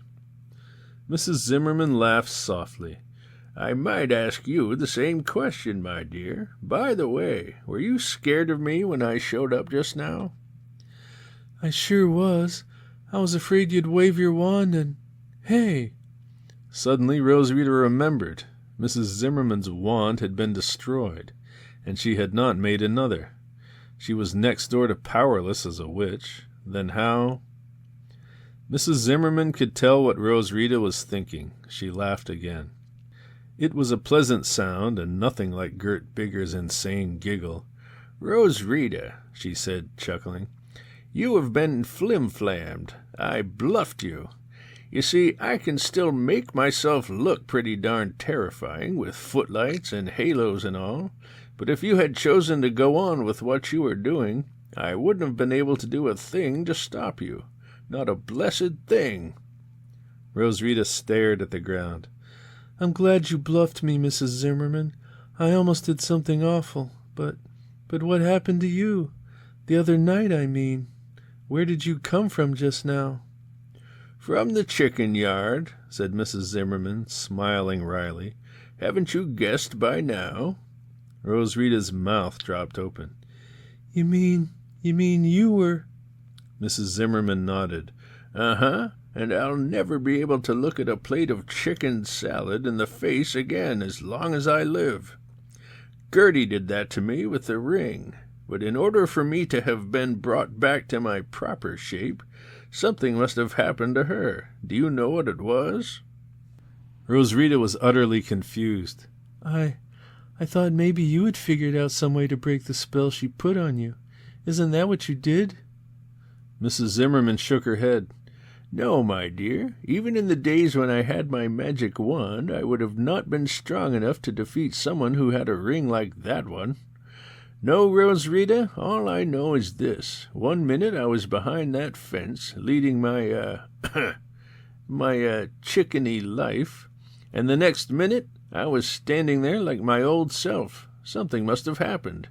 Maybe you can tell me what." Roswitha scratched her head. "You got me, Mrs. Zimmerman. Mrs. Bigger was going to kill me with a spell, but in the middle of it she disappeared. She was going to use the ring to call on... It was strange, but now that she didn't have the ring on her finger anymore, Roswitha couldn't remember the name of the devil that Mrs. Bigger had called on. "Asmodai," said Mrs. Zimmerman. "Gee, that's it. How did you know?" "I didn't get a doctorate in magic arts from the University of Göttingen for nothing. Go on." "Well, she called on what's-his-name, and she said she wanted to be young and beautiful and live for 1,000 years, I think it was. Anyway, she disappeared, so I figured the magic must have worked. But I guess she didn't know there'd be an earthquake along with all the rest of the presto changeo. The coin slid off my eyes, and that's how I got loose." "Lucky for you," said Mrs. Zimmerman. "I'm sure old Gertie didn't count on that happening, and there may have been some other things she wasn't counting on." "Huh? What do you mean?" "I'm not sure what I mean just yet. Right now, however, I think we'd better be getting back to the store. When I ducked out of the chicken yard, there was an incredible ruckus going on inside the store. It sounded like they were turning the place inside out. But I figured you needed me more than they did. I just barely caught sight of you as you were hightailing it for the woods. I'm an old woman, and I can't run very fast, so you got ahead of me. But I didn't have any trouble following you. You left quite a trail in the underbrush. And anyways, I was a Girl Scout leader back in the old days. Come on." As it was, Roswitha and Mrs. Zimmerman didn't have much trouble finding their way back to the store. They followed the swath of trampled grass and broken branches and muddy footprints back to the little path, and from there on it was easy. Later, the two of them were trotting briskly along the needle-strewn path when all of a sudden Mrs. Zimmerman said, "Look!" She pointed off to the left, and there Roswitha saw a young, slender willow tree. It stood all alone among the tall pines. "Look at what?" said Roswitha, puzzled. "That willow." "Oh, yeah, it's just a tree. What about it?" "What about it? Well, for one thing, you don't usually see willows all by themselves in the middle of pine forests. You find them in willow groves by the banks of rivers and lakes and streams. And there's something else wrong. Its leaves are trembling. Can you feel any wind?" "Nope. Gee, that is weird. Do you think maybe it's blowing over there but not here?" Mrs. Zimmerman rubbed her chin. "Tell me, Roswitha," she said suddenly, "can you remember the exact words Mrs. Bigger used when she got herself changed, I mean?" Roswitha thought. "Gee, I don't think I can. Something about being young and beautiful and living a long time, like I said before." "That tree is young, and it certainly is beautiful," said Mrs. Zimmerman quietly. "As for how long it will live, I really couldn't say." Roswitha looked at the tree, and then she looked at Mrs. Zimmerman. You mean you think—" "Like I said before, I don't know what to think. That is, I'm not sure. But something had to happen to return me to my present shape.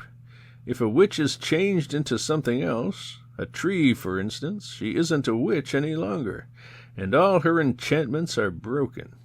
Come on, Roswitha, time's a-wasting. We'd better get back." It was fully daylight when Roswitha and Mrs. Zimmerman stepped out into the clearing behind Gert Bigger's store. They walked around to the front and found Aggie Sipes and her mother standing there. They were watching the two policemen who, in turn, were staring at some things that lay piled on the front steps of the store. It was quite an odd collection. A funeral pall, a big wooden cross, some brown beeswax candles, a tarnished silver censer, a gilded incense boat, and an aspergillum, otherwise known as a holy water sprinkler. There was a big pile of books, too. Among them was the book that Roswitha had found on Gert Bigger's bedside table. As soon as Aggie caught sight of Roswitha coming around the corner of the store, she gave a wild yell and ran toward her. "Roswitha, you're okay. Gee, I thought you were dead. Wow, hooray, wee!" Aggie hugged Roswitha and jumped up and down. Mrs. Sipes came over, too. There was a big smile on her face. "Are you Mrs. Zimmerman?" she asked. "I am," said Mrs. Zimmerman. The two women shook hands. The two policemen walked over and joined the welcoming committee. They looked suspicious, as policemen often do. One of them had a notepad and a pencil in his hand. "Okay," he said brusquely. "Are you the Mrs. Ziegfeld that got lost last night?" "Yes. Zimmerman's the name, by the way. Please excuse my appearance, but I've been through quite a lot." Mrs. Zimmerman did indeed look as if she had spent the last 2 nights in the woods. Her dress was tattered and torn and had burrs all over it. Her shoes were wet and muddy, and her hair was a mess. There was pine pitch all over her hands and face. "Yeah," said Roswitha.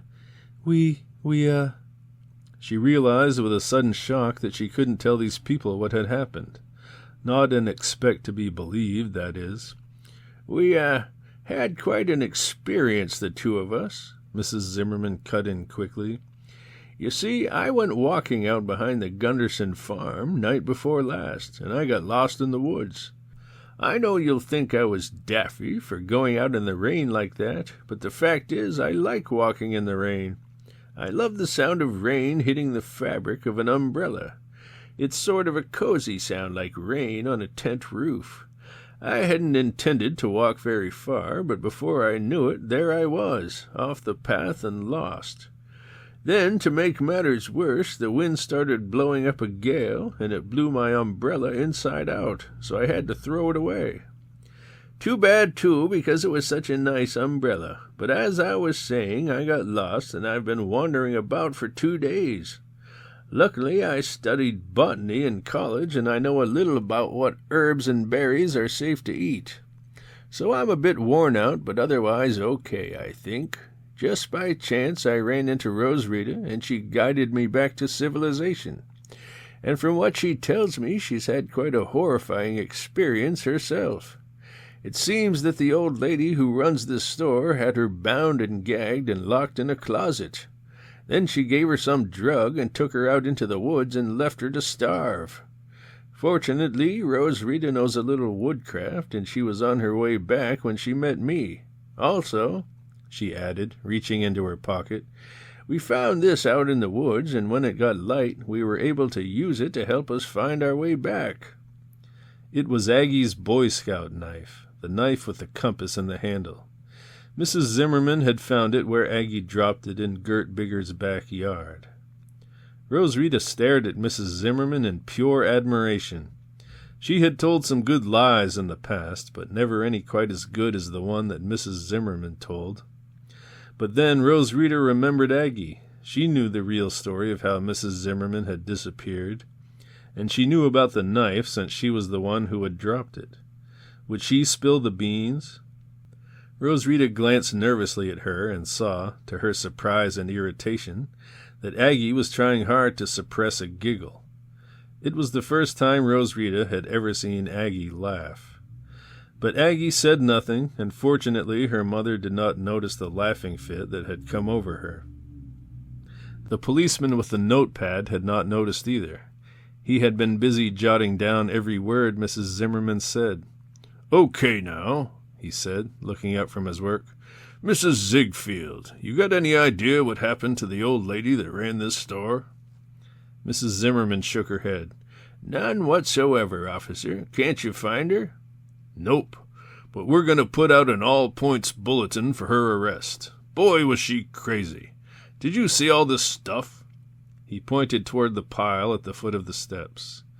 Mrs. Sipes looked at Mrs. Zimmerman with wide, worried eyes. "Mrs. Zimmerman, what do you make of all this? Do you think Mrs. Bigger was a witch?" Mrs. Zimmerman stared straight at her. "A what?"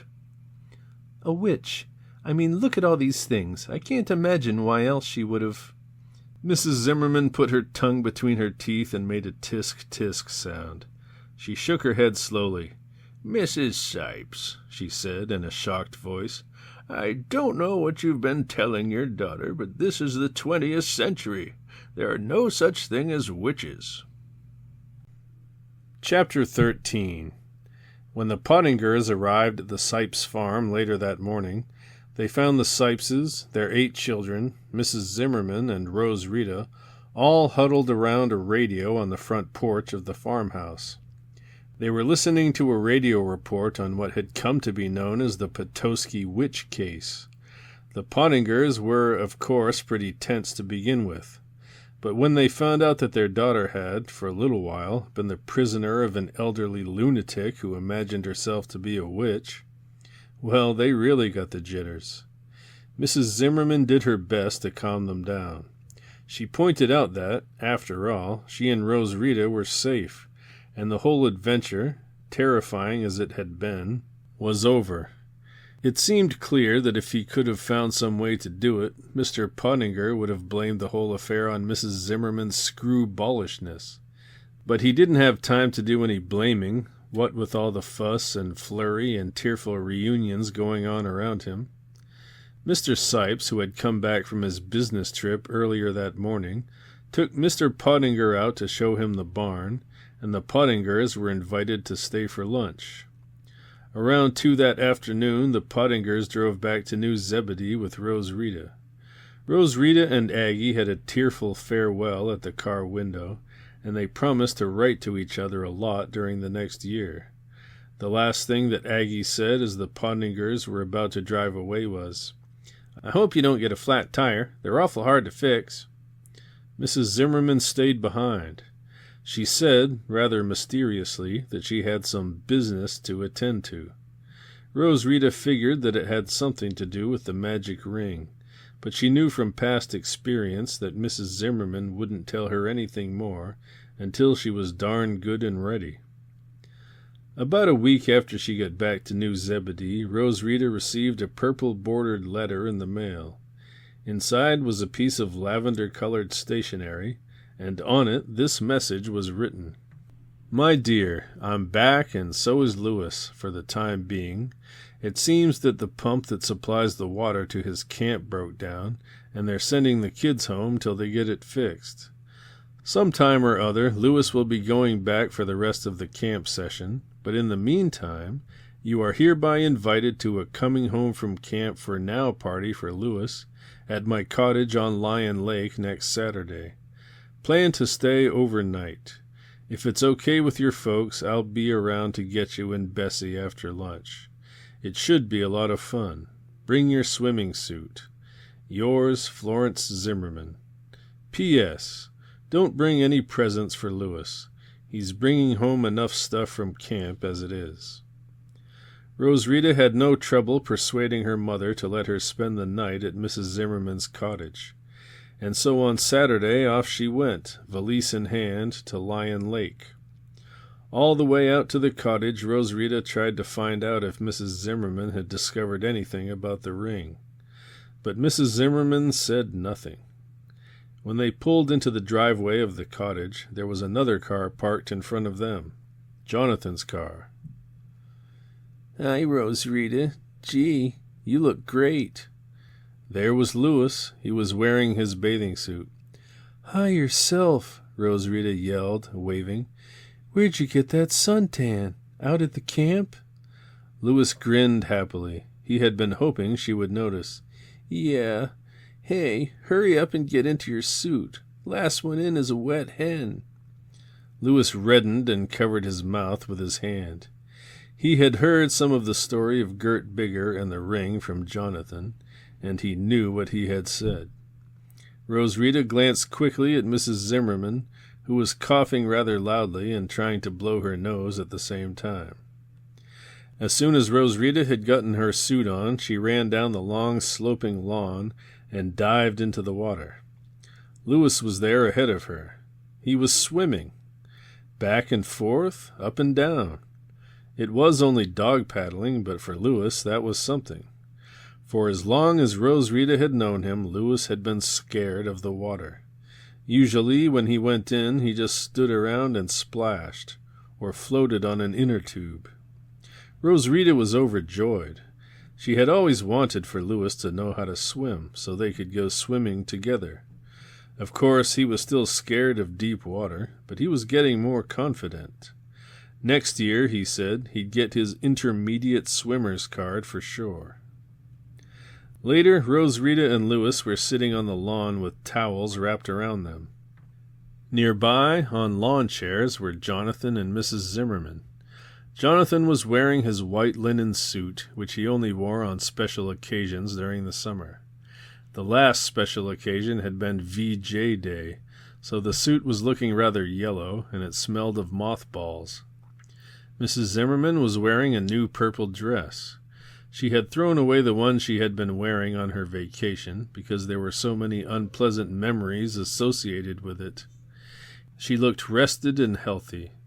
On a small table between her and Jonathan was a pitcher of lemonade and a plate heaped with chocolate chip cookies. Lewis looked at Mrs. Zimmerman with awe. He was dying to ask her what it had felt like to be a chicken, but he couldn't think of any polite way of putting the question.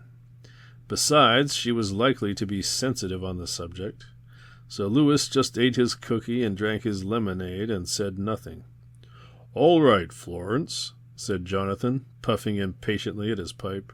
"We're all dying to know. What did you find out about the ring, eh?" Mrs. Zimmerman shrugged. "Almost nothing. I searched high and low in Ole's house, but all I found were these." She dug into a pocket of her dress and handed Jonathan 3 or 4 very rusty iron rings.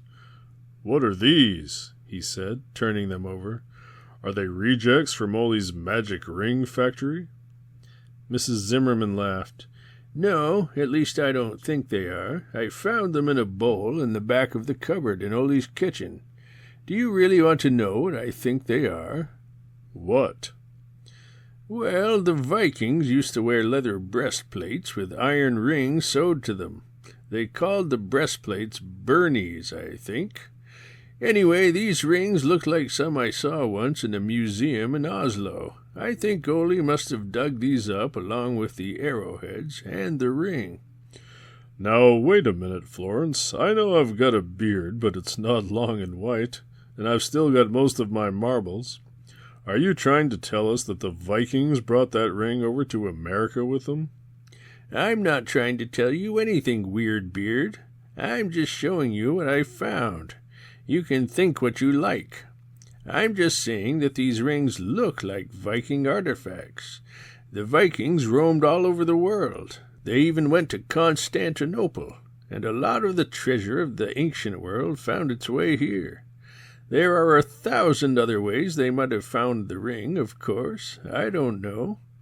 As I say, you can think what you darned please." Mrs. Zimmerman and Jonathan got into a long, pointless argument over whether or not the Vikings ever came to America. In the middle of all this, Lewis interrupted. "Excuse me, Mrs. Zimmerman, but—" Mrs. Zimmerman smiled at Lewis. "Yes, Lewis? What is it?"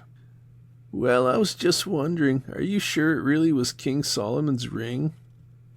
"No, I'm not sure," said Mrs. Zimmerman. "Let's just say I think it's likely. After all, the ring behaved the way Solomon's ring was supposed to behave. So it probably was that very same ring. On the other hand, there are lots of stories about magic rings that are supposed to have really existed. Some of the stories are true, and some of them are false. It might have been one of the other rings, like the ring of the Nibelungs. Who knows? I am, however, fairly sure that it was magic."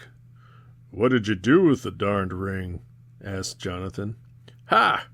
I've been waiting for you to ask that. All righty. If you must know, I melted it down in Ole's cook stove. One of the properties of gold is that it will melt at fairly low temperature. And from all I know about magic, once a magic ring loses its original shape, it loses its powers too. Just to be on the safe side, however, I put the ring, or what was left of it, in a baby food jar along with some lead sinkers. Then I rented a rowboat and rowed out on Little Traverse Bay and dropped the jar into the drink. Good riddance to bad rubbish, as my father used to say."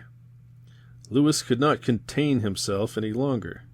He had heard from Roswitha the story of how Mrs. Zimmerman had failed to remake her magic umbrella, and he felt bad about it. He wanted Mrs. Zimmerman to be the greatest magician in the world. "Mrs. Zimmerman," he burst out, "how come you wrecked the ring? You could have used it, couldn't you? I mean, it wasn't really evil, was it? You could have done something really good with it, I bet."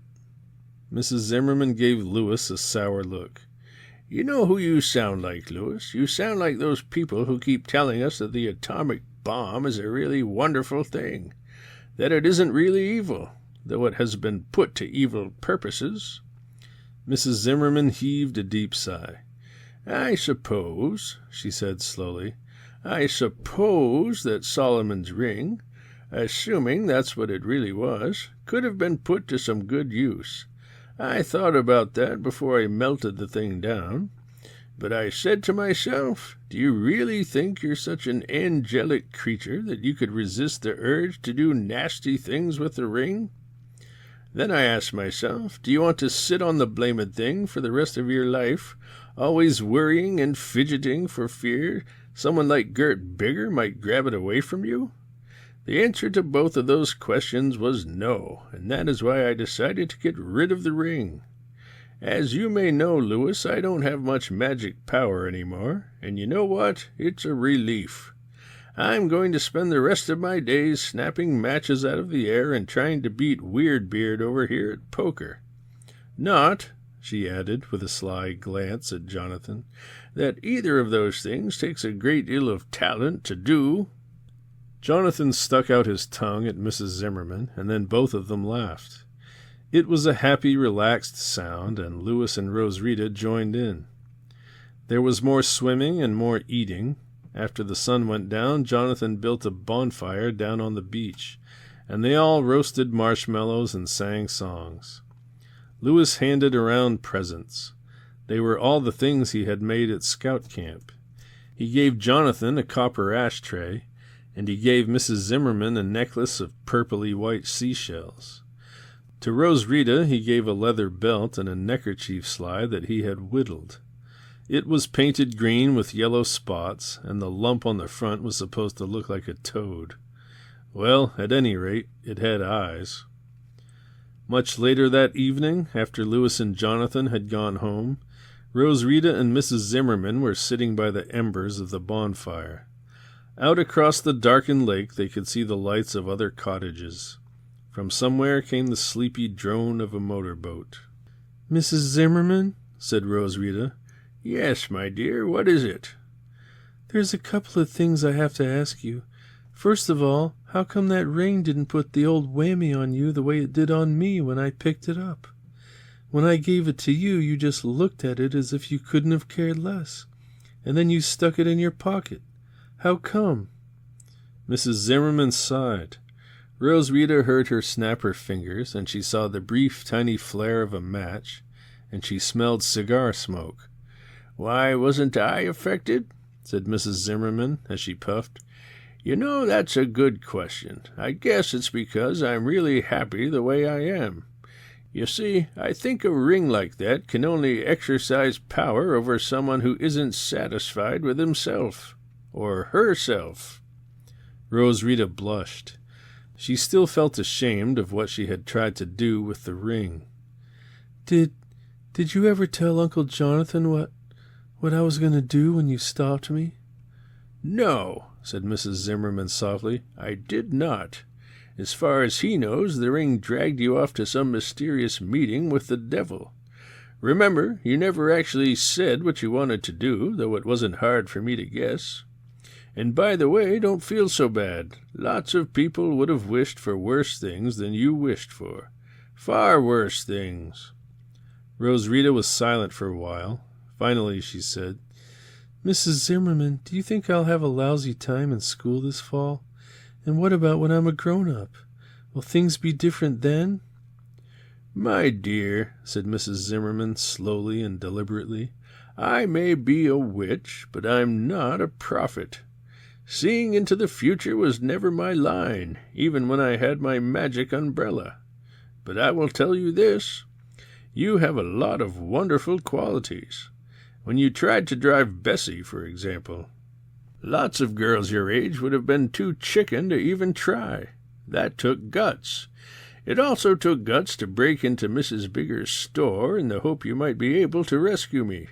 And another thing, the women who are remembered in history, women like Joan of Arc and Molly Pitcher, are not remembered because they spent all their time powdering their noses.